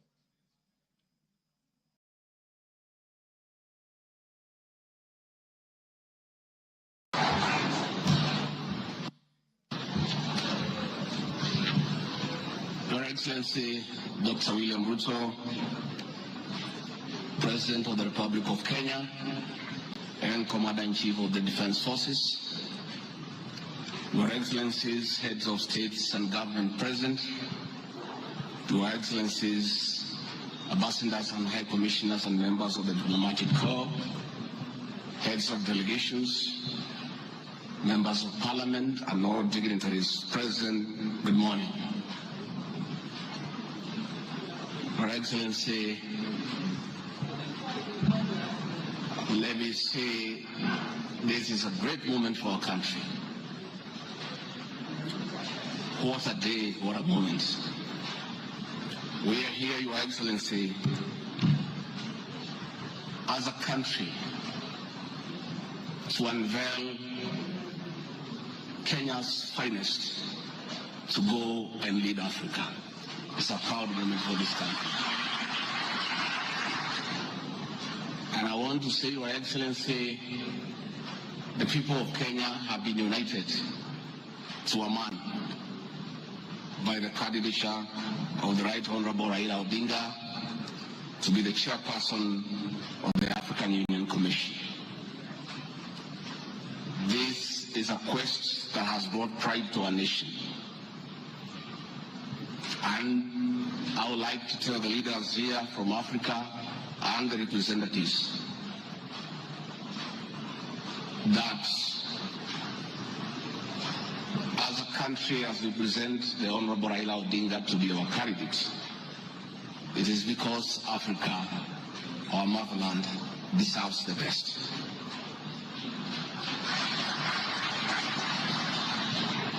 The passion and zeal of the Right Honorable Raila Odinga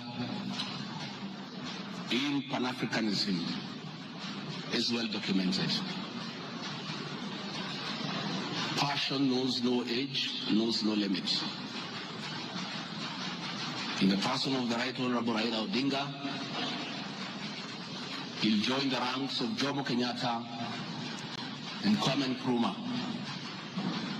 in pushing the agenda for Africa. I therefore want to say, Your Excellency,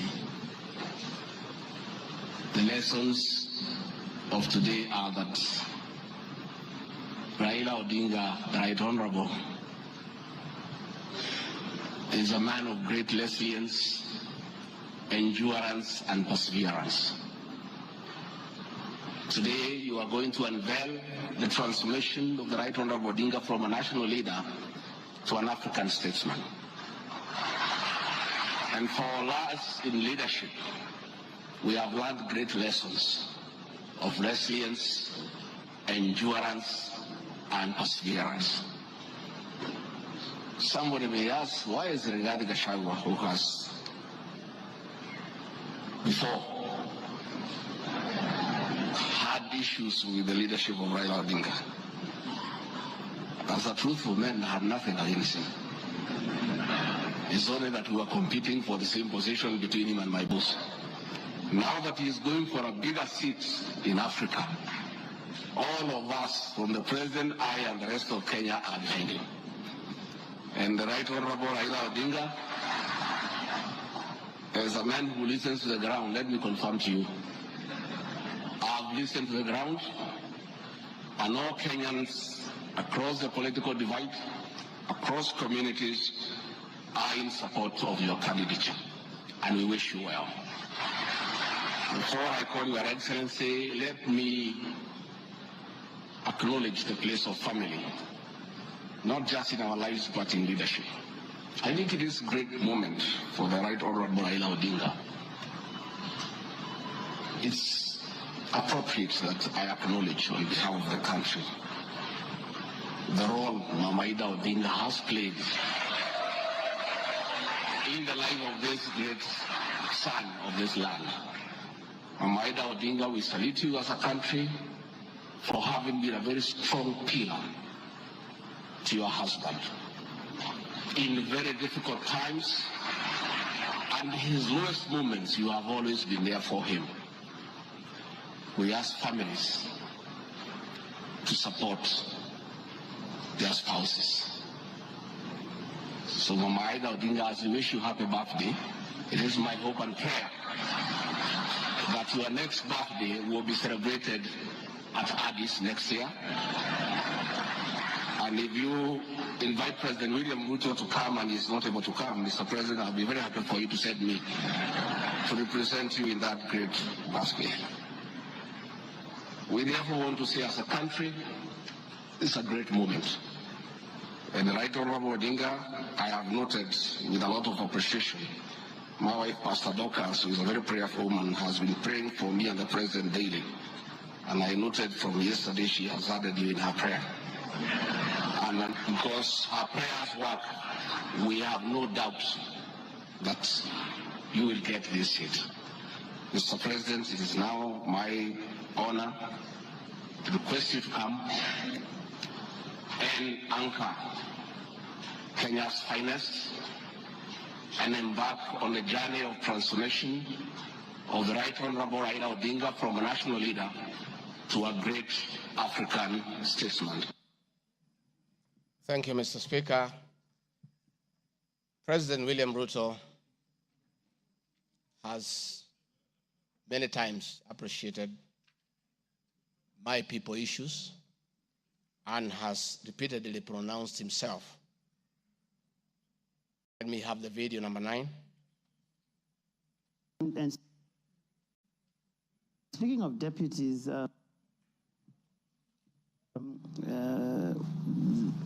you have in the last few weeks named Mr. Rigathi Gachagua as your deputy. There's been quite a debate, and I'm sure you know that, around running mates in this country. Perhaps this would be a great time to shed light on why you settled on this gentleman. Rigathi Gachagua is somebody I have known. Rigathi Gachagua is a very passionate leader. Rigathi Gachagua is a people's person. He speaks about the things that I speak about. He speaks about ordinary people. He's concerned about matters to do with farmers. He's concerned about the things that are dear to ordinary Kenyans. And the nexus between me and Rigathi Gachagua is the people. He believes in bottom-up the way I do. And that is why I chose Rigathi Gachagua to work with me. Thank you very much. Speaking of deputies... Thank you very much, Mr. Speaker. In addition, and almost in conclusion, I am not the only leader at the national level who has encouraged unity among Kenyans based on shared regional, geographical, and economic and other factors. I have attached several articles. Luya unity is not optional, Moses Wetangula. Ruto puts case for Gema Kalenjin unity. Mijikenda unity in the offing. Masai leaders in unity talks ahead of next year's general election. I have attached those articles so that you understand that regions uniting does not mean they unite against other regions. They unite for common issues, common values, and to strengthen them to join other regions for national unity. Mr. Speaker, the motion dated 26 September 2024, tabled before the National Assembly, makes the generalized claims that have committed crimes under national laws, Proceeds of Crime and Anti-Money Laundering Act, Penal Code, National Cohesion and Integration Act as anti-corruption and economic crimes. It is on the basis of the claim that it is said that the threshold of impeachment has been met. I'm not aware of any active investigations by any state agency for offenses under the said laws, neither have I been called upon to record any step pertaining to any investigation. Just like any other Kenyan, the Constitution accords me the presumption of innocence in relation to criminal offenses until the contrary is proved in a court of law on a specific standard of evidence. Therefore, in the absence of any active investigations by any investigative agency in Kenya, I do not believe that there can be any serious reason to believe that I've committed any offense. Otherwise, that will be an indictment of the intelligence agencies as well as investigative agencies. Therefore, it is inconceivable that the threshold of the impeachment motion as defined in Article 145 of the Constitution can solely be based on the perception of the mover of the motion in the absence of any other evidence. I heard the mover this morning saying that all we need to do is to believe in him. I believe that cannot be the position. We need actual evidence against the Deputy President. The net effect of the impeachment of this basis of allegations of criminal offenses whose evidence has not been tried and tested in court of law or by bodies mandated to investigate would be to disqualify me from the possibility of holding public office in relation to Article 99(3) without the benefit of due process of law and exhaustion of the systems of appeal as provided in the Penal Code. Mr. Speaker, I do not wish to respond to the issues I had this morning that are outside the motion. I want to confirm that I have tremendous respect for Kenyan women, and I have never disrespected them. What has happened is that as politicians, there is always propaganda to undermine somebody. I call upon anybody with evidence that I have ever disrespected that person to come out and provide that evidence. I had my very great friend, the Honorable Faith Gitau, say that I disrespect women. Many times I've been to Nyandarua. I've referred to Honorable Faith Gitau as Ngatha. Ngatha is a Kikuyu name for a woman of great respect. That I have done countless times is on video. Finally, the Honorable Bose Sholei, I heard what you said in Eldoret. I heard this morning that you said I should be charged with treason. But my sister, me, I'm a grateful man. I remember, and I'll never forget, during the last administration when I was arrested on fabricated charges for standing with the President William Ruto against the wish of the government at that time, Gladys Bosholai came and sat with me at DCI headquarters, brought me tea, brought me lunch, sat with me, comforted me. At court, she coordinated the collection of 12.5 billion shillings as my cash bail. She came to see me in Gigiri for 4 days and had very kind words for me. Despite what you have said, my sister, I do remember that one good thing that you did for me, and I'll love you and cherish you for the rest of my life. Finally, Mr. Speaker, as I wind up, I want to appeal to this Honorable House to consider the allegations against me by the mover of the motion, weigh it against the attached evidence, weigh it against my defense and the attachments and the videos that I've played in this house. And exercise your mind and exercise your discretion. Search your conscience and decide if Rigathi Gachagua is guilty of any of those allegations or is undergoing a political process. If you are so persuaded and you search your conscience without any intimidation or coercion or inducement, and you think it's the right thing to do, please go ahead and do so. If you search your conscience and listen to the issues that have been adduced here, and you find that there are no grounds to impeach the Deputy President of the Republic of Kenya, please make the right decision. But as you do so, many members who are in this house remember what President William Ruto as Deputy President went through. And most of us stood with him. Rigathi Gachagua underwent 4 years of persecution. Others were persecuted. But we took a firm stand because we believed we were doing the right thing.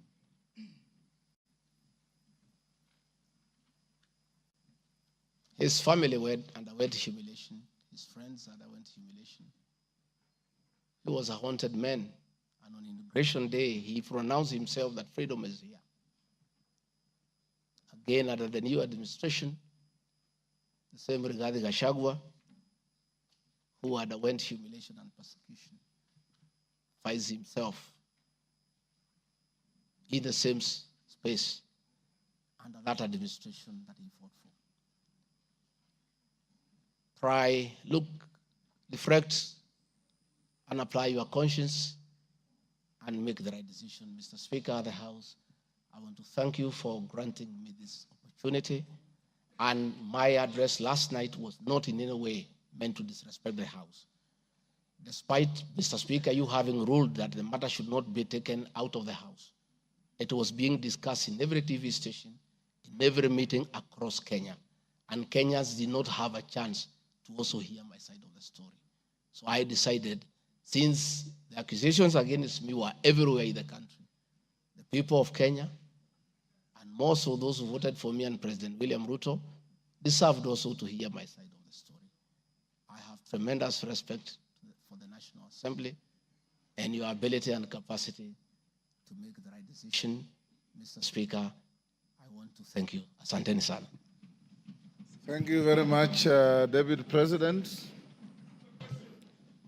Thank you very much, Deputy President.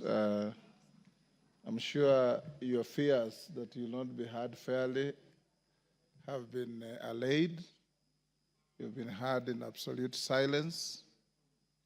You've been heard with total decorum from the House. And members, I salute you for the display of your legislative maturity in giving an opportunity to a subject to a motion in the person of the Deputy President to be heard. Is it Rosa? Proceedings are still going on. Who is praying? Yes, Senior Counsel. These proceedings are still going on. Yes, indeed. Mr. Speaker, this is a House of Record, and I had wanted to rise under Standing Orders 65, 67A, and 67B. Two of those points you've already covered, Mr. Speaker. It is important that the record reflects that although the standing orders do not require that we listen to the witness in silence, indeed we did. Yes, absolutely. Secondly, that there was compliance with the Standing Order 67B2 in giving the witness a maximum of 2 hours. But there's a third one, Mr. Speaker, which I think should go on record. Standing Order 67A also requires that the witness be entitled to appear in person or with counsel. I see that the witness has appeared with at least 3 counsel, all of whose names should come on record, so that the record shows that counsel were actually allowed to the chamber. I see my friend Advocate Ongoya, my friend Advocate Njiru, so that there is no incompleteness of the record. I beg, Mr. Speaker. That is a fair comment.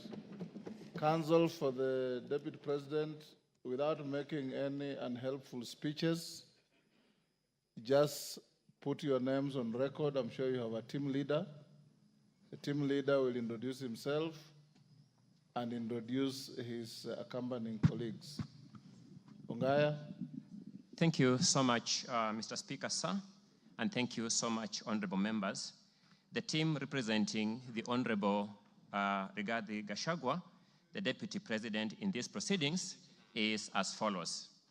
Honorable Paul Kibugi Muite, Senior Counsel, Mr. Victor Swanya Ogeto, my name is Elisha Ongoya, Mr. George Sakimpa, Mr. Ndegwa Njiru, Mr. George Wandati, Miss Faith Waigwa, Mr. Murigi Kamande, Mr. Amos Kisilu, Mr. Eric Kiprop Naibei, Miss Julia Omwamba, Mr. Tom Maina Masharia, Mr. Willis Echesa, and Mr. Andrew Moga. And that is all. Thank you. And apart from the 3 of you, the rest are within the precincts of Parliament? Are within the precincts of Parliament, save for Senior Counsel Paul Kibugi Muite, who sought to be excused from attending today, but is part of this team, and we are under his supervision and guidance. Thank you. From here, we'll proceed as follows. Deputy President, if you wish to leave, you are at liberty to do so with your team.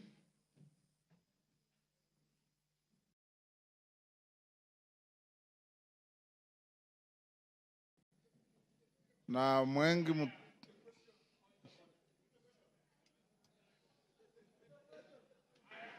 Yes, Kaluma.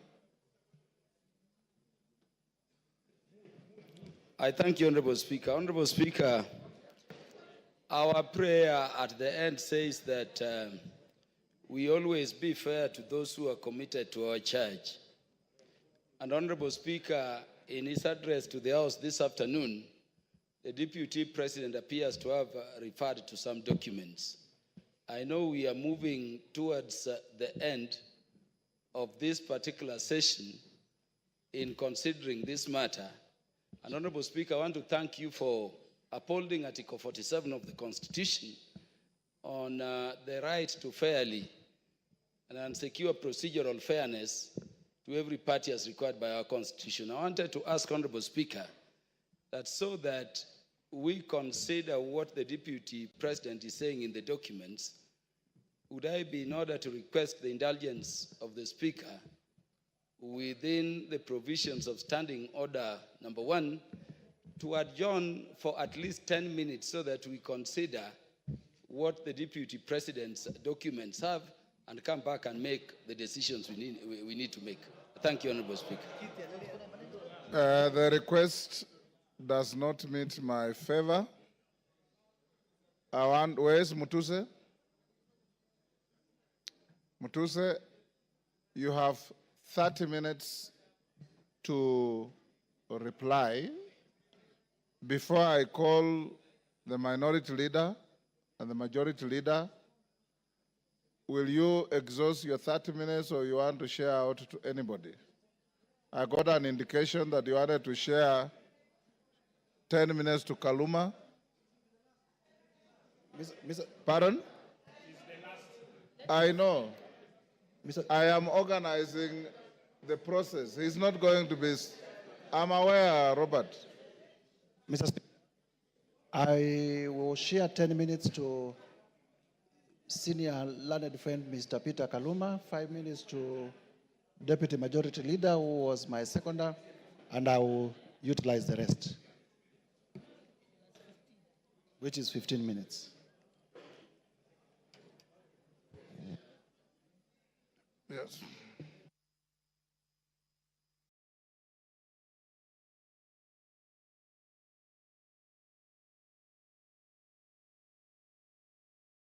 Honorable Mutuse,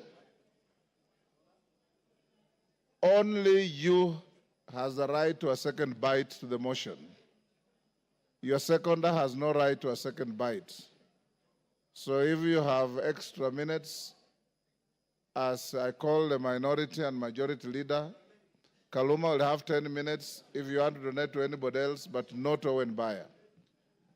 Minority leader, now it's your time.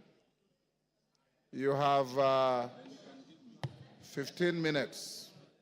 Mr. Speaker. Mr. Speaker, thank you for according me this opportunity. From the onset, Honorable Speaker, the minority supports the motion on removal from office by impeachment of Honorable Rigathi Gachagua because, Mr. Speaker, he is unfit to hold office in Kenya, and yesterday it was clear to all Kenyans to see for themselves the danger this country is in, Mr. Speaker. Mr. Speaker, the impeachment of the Deputy President is not merely a procedural step. Rather, it's a reflection of our commitment to accountability and the rule of law in this country, Mr. Speaker. Honorable Speaker, the integrity of government and the stability of our nation is at stake, Mr. Speaker, as we speak this afternoon in this House, this evening, Mr. Speaker. Honorable Speaker, national security is at stake. Honorable Speaker, the economy is at stake. Honorable Speaker, the DP, since he assumed office, we have witnessed nothing but abuse of power, discrimination against communities, insubordination, disregard for the two levels of government, corruption, bullying, and many other actions that undermine the rule of law, Mr. Speaker, as well as actions that are unethical, illegal, and that severely breach public trust as contained in the motion by Honorable Mwenge Mutuse, Mr. Speaker. Honorable Speaker, in supporting the removal of the Deputy President from office, we are rejecting the invitation by Honorable Rigathi Gachagua to accept tribal bigotry, Mr. Speaker, skewed resource allocation, and the exploitation and domination of minorities as fait accompli in Kenya, Mr. Speaker. Mr. Speaker, before I move forward, or before I go on with what I wanted to say on the motion, Mr. Speaker, I would like to take this chance first to respond to some of the issues that he has raised in the House a few minutes ago, or his responses, Mr. Speaker. In the first place, his response came very late in the day to the House, Mr. Speaker. He tabled his response at 4 p.m. in the evening today, Mr. Speaker, and he should have done it either yesterday evening or this morning, Mr. Speaker, so that the House can get enough time to peruse what he has said, Mr. Speaker. Mr. Speaker, one of the grounds that is being accused of Mr. Rigathi Gachagua for impeachment, Mr. Speaker, is the issue of what he calls shareholding, Mr. Speaker. He has said Kenya is a company with shareholding. But in his response, he comes here and tells the House that he did not mean that. What he meant is that he was talking about political parties, Mr. Speaker, and listed the political parties that have formed coalitions within Kenya Kwanza, Mr. Speaker, including Ford Kenya, ANC, PA, and all other parties that have formed what is called the Kenya Kwanza coalition, Mr. Speaker. Mr. Speaker, I want to contradict what he said by saying that political parties are national in nature. Ford Kenya is a national party. ANC is a national party. All the political parties that formed a coalition with Kenya Kwanza are political parties that are of national, Mr. Speaker. Mr. Speaker, in this country, under the Constitution, you are not allowed to form a tribal party. You're not allowed to form a religious political party, Mr. Speaker. You are not allowed to form a Mulima political party, Mr. Speaker. That is very clear in the Constitution, Mr. Speaker. And if the Deputy President is not aware of that, I can read out for him, Mr. Speaker. Under Article, Mr. Speaker, 91, every political party shall have a national character as prescribed by an act of parliament, have democratically elected governing body, Mr. Speaker. And it also says in Part 2, a political party shall not be founded on a religious, linguistic, racial, ethnic, gender, or regional basis, Mr. Speaker, or seek to engage in advocacy of hatred, like what he does sometimes, on any such basis, Mr. Speaker. Mr. Speaker, you cannot equate political parties to what the Deputy President has been propagating for the last 2 years in this country, Mr. Speaker. The Deputy President has told Kenyans in no uncertain terms that Kenya is a shareholding company. Order, honorable members. And if you do not vote, for Kenya Kwanza, you do not have any shares, Mr. Speaker. Order, Yegon, and your team. Ngong. Mr. Speaker, members now are excited because they are not happy with the response the Deputy President has given them. Now they want to vote and go home. I know what they are doing. I know, but let's prosecute the matter. We have to respond to the issues he has brought to the House, Mr. Speaker. Mr. Speaker, political parties are not equal to regional and ethnic, conglomerations that the Deputy President has been advocating for the last 2 years, Mr. Speaker. Mr. Speaker, I want to give him a good example like ODM. ODM has sent the other day 6 experts under the broad-based government, Mr. Speaker.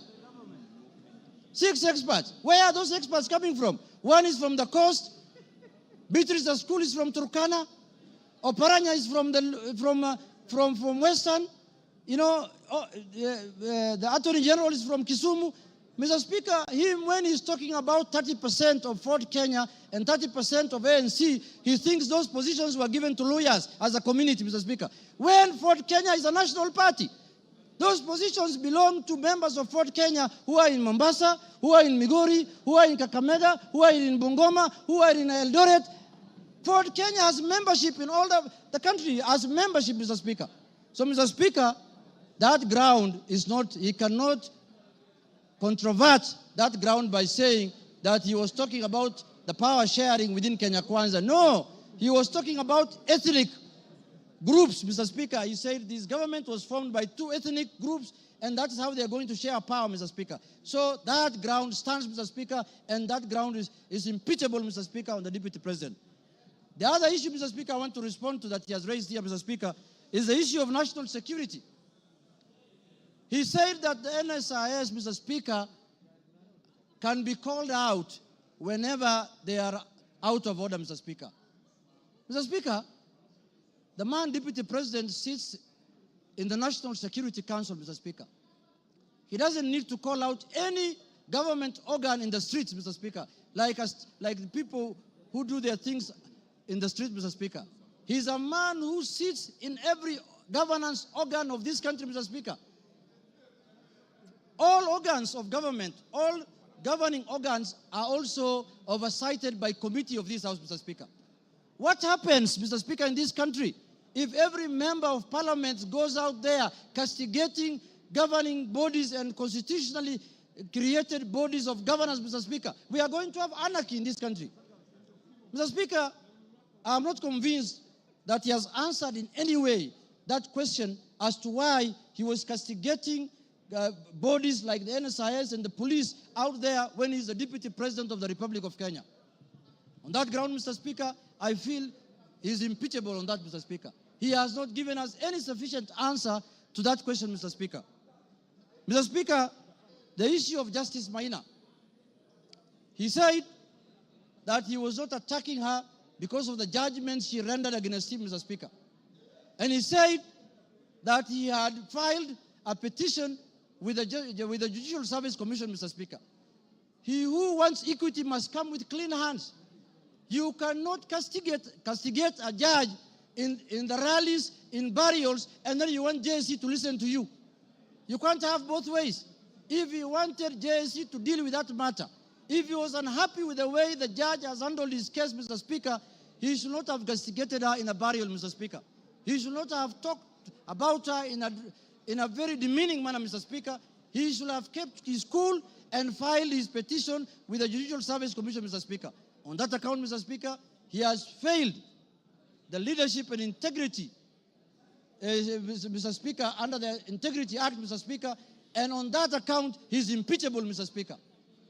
My last point, Mr. Speaker, is the issue of the renovation of his house in Karen, or the official residence of the Deputy President Karen, Mr. Speaker. You remember the Deputy President, when he was assuming office, when he was taking oath of office at Kasarani, Mr. Speaker, the way he lectured us, the way he told us that they have inherited empty coffers, Mr. Speaker. There is no money in this country. The former regime has looted and gone with everything, and goes ahead after 2 months to renovate his house, his official residence, with over 100 million, 45 million shillings, Mr. Speaker. Imetoka wapi, Mr. Speaker? Where has that money come from? Where has that money come from? He has not convinced us in any way how that money was spent, how those companies were paid, and on that account, Mr. Speaker, because of misuse of public resources, he is impeachable on that account also, Mr. Speaker. Mr. Speaker, I want to say this.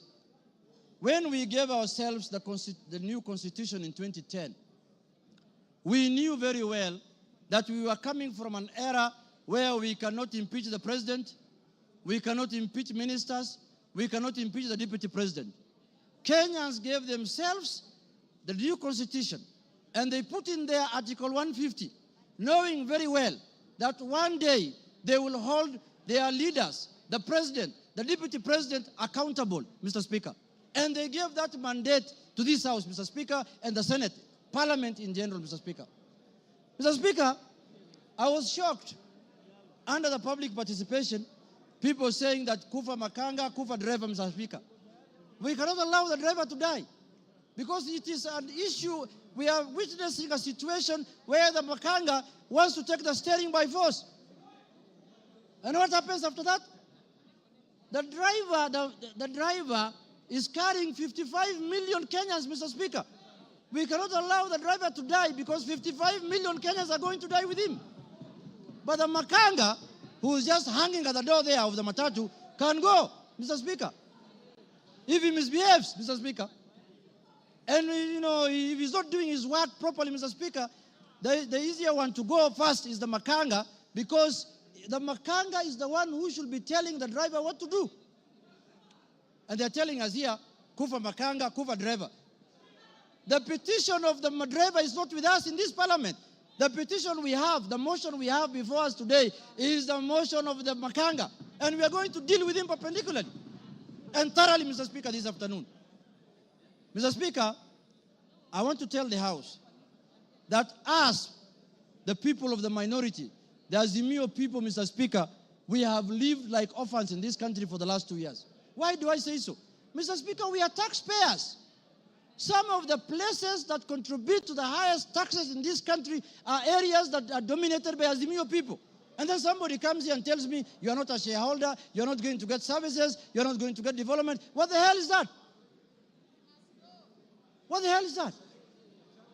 Does the taxes that are paid by the Azimio people count for nothing, Mr. Speaker? And it is coming from the high office of the Deputy President of the Republic of Kenya, Mr. Speaker.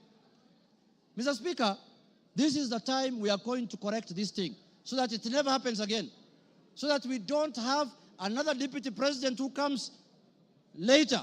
Because when we impeach this one, another one is going to be appointed. This is a lesson to the next one, that if you misbehave, we will just take you through this Goleta, Mr. Speaker. Mr. Speaker, I want to conclude by saying this. Let us not personalize offices. We don't have any ill will. We don't have any bad faith. We don't have anything that we are holding against the persona of Geoffrey Rigathi Gachagua, Mr. Speaker. We are dealing with the office of the Deputy President currently occupied by one Geoffrey Rigathi Gachagua, Mr. Speaker. The office holder. And let us not personalize. The office does not belong to him, does not belong to anybody. This is a constitutional office, and the Constitution has prescribed how to deal with you when you misbehave in that office, Mr. Speaker. So, Mr. Speaker, for Kenya to become cohesive, Rigathi must do what? Rigathi must? For Kenya to become cohesive.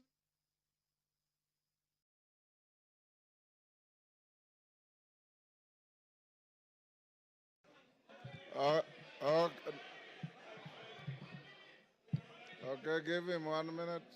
Mr. Speaker. Give him 1 minute. Mr. Speaker, I was telling members, for Kenya to unite, Rigathi must. For Kenya to prosper, Rigathi must. For Kenya to have unity, Rigathi must. For shareholding to end in Kenya, Rigathi must. For us to have a peaceful country, Rigathi must. Thank you very much. That is the mood, and that is what how we are going to do. Thank you, Kimani Ichung'wah.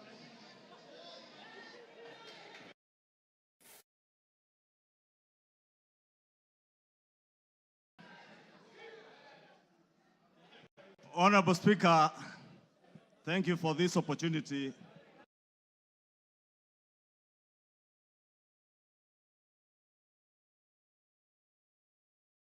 Honorable Ekomas Mutuse, the member for Kibwezi West, approached me with the impeachment motion. Honorable Speaker, I took some time not just to go through the grounds that he had stipulated for the impeachment of the Deputy President, but also to reflect on what Honorable Mutuse was asking me, not just as a member of parliament for Kikuyu and leader of majority party in this house to do, but also took time to reflect and ask the Almighty God to guide me and give me wisdom to do the right thing. Honorable Speaker, I pray to God that the Almighty God may give me wisdom to do that which is right. And not just what is right, Honorable Speaker, but also what is just. Just to the outgoing Deputy President of the Republic of Kenya, but also just, more importantly, just to the people of Kenya who turned out in their numbers in 2022 to vote in a government that they believed would create cohesion and unity and offer them opportunities to excel and prosper as a people. Honorable Speaker, as I prayed for wisdom, I was also conscious that what is right is not always easy. And what is right is not always popular. And being a son of the mountain, representing people of the Mount Kenya region, Honorable Speaker, it was clear to me that what may be popular today may not be right. And that is why I asked God to give me the wisdom to do that what is right, Honorable Speaker. And I am here today to do what is right for the people of Kenya. I am here to do what is right, not just for the people of Mount Kenya. I am here to do what is right for the greater good of the Republic of Kenya, Honorable Speaker. And that is why I rise to support this impeachment motion, Honorable Speaker. Honorable Speaker, having listened to Honorable Mutuse and all the grounds, and having looked at the Constitution, Honorable Speaker, and I would beg for us to look at Article 150 on the removal of our Deputy President, the reasons as to why you may remove a Deputy President from office. The first one is on the ground of physical or mental incapacity to perform the functions of that office. We have no capacity to determine the physical and mental capacity of the Deputy President, Rigathi Gachagua. But on impeachment as a second ground, the first ground is on the ground of a gross violation of a provision of this Constitution or any other law. The question that begs is whether one Rigathi Geoffrey Gachagua has contravened or has grossly violated one provision of our Constitution. And I think the Honorable Ekomas Mutuse was able to demonstrate this morning that Rigathi Gachagua has violated not one, but over 8 provisions of our Constitution, which I agree with the Honorable Mutuse. And for that reason, Rigathi Gachagua ought and must be impeached today. The second ground, Honorable Speaker, is where there are serious reasons. And Senior Counsel Otiende Amolo went to great length this morning to explain what serious, when you believe there are serious reasons that the Deputy President has committed a crime under national or international law. Honorable Speaker, behind the veneer of humility that you have seen here this evening, behind the veneer of humility that Kenyans saw on national TVs on Sunday, pretending to apologize, is a dark face of violence. Is a dark face, Honorable Speaker, that is a great danger to our nationhood, a great danger to the unity of our republic, Honorable Speaker, a danger to the cohesive existence of our nation as we see it today, Honorable Speaker. On the first ground, Honorable Speaker, on the remark of Serikali ni kampuni, it pains me, Honorable Speaker, as I say, not just as leader of majority, but as a member of parliament of Kikuyu constituency, and also as a son of the mountain, where I come from. That, Honorable Speaker, today, the community I come from is being depicted as a community that is entitled and privileged. We are a community, Honorable Speaker, that has love for other Kenyans and other communities in our republic. We are a community that is known for our hard work and resilience, not for entitlement. We are a community that is peace-loving and that believes in the unity of one indivisible nation and Republic of Kenya. Rigathi Gachagua does not believe in an indivisible country. He believes in parochial, selfish, regional, and sectarian interests. And for that reason, Honorable Speaker, we ought and we should impeach the Honorable Rigathi Gachagua. Honorable Speaker, we need to ask ourselves as Honorable Members of Parliament, who took an oath of office, Honorable Speaker, and we swore in the name of the Almighty God that we would obey, respect, uphold, protect, and defend this Constitution. And today, Honorable Speaker, what we are being asked to do is to recall those words of the oath of office that we all took either with the Bible or with the Holy Quran in our right hands, Honorable Speaker, that for a man who has grossly violated our Constitution, whether we will stand up today to be counted as protecting and defending this Constitution by sending home one Rigathi Gachagua, Honorable Speaker. I want to say I rise to the occasion today to do what is right and to reaffirm that oath that I took with the Bible in my right hand, to obey, to defend, and to protect this Constitution that we all swore to defend. And I call upon all of you, honorable members, to defend this Constitution. Honorable members, for Kenyans around the country who watched in disbelief as the Honorable Rigathi Gachagua went to great length, and the Honorable Otiende Amolo told us this morning, if you have to spend 2 hours on national TV to defend corruption and tell the world how you are not corrupt, you are definitely corrupt. Honorable Speaker, the Deputy President with his legal team submitted their defense late at 4 p.m. this afternoon, imagining that we will not have the time to go through this voluminous document. If you go through what Rigathi Gachagua was telling you here,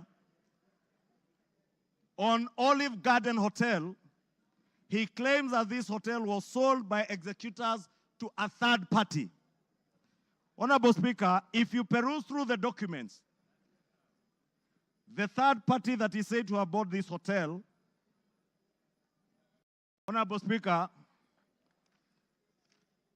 allow me, Honorable Speaker, first to tell you that the joint executors of the will of the late Governor Nderitu Gachagua were Rigathi Gachagua, Advocate Njoroge Regeru, and one Mr. Mwai, who was said to have been his great friend, Mwai Madhenge. And Honorable Speaker, if you read the report filed in court by the joint will executors, filed on the 27th of June this year, it says in the report that the joint will executors will make decisions independently of the beneficiaries and without influence from any beneficiary, except for one who is both a beneficiary and an executor. The joint will executors does not have the same attributes and mandates as for trustees, where beneficiaries would play a part assisting in decision making. What this is saying, Honorable Speaker, a document filed in court, is that Rigathi Gachagua, as a joint will executor, was also a beneficiary of the estate of his late brother. He was not only a joint will executor, he was also a beneficiary, and he was also a purchaser for value of the estate of his late brother. Olive Gardens is said to have been sold to one gentleman that many of us know, the Honorable Gishimu Githinji, the member for Gishugu, will tell you that the gentleman who is listed here as a purchaser for value for Olive Gardens one Peterson Jomo Mushira was a candidate in Gishugu constituency.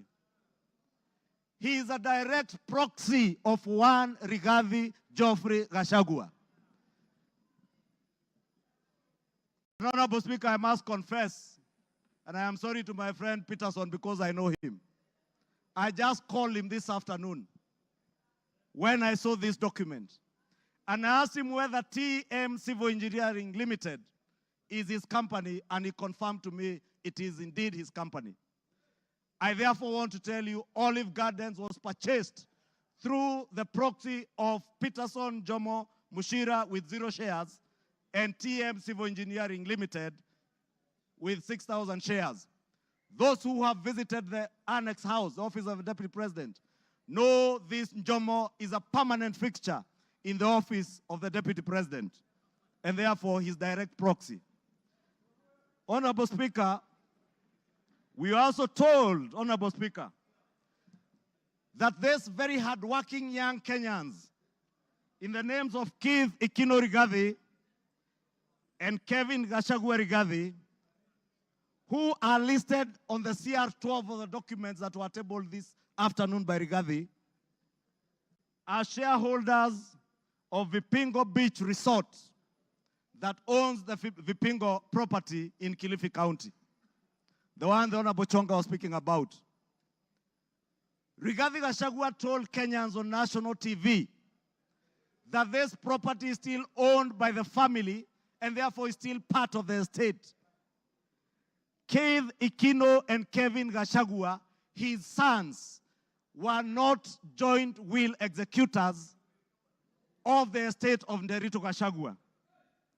And the owners who are listed on this CR12 is Keith Ikino Rigathi, Kevin Gachagua Rigathi, and the estate of the deceased James Nderitu Gachagua. It is a rather ingenious way of trying to hide behind the estate of his late brother. And how shameful, Honorable Speaker, that the Deputy President of the Republic of Kenya would hide behind the veil of the estate of his late brother to disguise what is outright proceeds of crime, because he is a purchaser of this property, and that is why his 2 sons are listed as directors and shareholders of Vipingo Beach Resort. But he was on national TV telling Kenyans, this is a property that belongs to the family, and we have decided to keep it. This is a House of Records, Honorable Speaker, and it is good we gave the Honorable Rigathi Gachagua an opportunity to be heard so that we can expose his lies in broad daylight or this early in the evening. And I want to tell Kenyans and all of you members, save this country from this dark face, Honorable Speaker, honorable members. Save this country, Honorable Speaker.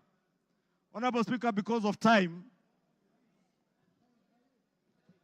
I know there was alluding, Honorable Speaker, if you look at the time this company, Vipingo Beach Resort, was formed, it was founded on 5th August 2008.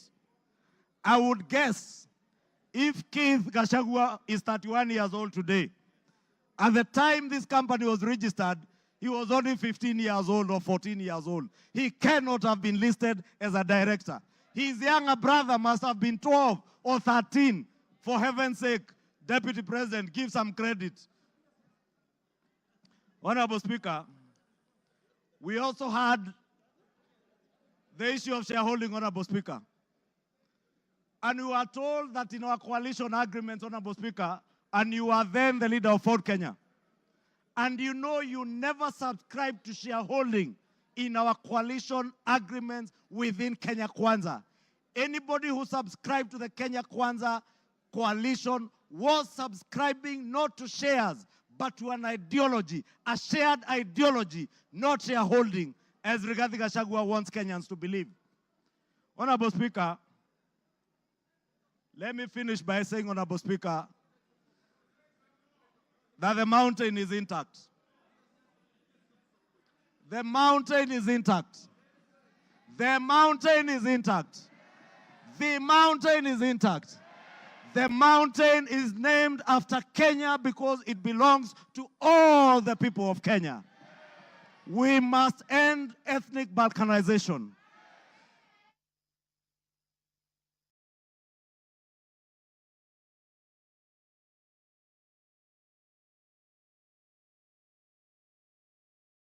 Give him another 2-3 minutes.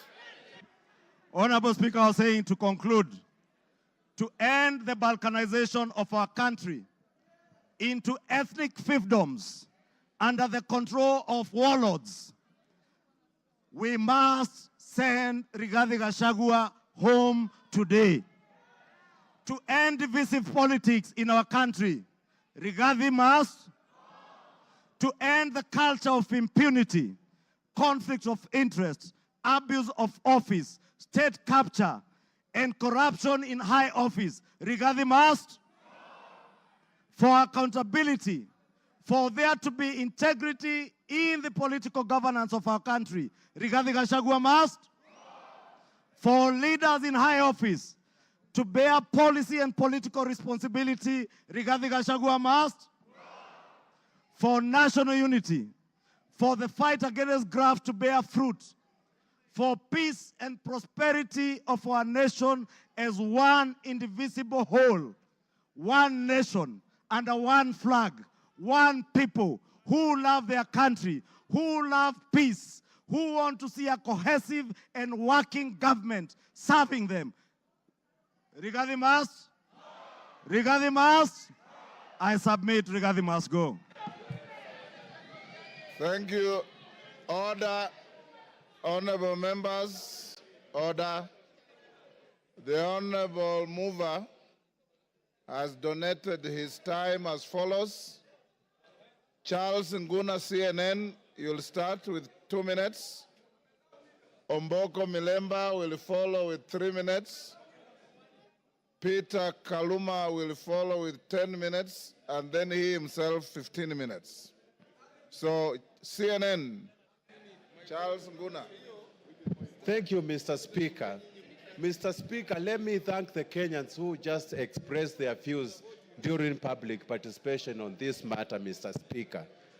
And to add this, I keenly followed and listened to the Deputy President yesterday, His Excellency. And Mr. Speaker, based on all what is said, we saw a lot of differences, rifts, contradictions, divisions, which are totally eminent we are going to have in future, Mr. Speaker. Mr. Speaker, it is inevitable that we are going to have battleground between His Excellency the DP and His Excellency the President. And when the bulls fight, Mr. Speaker, grass suffers, Mr. Speaker. And it's that's why I'm saying that if we continue keeping one of them in the office, Mr. Speaker, Kenyans are going to suffer most, Mr. Speaker. And based on my wisdom, for prosperity and also for development, for what we call prosperity and patriotism, and for us to live in an amicable manner and peaceful manner, Mr. Speaker, we have to separate the two bulls, Mr. Speaker. And the motion today, it is for Rigathi to go, not for William Samoei Ruto. With those few remarks, Mr. Speaker, I support. Omboko Milemba.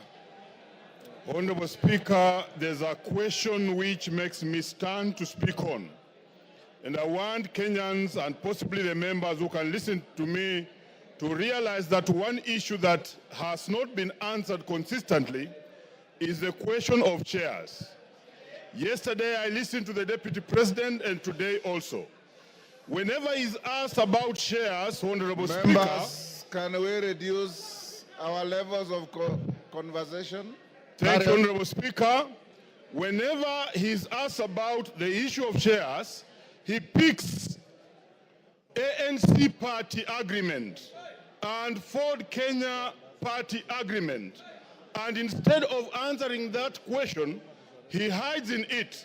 Finally, Honorable Speaker, I'm now holding the reply by Honorable Gachagua, and on page 333, the agreement is annexed. And I want to demonstrate to this parliament that what you have been told was wrong. Because that agreement does not talk about just power sharing for a region. He has avoided intentionally to read the entire paragraph, which says that the sharing of the political parties will also depending further on the need to achieve an inclusive government that reflects the face of Kenya, including the need to accommodate the representation of any future member party and all regions of Kenya. He avoided to read that and therefore gives an impression that there was a power-sharing agreement which only confined ANC party to Western only, when ANC party is a national party. Look at this, Honorable Speaker. The only member of the ANC party we nominated was Honorable Dena Hamisi, who comes from Kwale and not Western. So this is an issue which has not been tackled. Two, he is unable to deal with Senior Counsel Tienda Molo's assertion in the morning that how would you elevate the agreements of a political party beyond the Constitution of Kenya? It's very important that as you make your decision, you get that this was a false lie. Finally, Honorable Speaker, in all this we have seen all the techniques of card stacking, of propaganda, which include card stacking, emotional appeal, branding, and that's why we have seen the name of the president being dragged in this matter today. I think the motion on the floor is for the makanga, it's not for the driver. Thank you, Honorable Speaker. I support. I have been advised by the mover that Lillian Kogo will take 2 minutes and Kaluma 8 minutes instead of 10. Lillian Kogo. I thank you so much, Honorable Speaker, and I want to thank all the members who have contributed to this motion. I rise to support. I had not given my voice to it, but Honorable Speaker, as you were speaking earlier, Honorable Speaker, I believe the Honorable Deputy President of the Republic of Kenya was following the proceedings of this House. And one of the matters, Honorable Speaker, that came out so clearly, Honorable Speaker, was the insult on women, Honorable Speaker. Women form a substantive position in this country's national development, Honorable Speaker. And Honorable Speaker, I expected that when the Deputy President came to this House, he was going to address this matter on a special way, Honorable Speaker. But I did not listen. I did not hear him. I did not hear the Deputy Speaker say when, where, how. The Deputy President, sorry.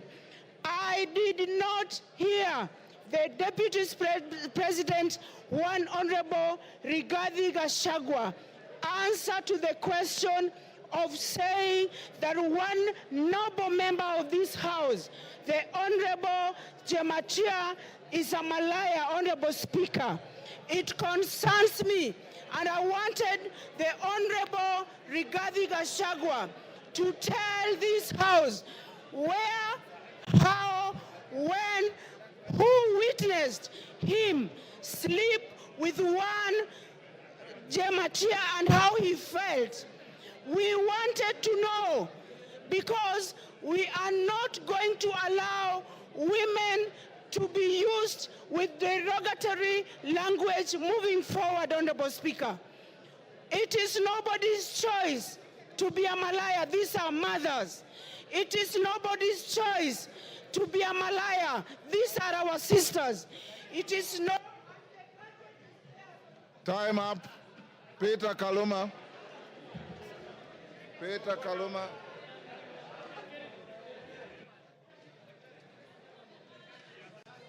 Peter Kaluma. Honorable members, I thank you.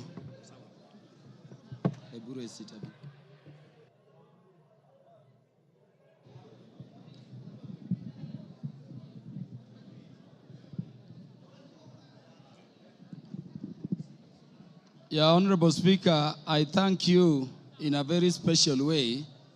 Honorable Speaker, I have this benefit of speaking after listening both to the mover of the motion and to the Deputy President, who is the subject matter of this motion. And so, Honorable Speaker, I can look at it from all perspectives.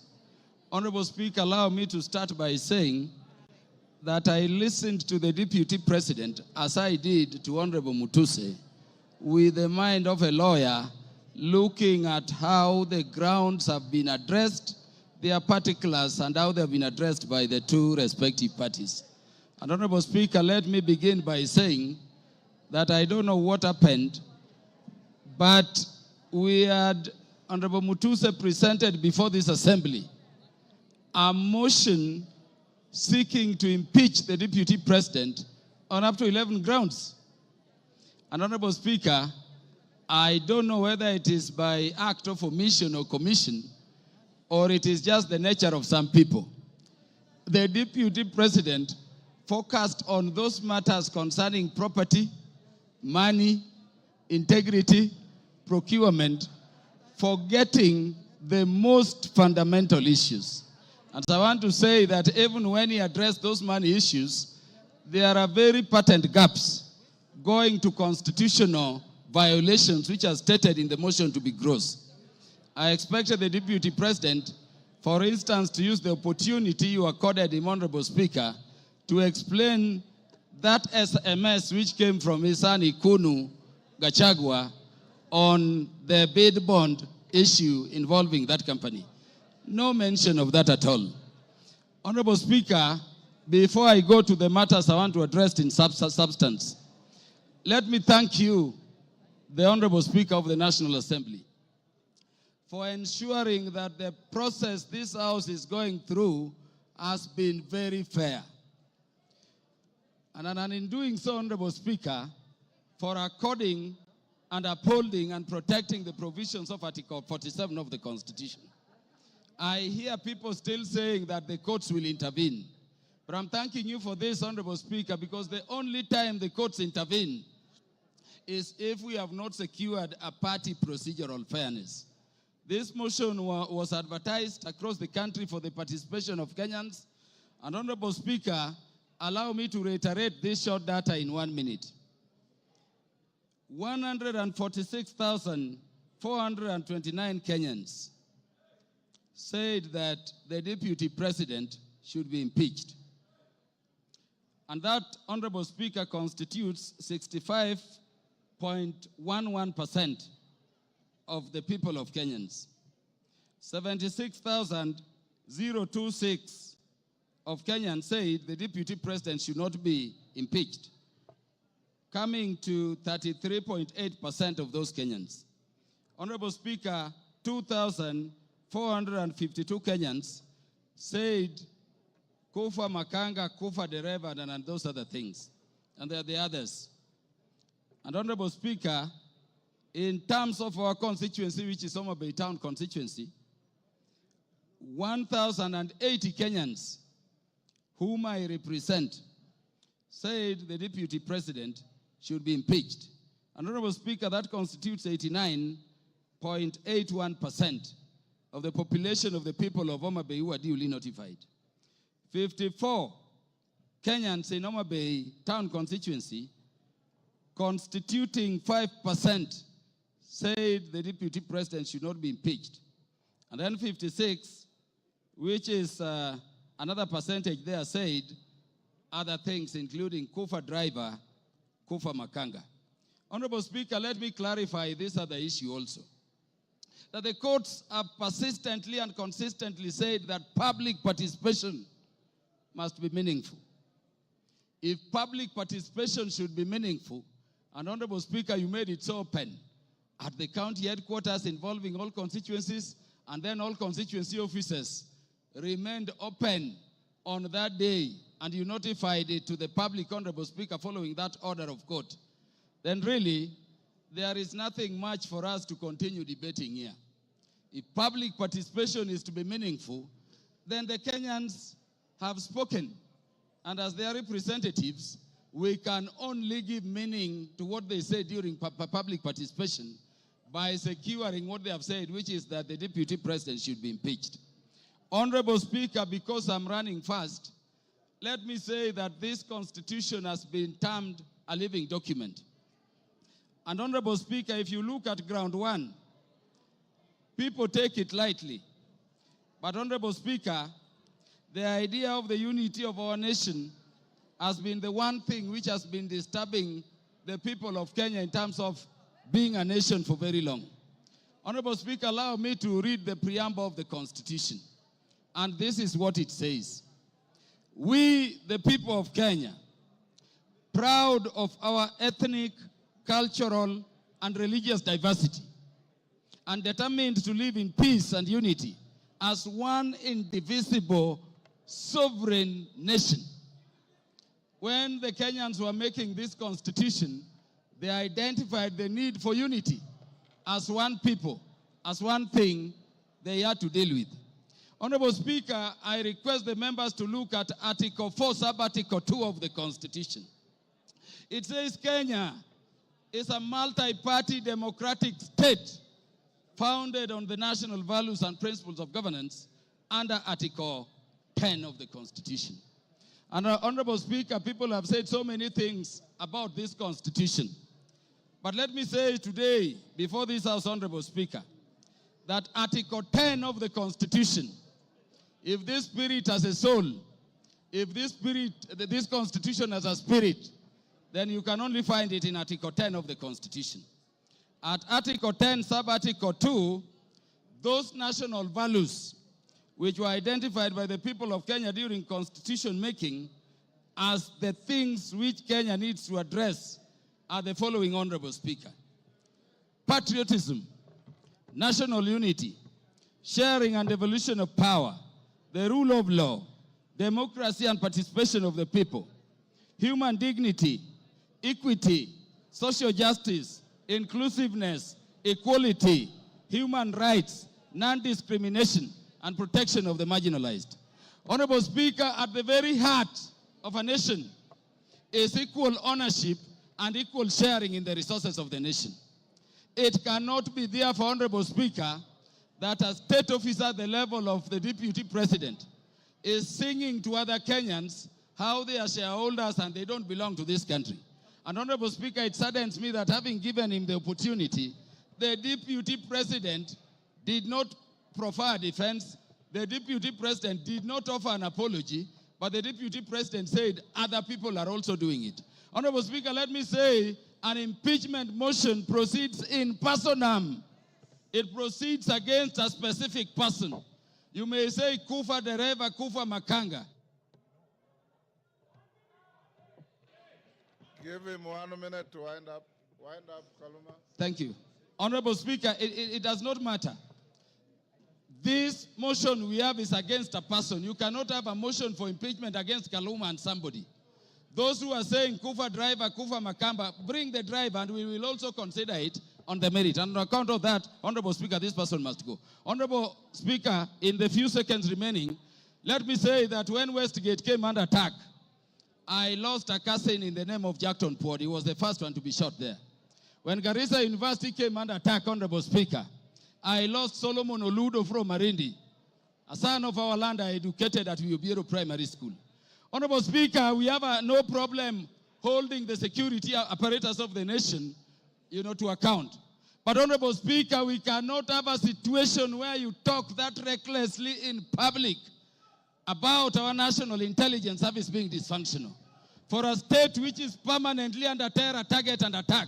And by the way, in the Security Committee, each minute, we are fighting terrorists. You cannot speak that way and come back and say it is normal. Honorable Speaker, how can you be a principal assistant to the president when each time the president leaves the country, you are organizing rallies to incite ethnic animosity against your own government? Honorable Speaker, how can you be a principal assistant to His Excellency the President. When the President is having a press conference in Nairobi and you are having a separate one instead of standing with him to calm the nation from Mombasa to say that the President, in fact, there is a problem and is a dysfunction in government. Time up, Mutuse. You have 15 minutes. Very good. Thank you, Mr. Speaker. Thank you, Mr. Speaker. Before I begin my reply to the motion, please allow me to table additional documents, being a newspaper advert that was placed by His Excellency the Deputy President in today's newspapers, and also the video recording of his speech yesterday, because they are material to these proceedings. Go ahead. Request granted.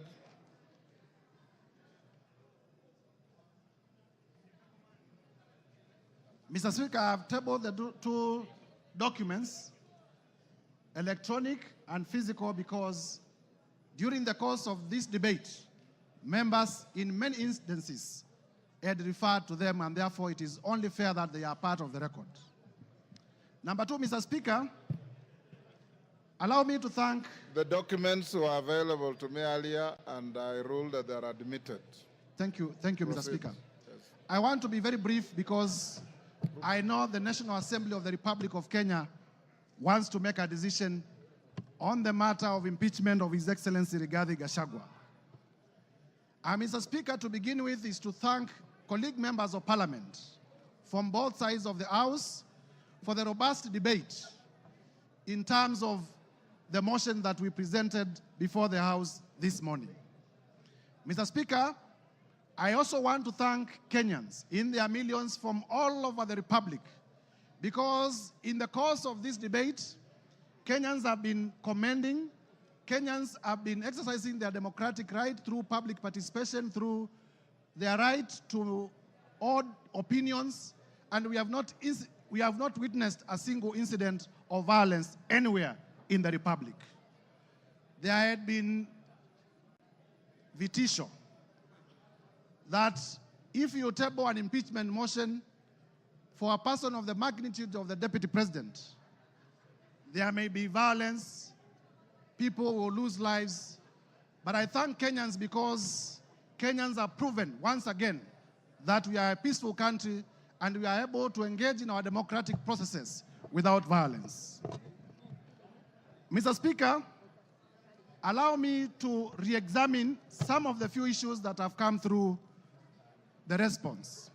First is to let Kenyans know that His Excellency Rigathi Gachagua has filed a response of 501 pages, and the response has come at 4 p.m., and I was only able to be given the response about an hour ago.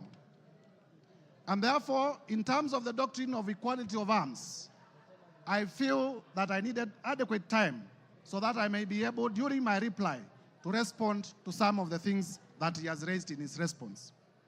However, be that as it may, I want to refer members to page 99 of his response. In the morning, I did tell members that His Excellency Rigathi Gachagua has acquired properties through corruption and through money laundering. And when he has come before this House, he has told you that the hotel that he acquired in Nyeri was acquired through a loan. However, the only document exhibited as evidence of that loan is a letter of offer from Credit Bank Limited. There is no evidence exhibited by Mr. Rigathi Gachagua, the current Deputy President, to the effect that the loan was actually finalized, to the effect that he actually got the loan.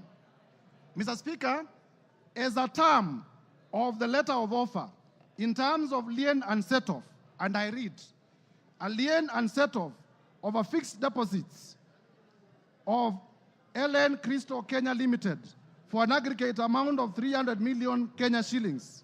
Interest accrued shall be credited to your deposit settlement account. Mr. Speaker, in simple terms, what this means is that Mr. Rigathi Gachagua had a fixed amount in cash of 300 million in his account, which was going to be used as a security. I asked Mr. Rigathi Gachagua to tell us where he had gotten this 300 million, if my allegations that he's laundering money are not true. And therefore, by virtue of his response, it confirms my assertions that he has monies, he has wealth, he has cash that is suspect. If you may give me my phone. In terms of whether Kenya is a company or not. Do you want information from member for West Mugirango? Yes, you may. Go ahead. Mr. Speaker, I want to inform the Honorable Mutuse that the director for Credit Bank Kenya Limited is one Grace Nyachai, who hails from Nyeri and is a relative of His Excellency Rigathi Gachagua, and therefore I say no more. I thank you, Mr. Speaker. Mr. Speaker, it is important for this House to note that in the morning, I did present evidence of suspicious money transactions.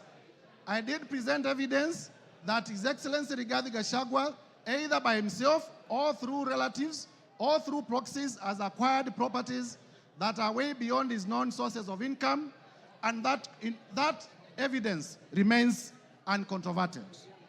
Turning, Mr. Speaker, to the issue of whether Kenya is a company owned by shareholders.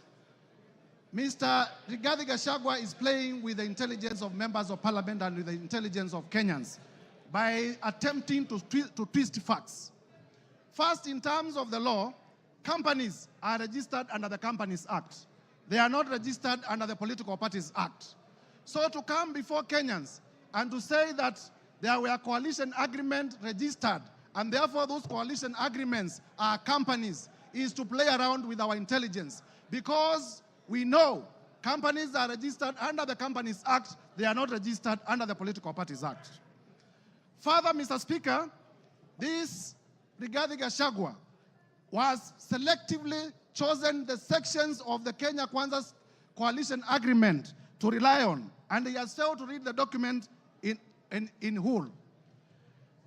Under clause 20 of the Kenya Kwanza coalition agreement, that clause provides as follows: that there is need to achieve an inclusive government that reflects the face of Kenya. Rigathi Gachagua chose not to tell us that the coalition agreement also talked about the face of Kenya and not a company of some people to the exclusion of others. Clause 6 of the Kenya Kwanza coalition agreement provides for respect for constitutionalism. The articles of the Constitution that I stated. It provides for respect to the rule of law.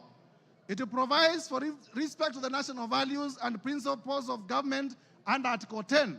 And it provides for respect to devolution. Mr. Rigathi Gachagua did not tell us that.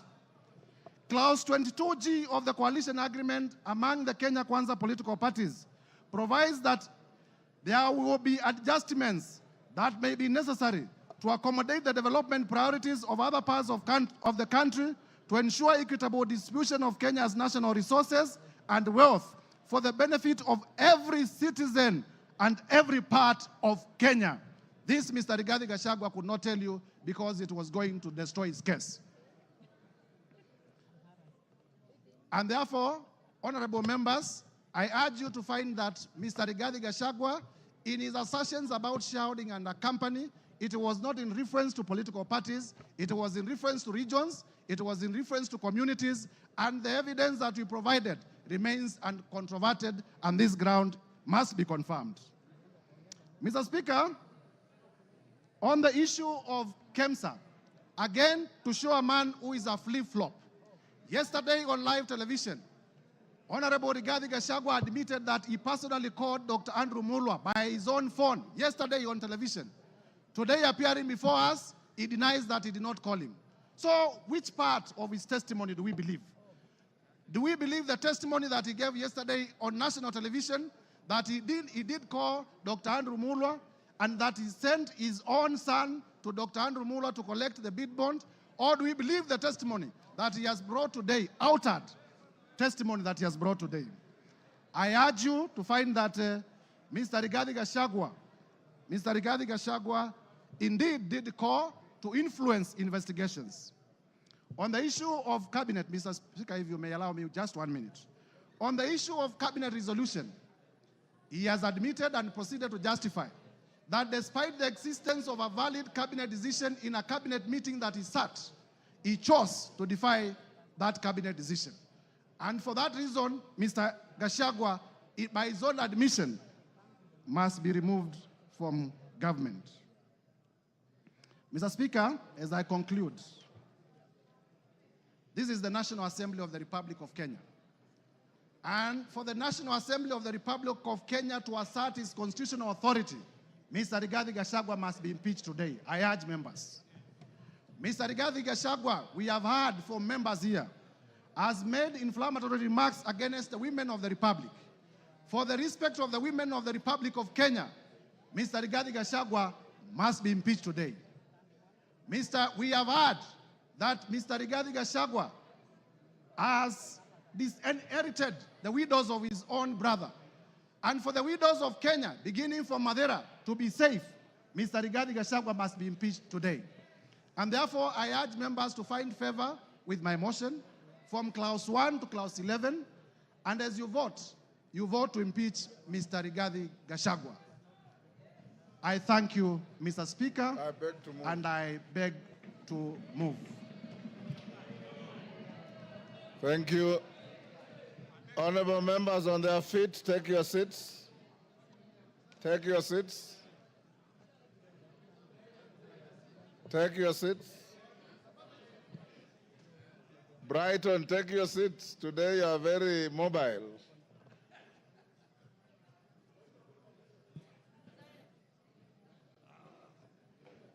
Honorable members, order. Honorable members, Honorable Jeho, take your seat. Honorable members, we are coming to the end of this motion.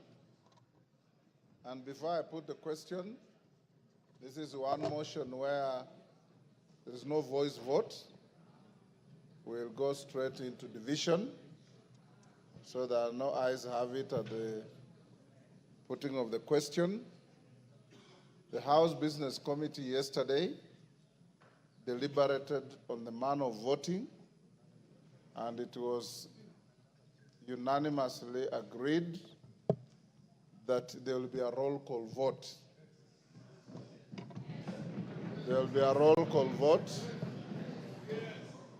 That being the case, we should be done, if we are orderly, we should be done in the next 30 minutes to 40 minutes, maximum 1 hour.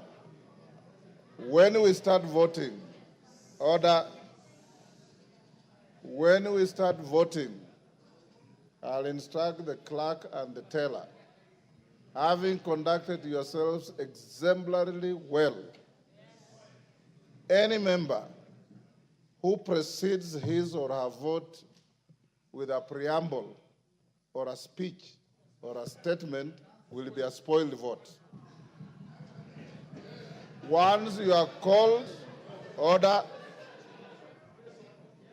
The vote is simply yes or no. Time for speeches have extinguished in the debate. I now put the question. Of course, there are always three: yes, no, abstention. Order, member for West Mugirango. There's nothing out of order.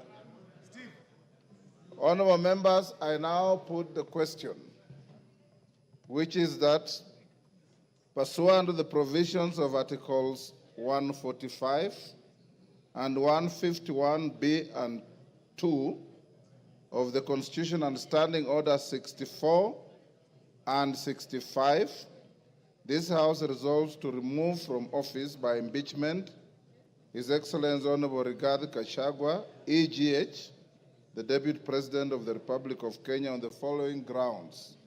1. Gross violation of Articles 10(2)(a) and B and C, 27(4), 73(1)(a), 2 and B, 75(1)(c), 129(2) of the Constitution, and Article 147(1) as read together with Article 131(2)(c) and D of the Constitution. 2. Gross violation of Articles 147(1) and 152(1) of the Constitution by undermining the President and the Cabinet and the effective discharge of the national government executive mandate. 3.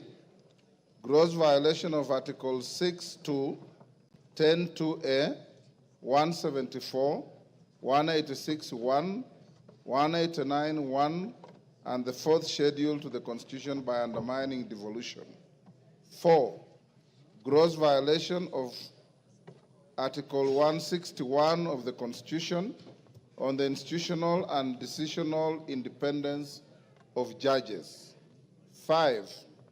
Gross violation of Articles 3(1) and 148(5)(a) of the Constitution on the fidelity to the oath of office and allegiance. 6. Serious reasons to believe that His Excellency the Deputy President has committed crimes under Sections 13(1)(a) and 62 of the National Cohesion and Integration Act. 7. Serious reasons to believe that His Excellency the Deputy President has committed gross economic crimes under Sections 45(1), 46, 47(a)(3), and 48(1) of the Anti-Corruption and Economic Crimes Act and Sections 2, 3, 4, and 7 of the Proceeds of Crime and Anti-Money Laundering Act. 8. Serious reasons to believe that His Excellency the Deputy President has committed crimes by continuously misleading members of the public through false, malicious, divisive, and insightful remarks that are contrary to the provisions of Section 132 of the Penal Code and Section 29 of the Leadership and Integrity Act. 9. Gross misconduct that is incompatible with the high calling and dignified status of the office of the Deputy President, a member of the Cabinet and the National Security Council. His Excellency the Deputy President has publicly attacked and undermined the work of the National Intelligence Service and its officers. 10. Gross misconduct by openly or publicly insubordinating the President, who is the head of state and government. And 11. Gross misconduct by persistently bullying state and public officers. I now direct that the division bell be rung for 5 minutes. Then thereafter, we will go into voting process. As we do so, can the whips give a, yes, Jeanette? Mr. Speaker, I propose that only the whips should be allowed to go out of the chambers, Mr. Speaker. The rest should remain seated. Yeah. Only the whips should be allowed to go out, Mr. Speaker. The rest of the members can sit and hold their things on the. That's the rule. That's the rule.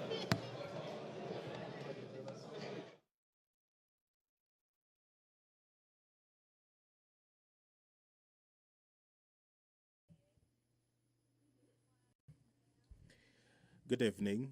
If you're just tuning in, the National Assembly has been debating the special motion by the Honorable Member Mwengi Mutuse on the proposed removal by impeachment of His Excellency Rigathi Gachagua, the Deputy President of the Republic of Kenya.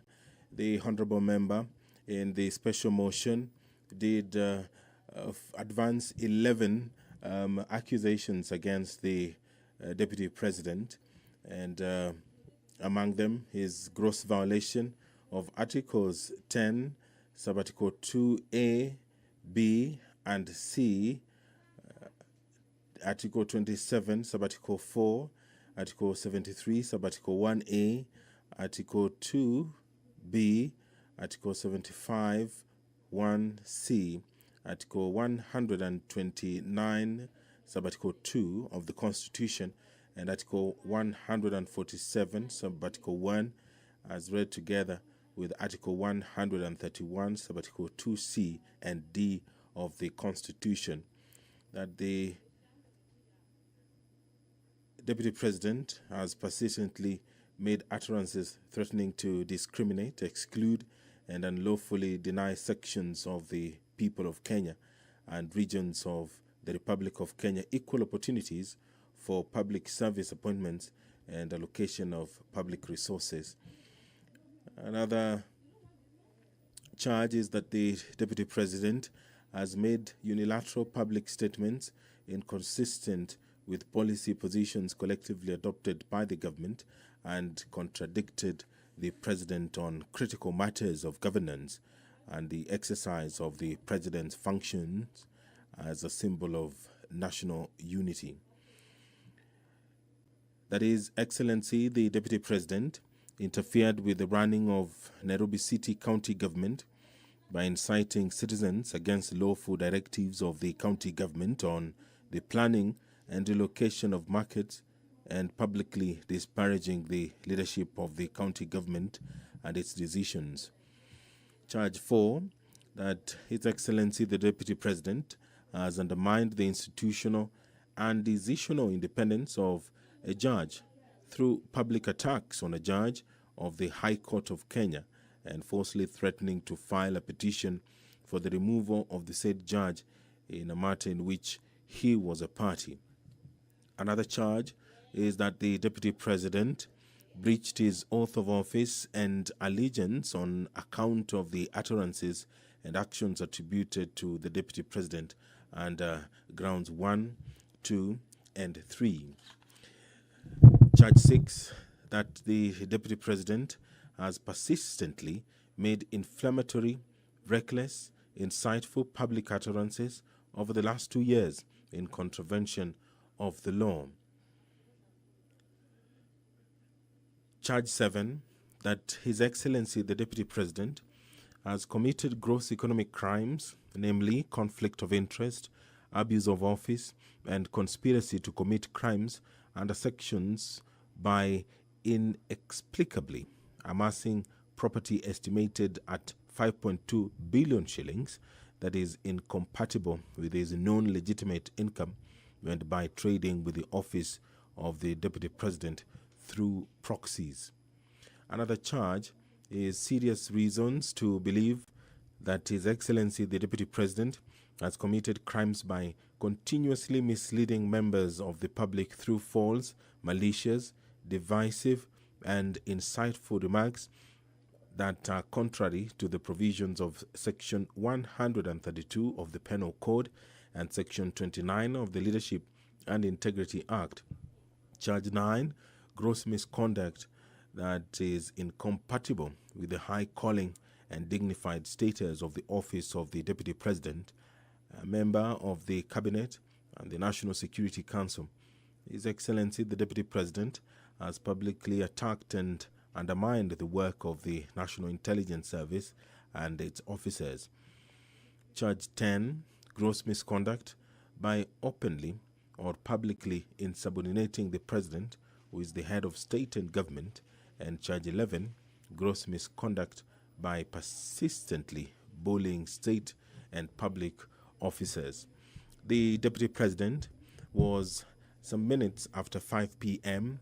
given the opportunity by the National Assembly to defend himself against these 11 allegations that have been leveled in this special motion which the members of the National Assembly have been debating today. And right now,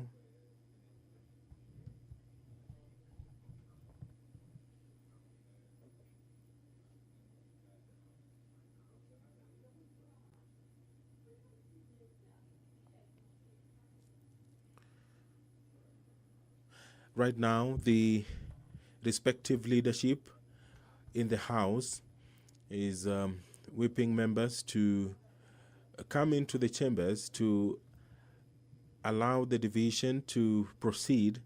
Remember that this requires more than 200 or at least 233 members of the National Assembly voting in affirmative, and they will be doing so through a roll call. Standing Order 65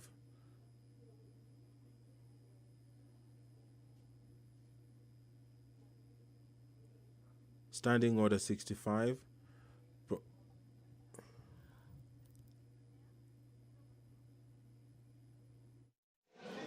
Honorable members, take your seats. Whips, you are satisfied your members are all in the House? Take your seats.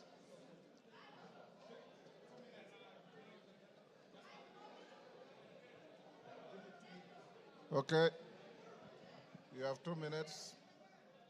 Members who are on their feet, take your seats. Thank you.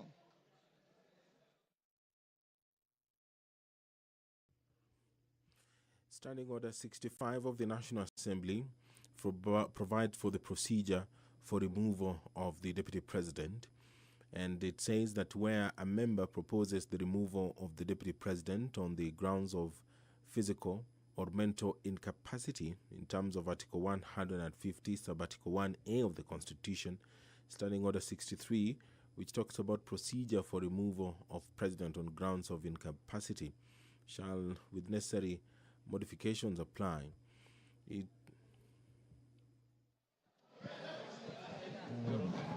have to do something about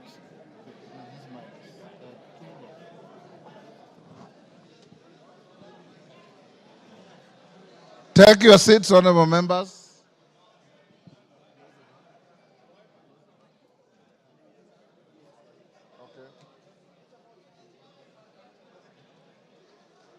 Osoro and Millie, are all your troops in the House?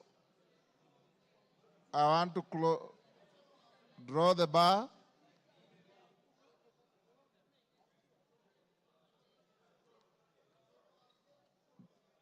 Draw the bar.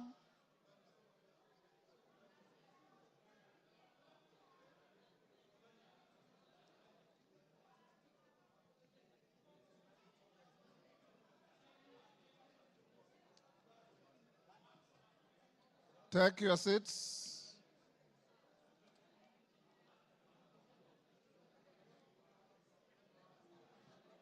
Honorable members, you may take your seats now.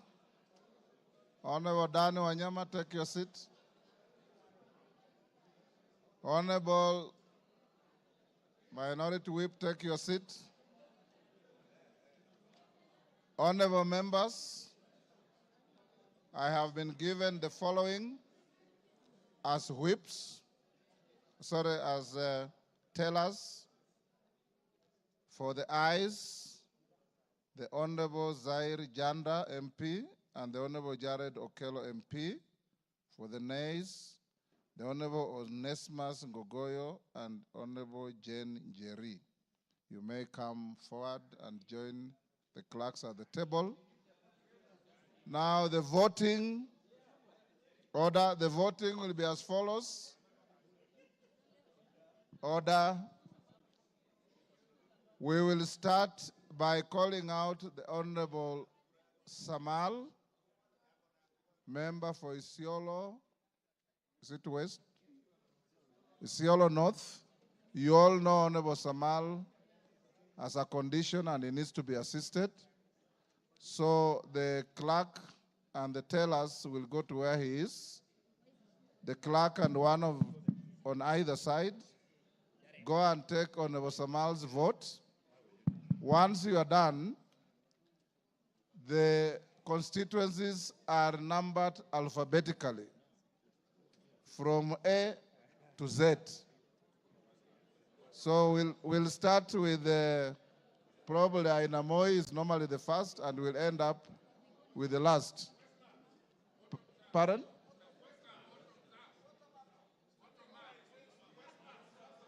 Yes. Okay, Njoroge, take the vote of Honorable Samal, Honorable Kosgei, and Honorable Wanyonyi. Then go alphabetically for everybody else. And when voting is going on, members, you must remain in your seats. You must remain silent and let the process go on uninterrupted, the same way you have been orderly the whole day. Of course, I put the question, pardon? Yes?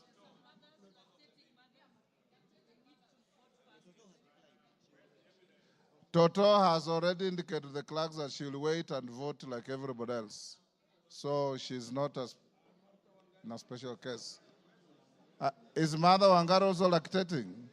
I didn't know that. Now, clerk, those who are supporting the motion are voting yes. Those who are not are voting no.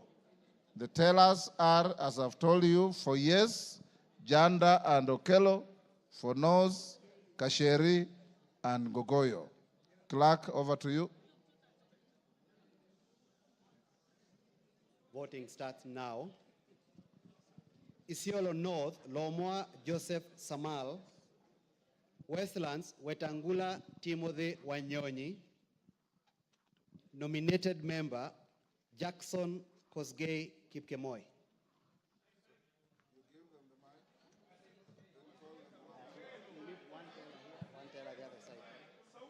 Who will go there?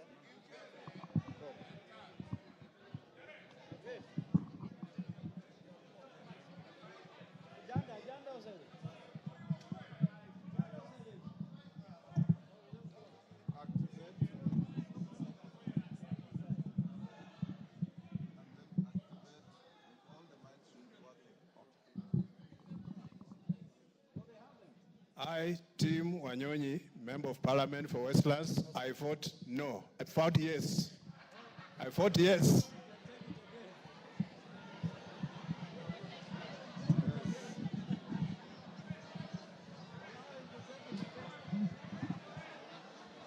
Order, honorable members.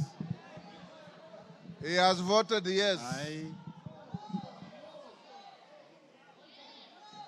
Order. I, Jackson Kipkemoi Kosgei, nominated Member of Parliament, I vote yes. Yes. I'll stop them.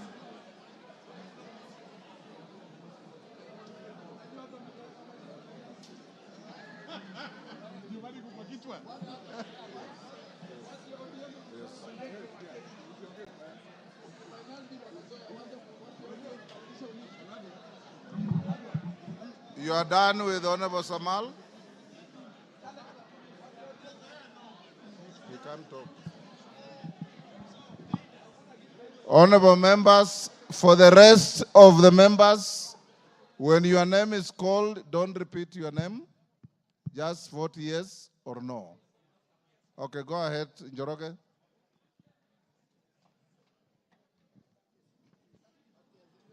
Ainab Koi, Samuel Chepkonga,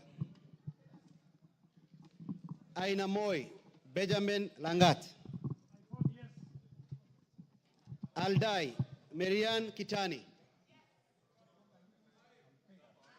Alego Usonga, Samuel Atandi,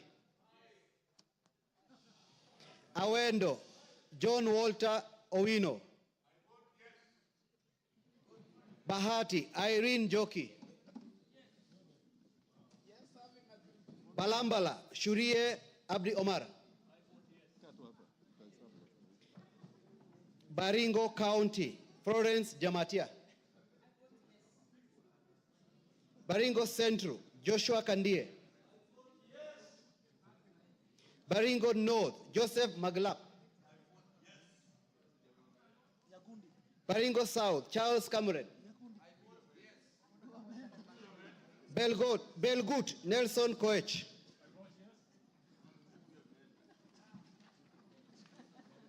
Bobasi Innocent Obiri.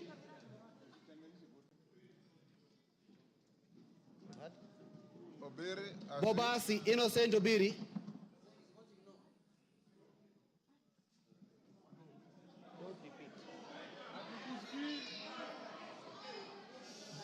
Bamachoge Borabu Nolfason Obadia. Bamachoge Chache Alpha Miruka Ondieki. Bomet County Linet Chepkorir Toto. Bomet Centro Richard Cheriot Kilel. Bomet East Richard Kipkemoi Yegon. Bonchari Charles Onchoke. Bonchari Charles Onchoke. Is voted yes. Bondo Gideon Ochanda. Borabu Patrick Osero. Budalangi Raphael Sauti Bita Wanjala. Bomula Nelson Jack Wamboka. Bungoma Kadri Nanjala Wabilianga. Bura Kuno Yakub Ado. Bureti Kibet Kirui Komingoi. Busia County Omanyo Kadri Nahambi. Omanyo Kadri Nahambi. Butere Nicholas Tindi Mwale. Butula Joseph Oyula.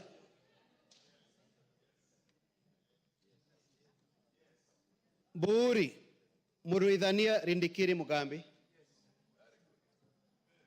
Centro Imenti Moses Nguchine Kirima. Centro Imenti Moses Kirima Nguchine. Changamwe Omar Mwinyi. Chebalungu Victor Kipngetich Koech. Cherangani Patrick Simiyu Barasa. Cherangani Patrick Simiyu Barasa.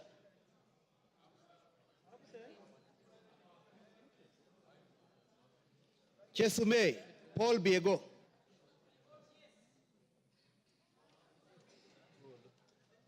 Chuka Iganga Ngombe Patrick Ntwega Munene. Dadab Farama Alim. Dagoretti North Beatrice Elachi. Dagoretti South John Kerry Waweru. Eldama Ravine Musa Sirma. Eldas Adan Kenan. Elgeyo Marakwet County Ngerechei Jepto Caroline. Embakasi Central Gadhiro Majadonk Benjamin. Embakasi East Babu Owino Ongili. Embakasi East Babu Owino Ongili.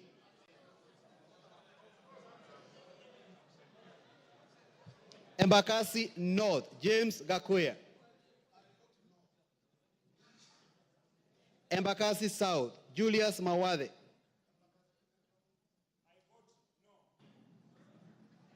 Embakasi West Mark Samuel Mwenje Mureithi. Embakasi West Mark Samuel Mwenje Mureithi.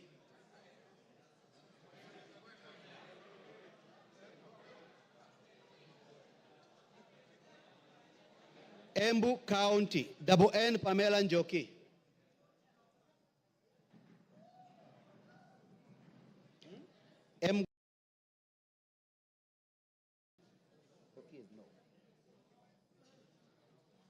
Mgwen Lelmegit Jose Gipto. Emuhaya Omboko Milemba. Emura Dikir Johanna Ngeno.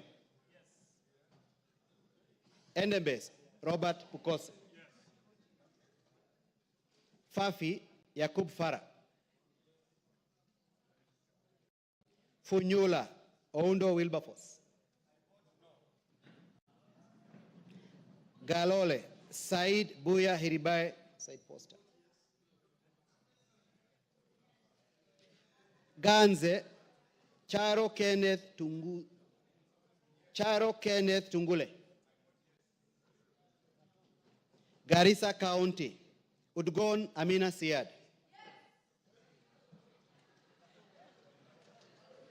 Garissa Township Major Deko Baro. Garsen Ali Wario Guyo. Katanga Wakili Mureu. Gatondo North Kururia Njoroge.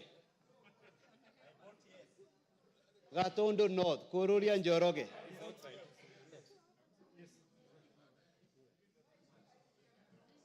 Gatondo South Gabriel Gaduka Kagombe. Gem Elisha Odhiambo. Gichugu Robert Gichimu. Gilgil Mother Wangari Wanjira. Gilgil Mother Wangari Wanjira. Gilgil Mother Wangari Wanjira. Githunguri Gadhoni wa Mochomba. Hamisi Charles Gumini Gimose. Homa Bay County Bensuda Joyce Osogo.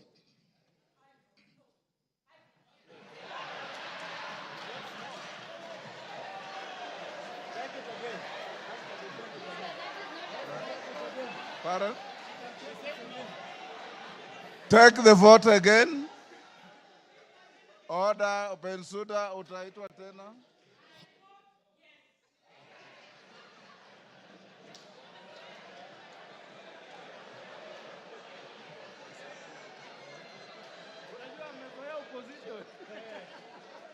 Homa Bay Town. Order members, order. Homa Bay Town, George Peter Kaluma. Igembe Central, Daniel Karido Kili. Igembe North, Taitumu Julius. Igembe South, John Paul Mwirigi. Ijara, Abdi Ali Abdi. Ikolomani, Shinali Bernard. Isiolo County, Mumina Bonaya. Isiolo North, Isiolo South, Bidu Tubi Mohammed.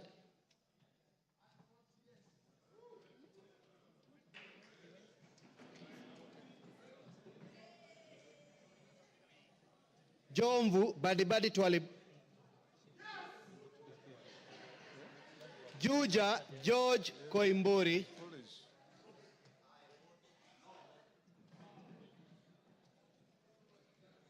Kabete James Gedua wa Mashukuru. Kabete James Gedua wa Mashukuru. Kabondo Kasipul Ivo Bara. Kabuchai Kalasinga Joseph.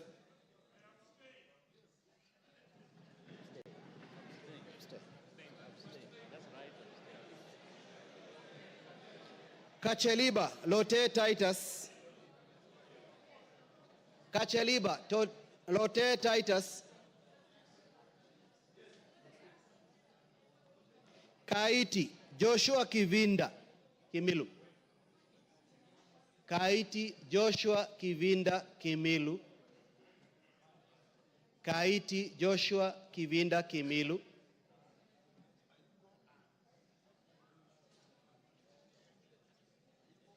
Kajiado County, Lea Sankaire. Kajiado County, Lea Sankaire.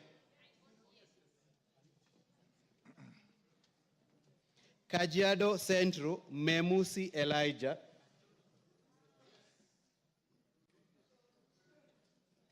Kajiado East, Kakuta Maimai. Kajiado North, Onesimus Ngogoyo. Kajiado South, Parashina Samuel Sakimba. Kajiado West, Sunkuya George.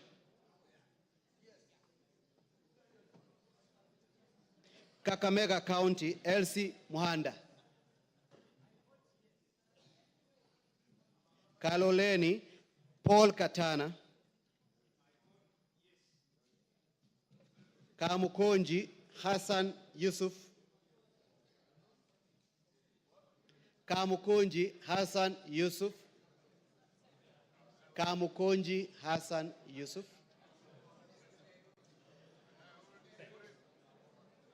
Kandara, Chege Njuguna. Kandui, John Makali.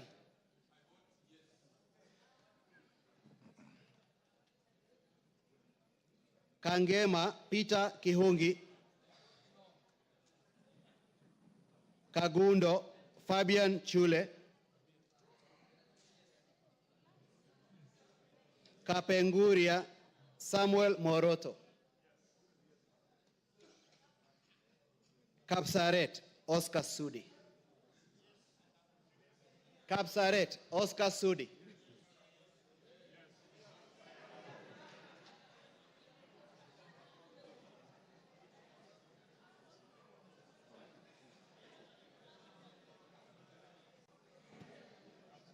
Karachuonyo Okwome Andrew Adipo. Kasarani Karauri Ronald Kamwiko. Kasipul Were Charles Ongondo.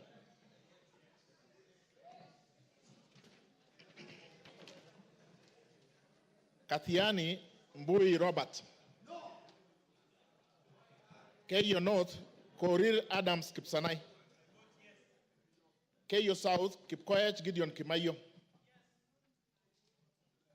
Kericho Kemei Beatrice Chemweno. Keses Ruto Julius Kipleting.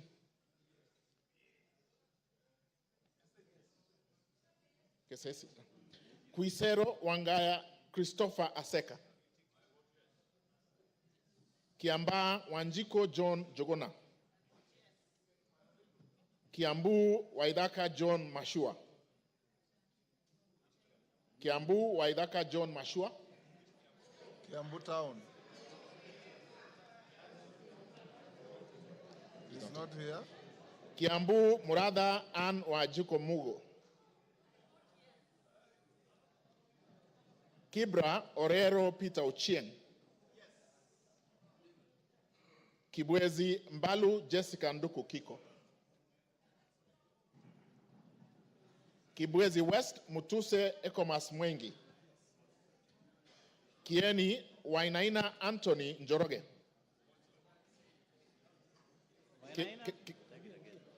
Kieni Wainaina Anthony Njoroge. Kigumo Munyoro Joseph Kamau. Keharu Nyoro Samson Dindi. Kikuyu Ishungwa Anthony Kemani. Kilgoris Sunkuli Julius Lekakeny. Kilifi Mwanyanje Gertrude Mbeyu. Kilifi North Baya Owen Ya. Kilifi South Kitty Richard Ken Chonga. Kilome Zambia Thaddeus Kethua. Kimilili Mutua Didmas Wekesa Barasa. Kiminini Bisao Morris Kakai. Kinango Rai Samuel Gonzi. Gonzi Rai.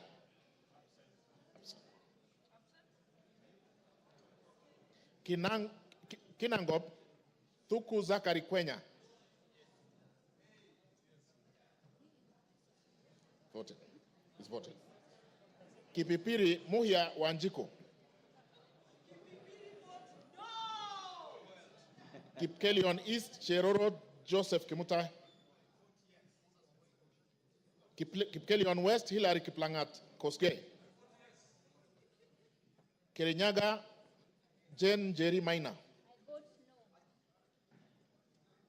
Kirinyaga Central Gitari Joseph Gashoki.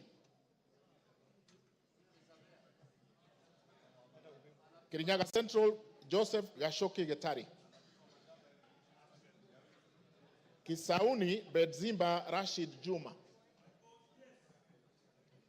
Kisi Donya Doris Aburi. Kisumu Busia Ruth Adhiambo Odinga. Kisumu Central Oron Joshua Odongo. Kisumu East Ahmed Shakil Ahmed Shabir. Kisumu West Rosa Akinyebuyu. Kitui Irene Modoni Kasalu. Kitui East Nimrod Miduka Mbai. Kitui Central Makali Benson Mulu. Kitui Rural Mboni David Mwalika. Nyamai Rachel Kaki Kitui South. Edith Vethi Nyanze Kitui West. Mokaya Nyakundi Japheth Kitutu Chache North.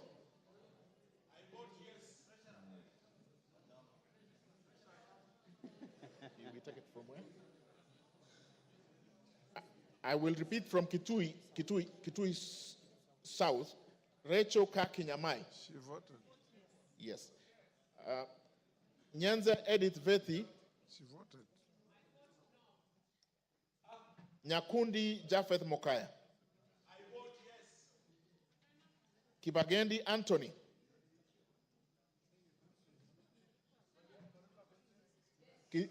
Kitutu Chache South. Amesema?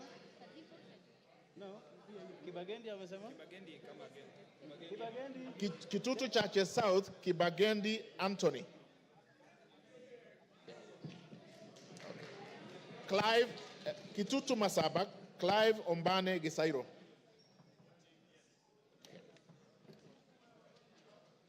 Konoin, Brighton Leonard Yegon. Kuresoi North, Mutai Alfred Kibrono. Kuresoi North. Okay. Joseph Kipkoske Tanui, Kuresoi South. Okay. Kuria East, Masairo Marwa Kitayama. Kuria West, Robi Matthias Nyamabe. Kwale, Masito Fatuma Hamisi. Kwanza, Wanyonyi Ferdinand Kevin. Lafi, Abdurrahman Mohammed Abdi. Lakdera, Mohammed Abdikadir Hussein. Laikipia, Jane Wangeshi Kagiri. Laikipia East, Festus Mwangi Kionjuri. Laikipia North, Sarah Paulata Korere. Ndio.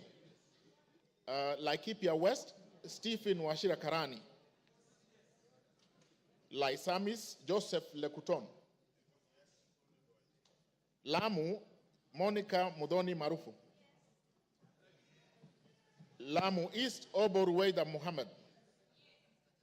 Lamu West, Modama Stanley Moiruri. Langata, Felix Odiwuor Kode. Kahangara, Larry Joseph Mburu Kahangara. Likoni Mishi Juma Hamisi Mboko. Likuyani Innocent Maino Mugabe. Limuru John Kiragu Shege. Loima Akuja Protas Ewesit. Luanda Dick Maungu Oyugi. Thank you. Nabi Nabwera Daraja Lugari. Lunga Chiforomondo Mangale Munga. Lurambi Titus Hamala Mkhwana. Maara Jafet Miriti Kareke Mbyuki. Machakos Joyce Kamene.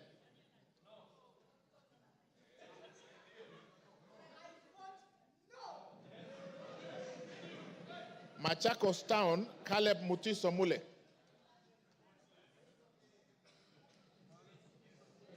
Okay.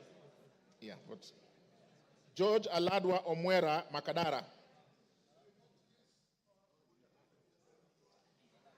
Makweni Kiamba Susan Dunge. Makweni Women Rep Mumo Rose Museo. Absent. Can I repeat? Makweni Mumo Rose Museo. Malava Moses Malulu Injendi. Malindi Amina Laura Munyazi. Mandera North Abdullahi Bashir Sheikh. Mandera Umulkhair Kasim Sheikh. Mandera East Abdurrahman Hussein Wetan Muhammad. Mandera South Abdul Ibrahim Haro. Mandera West Yusuf Adan Haji. Manyata John Gitonga Mwaniki Mukunji. Maragwa Mary Wamaua Waidira Njoroge. Marakwet East David Kangogo Bowen. Marakwet West Timothy Kipchumba Toroitich.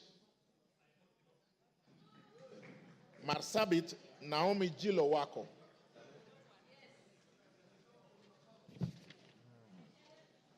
Masinga Mwalio Joshua Mbithi Mutua. Masinga Joshua Mbithi Mutua Mwalio. Matayos Geoffrey Makoha Modanga. Madare Anthony Oluoch. Madioya Edwin Mugo Gishoki. Okay. Madira Kahugu Eric Mwangi.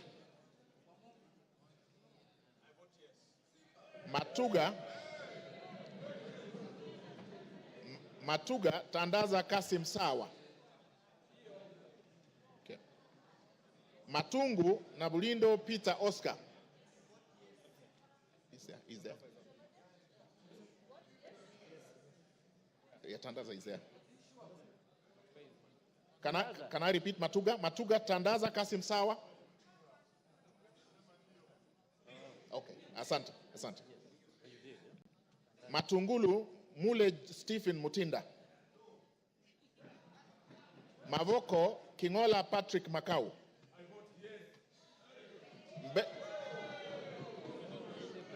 Mbere North Geoffrey Kariuki Kiringa. Mbere South Nebat Bernard Murioki. Mboni Nzioka Erastus Kivasu.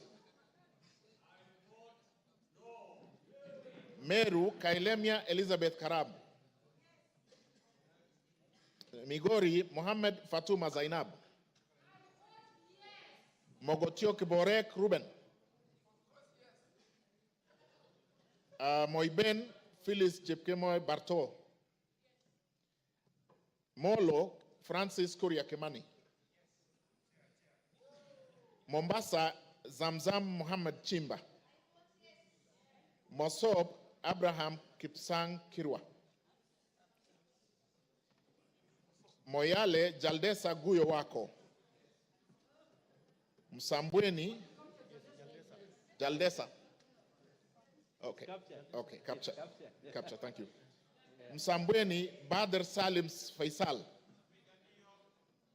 Mount Elgon, Fred Kapondi Chesebe. Muhoroni, James Onyango Oyo. Mukorweini, Gishoi Kagusha John Philip. Mumias East, Salasia Peter Kalerwa.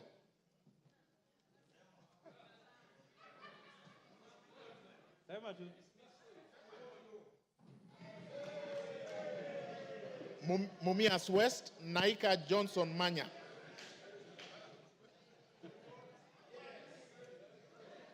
Moranga, Betty Njeri Maina. Mvita, Mohamed Saud Machele. Mwala, Musau Vincent Musioka.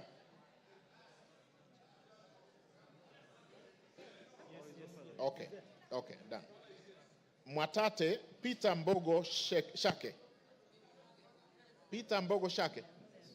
Thank you. Mwea, Mary Maingi. Mwingi Central, Gideon Muteme Muliungi. Mwingi North, Paul Musimi Nzengu.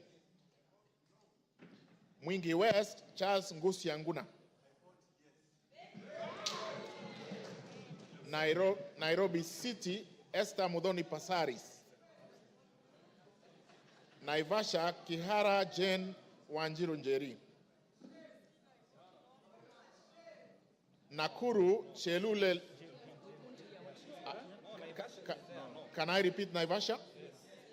Kihara Jane Wanjiru Njeri.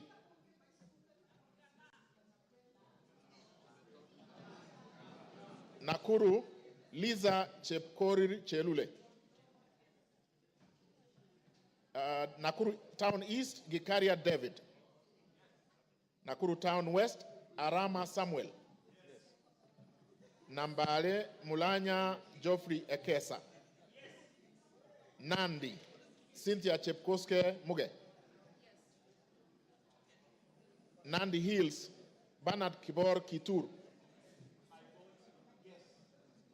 Narok, Rebecca Nonaishi Tonke. Narok East, Lemanken Aramat. Narok North, Agnes Mantaine Pareye. Narok South, Olentutu Kitilai.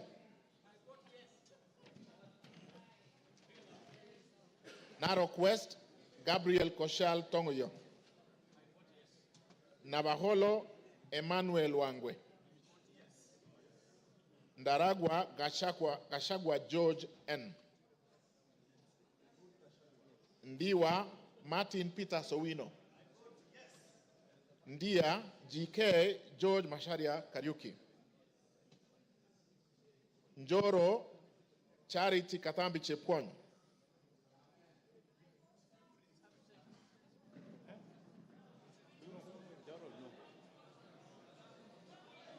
North Hor, Guyo Adi Wario. North Imenti, Abdul Rahim Dawood. North Mogirango, Joash Nyamache Nyamoko. Nyakach, Joshua Aduma War. Nyali, Mohammed Ali Mohammed. Nyamira, Jerusha Momanyi Mongina. Mohammed Ali is here. Yes, he's voted. I repeat, Nyamira, Jerusha Momanyi Mongina. Thank you. Nyandarua, Gitao Faith Wairemo. Nyando, Okelo Jared Odoyo. Nyando votes yes. Yaribari Chache, Zahid Janda. Yes. Yaribari Masaba, Daniel Ogwo Kamanduku. Nyatike Tom Boya Odege. Nyeri Rahab Mokami Washira.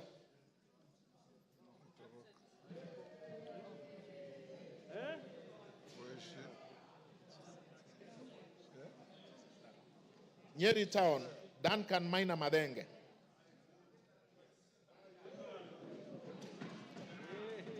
Oljororok Moshira Michael Mwangi.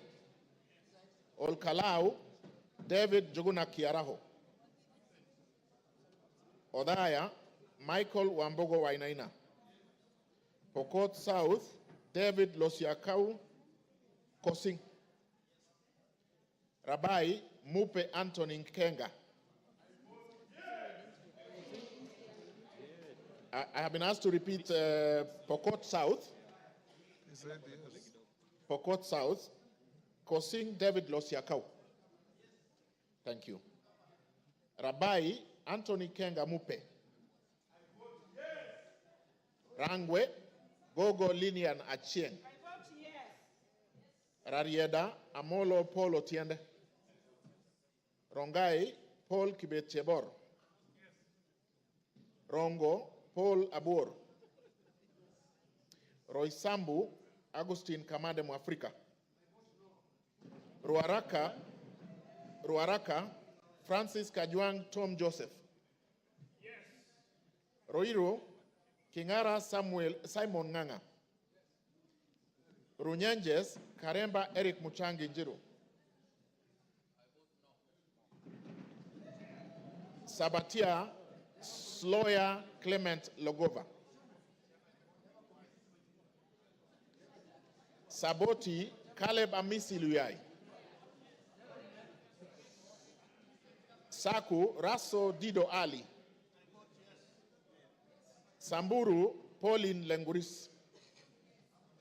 Samburu East Jackson Lekumontare Lentoijoni. Samburu North Dominic Eli Letipila. Samburu West Josephine Naisula Lesuda. Seme James Wambura Nyikal. Shinyalu Frederick Lusuli Ikana. Siaya Odwor Christine Ombaka. Sigor Peter Lochakapong. Sigor Awetsoin Justice Kipsang Kemei. Sirisia John Waluke Koi. Sotik Francis Kipiegon Arab Sige. South Imenti Idinji Shadrach Mwiti.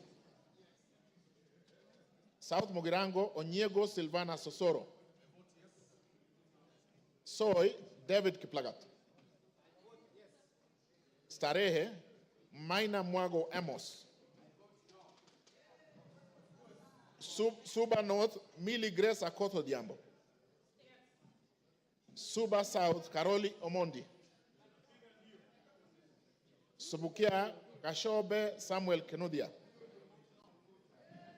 Suna East Mohammed Junaid Sheikh Nu. Suna West Peter Francis Masara. Taita Taveta Lydia Haika Mnene Mizigi. Tana River Amina Dika Abdullahi. Tarbaj Hussein Abdibare. Taveta John Okano Buire. Teso North Edward Kaunya Oku.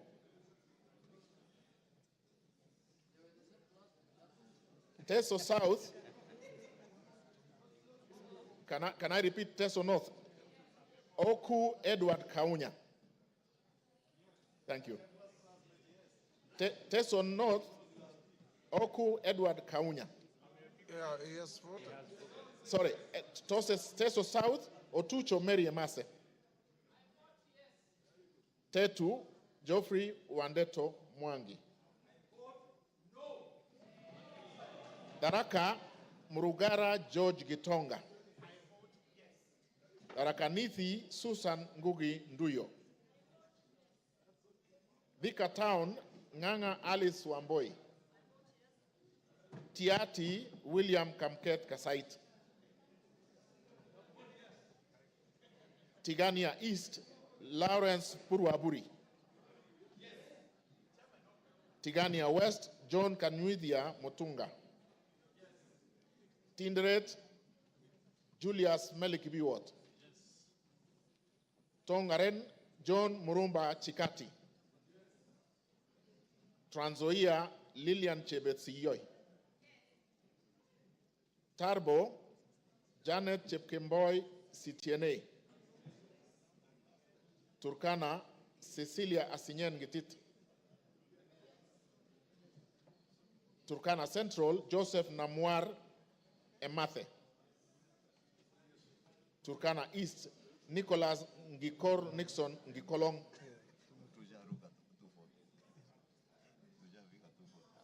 Turkana North, Paul Ekwom Nabuin. Is there? Yeah. Okay. Turkana South, John Ariko Namoit. Turkana West, Daniel Epuyo Nanok. Wasingishu, Gladys Chepkoskei Boss. Ugenya, Ochieng David Ouma. Uriri, Nyamita Mark Ogola. Vihiga, Kagesi Kivai Ernest Ogesi. Vihiga, Adagala Beatrice Kahai. Voi, Hamis Chome Abdi. Wajir, Fatuma Abdi Jeho.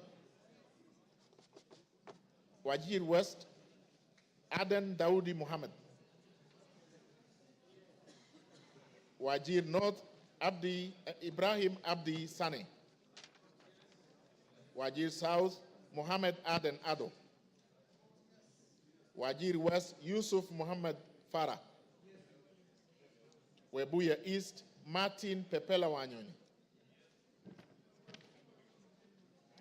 Webuye West, Daniel Wanyamasitati.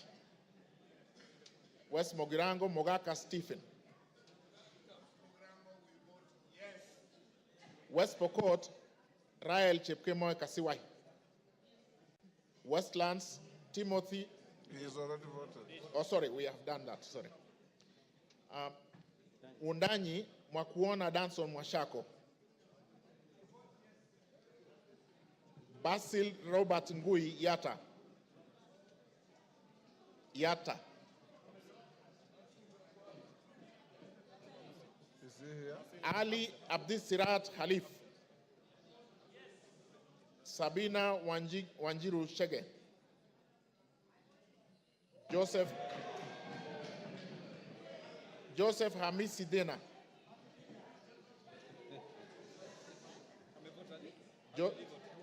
My vote, yes. Joseph Hamisi Dena. Okay. Suleka Hulbale Harun. Dorothy Mudoni Kiara. Joseph Wainaina Iraya. Irene. Joseph Wainaina Iraya. He's voted. Okay. Yes. Irene Nyakerario Mayaka. Umulher Harun Muhammad. Teresia Wanjiro Mwangi. No. Abubakar Ahmed Tali. Yeah. Abubakar Tali. Thank you. You finished? Honorable members, order. Is there any member present who has not had his or her name called out? Is there?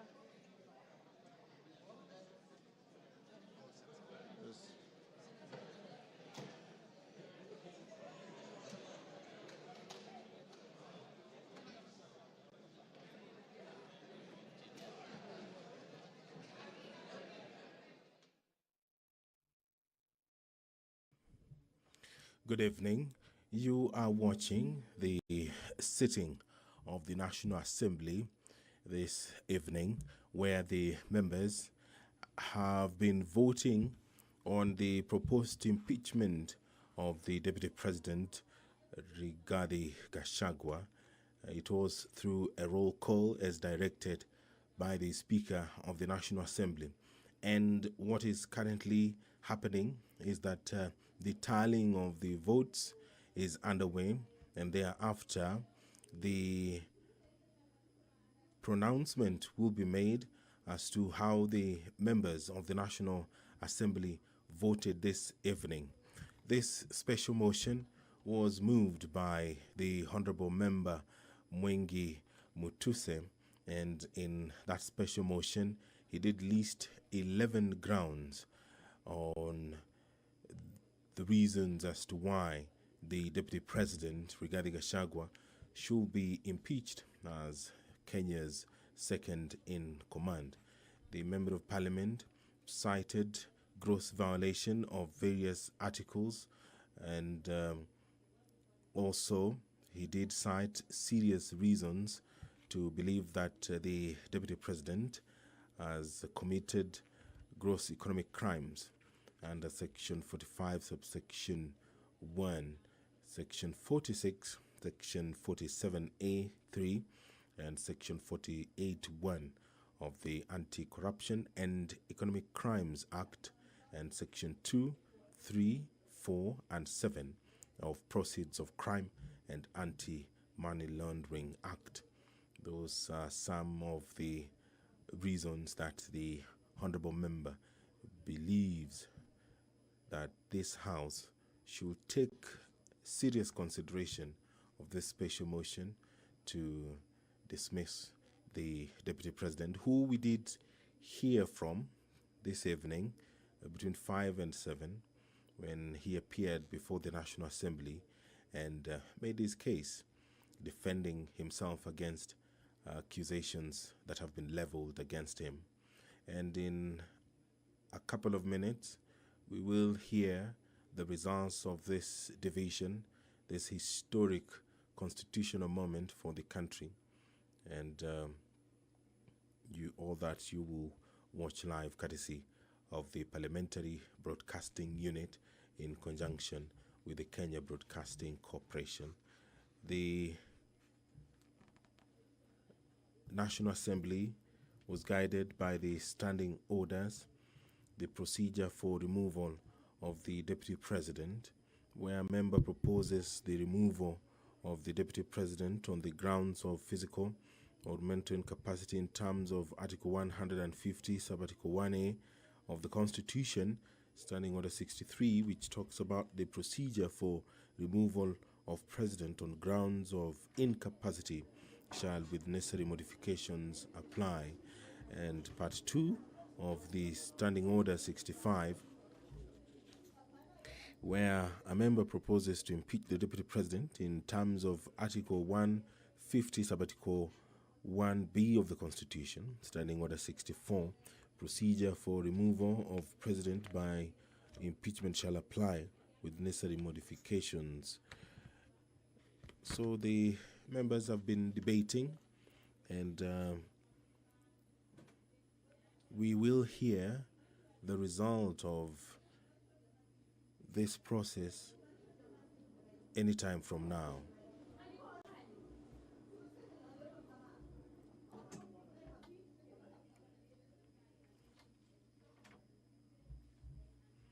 Standing Order 64 of the National Assembly provides for the procedure for removal of President by impeachment. Now, the Standing Order 65 borrows heavily from Standing Order 64, and these procedures, they're quite a number, and some of them have been used in this business that the National Assembly began in the morning, and the culmination of it will be hard any time from now. And if you can see on your screen the Deputy Speaker of the National Assembly, Honorable Gladys Bose has taken the seat, and that means that she will perhaps be the one who will make the announcement after the tabulation and the tallying of the votes that has concluded, been done. The number required to vote in affirmative, according to the provisions of the Constitution, is 233 members. That is the threshold required to impeach the Deputy President. And there the Speaker has returned. The Deputy Speaker had been holding fort briefly, and anytime from now, the Speaker will call for the announcement of the votes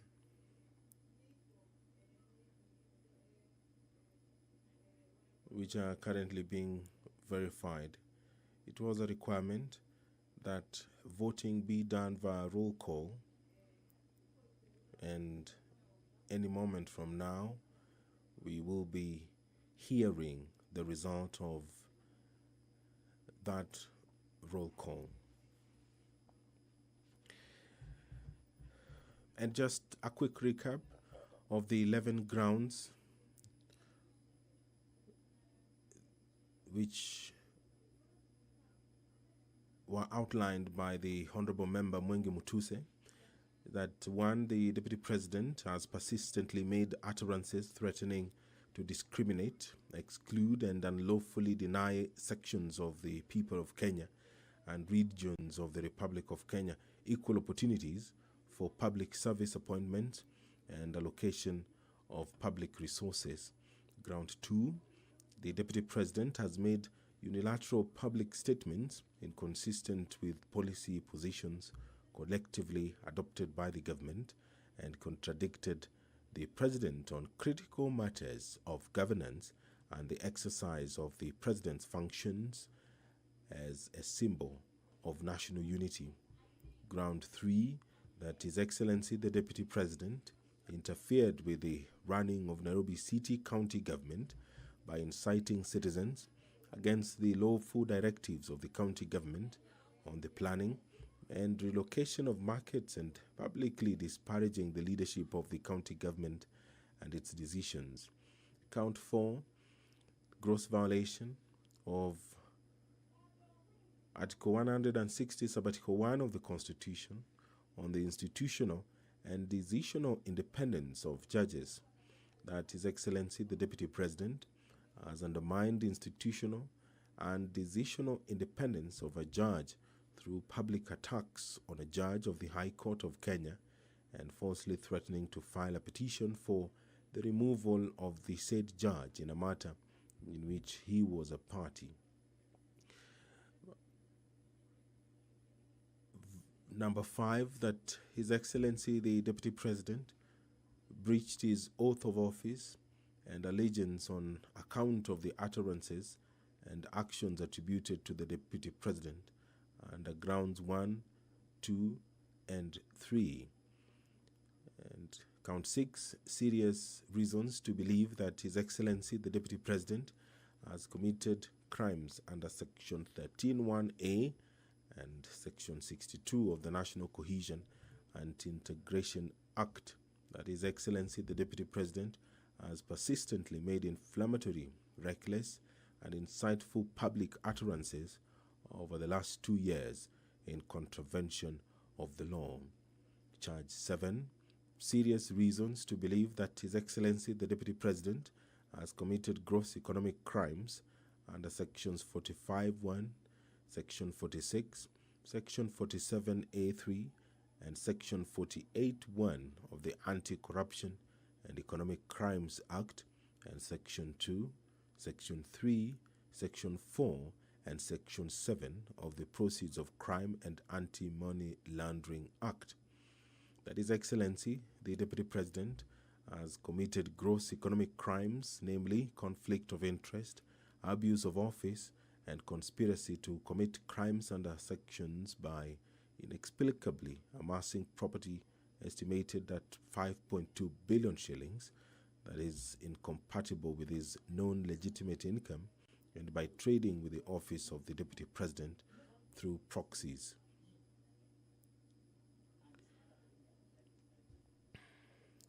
Charge 8, serious reasons.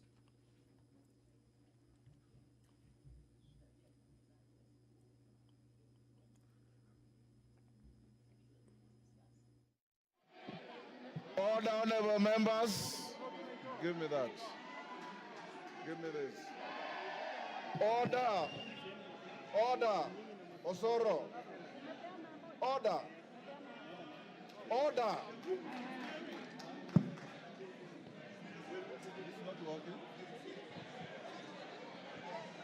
Congratulations. Order. Order, members, take your seats. Order. Angol, take your seat. Order, members, take your seats.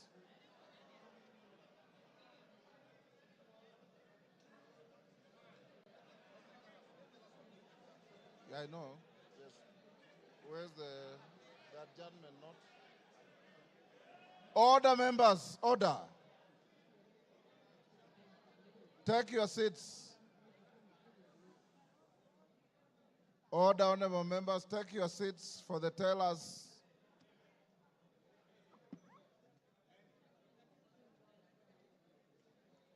Take your seats.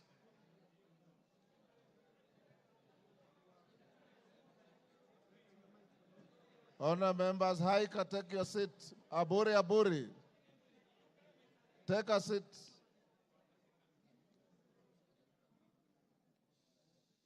Tongoyos, take your seat.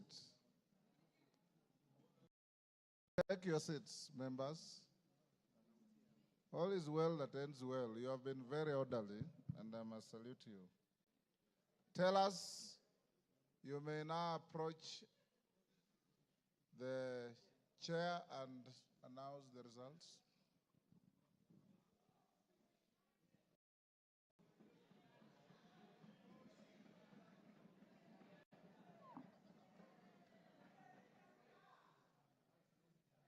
Honorable Speaker, based on the responsibility you bestowed on me, Jared Okello, MP for Nyando, Zahir Janda, Honorable Onesmus Ngogoyo, and Honorable Njeri Maina, we are here to declare the results as follows, Honorable Speaker. The nays, 44. Abstentions, 1. And the ayes, 281.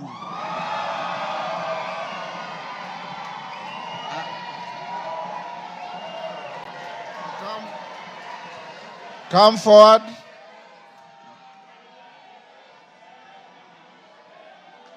Order.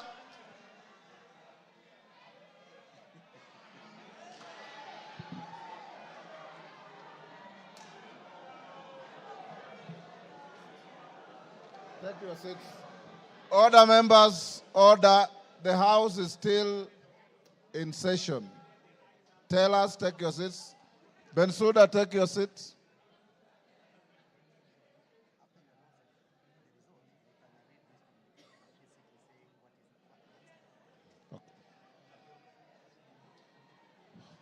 Order, members, order. Members, the results of the division on the motion are as follows. Abstentions, 1. The noes, 44.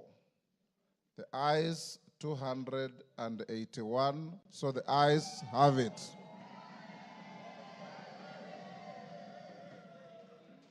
And the results brought to the Speaker are duly signed by all the 4 nominated tellers. Honourable members, I have a short communication following that.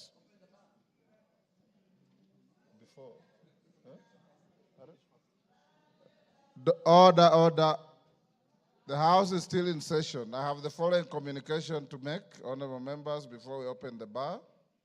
On the decision of the National Assembly, on the special motion on the proposed removal from office by impeachment of His Excellency Rigathi Gachagua, the Deputy President of the Republic of Kenya. Honourable members, as I had guided the House earlier in today's sitting, Article 145(2) of the Constitution sets a threshold of at least 2/3 of the members of the National Assembly to vote in support of a special motion for proposed removal by impeachment of the Deputy President of the Republic for the motion to be carried.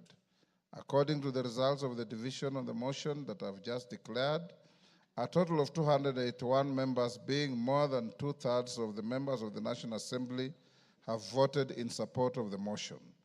Article 145(2)(a) of the Constitution provides that, I quote, if a motion under Clause 1 is supported by at least 2/3 of all members of the National Assembly, the Speaker shall inform the Speaker of the Senate of the resolution within 2 days. In this regard, I'll proceed to discharge the singular duty placed on me by Article 145(2)(b) of the Constitution and under which to notify the Speaker of the Senate of the resolution of the National Assembly. The clerk is directed to prepare the necessary documentations to accompany the resolution. The House will resume tomorrow, Wednesday, 9th October 2024, at 9:30 a.m. to resume with the regular business as scheduled by the House Business Committee. I thank you. Members, will you now be upstanding? Draw the bar. Draw the bar. Open the doors. Order, honourable members. Order. Order. Order, members. The House will now be adjourned until tomorrow, 9:30 a.m.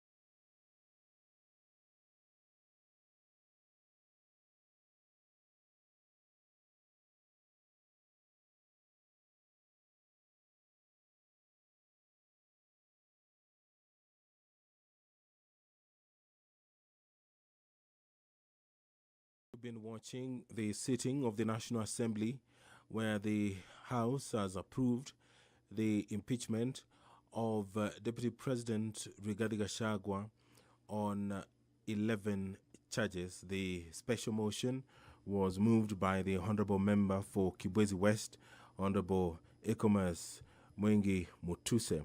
This broadcast has been brought to you by the Parliamentary Broadcasting Unit in conjunction with the Kenya Broadcasting Corporation. My name is Edward Kabasa. Thank you for watching.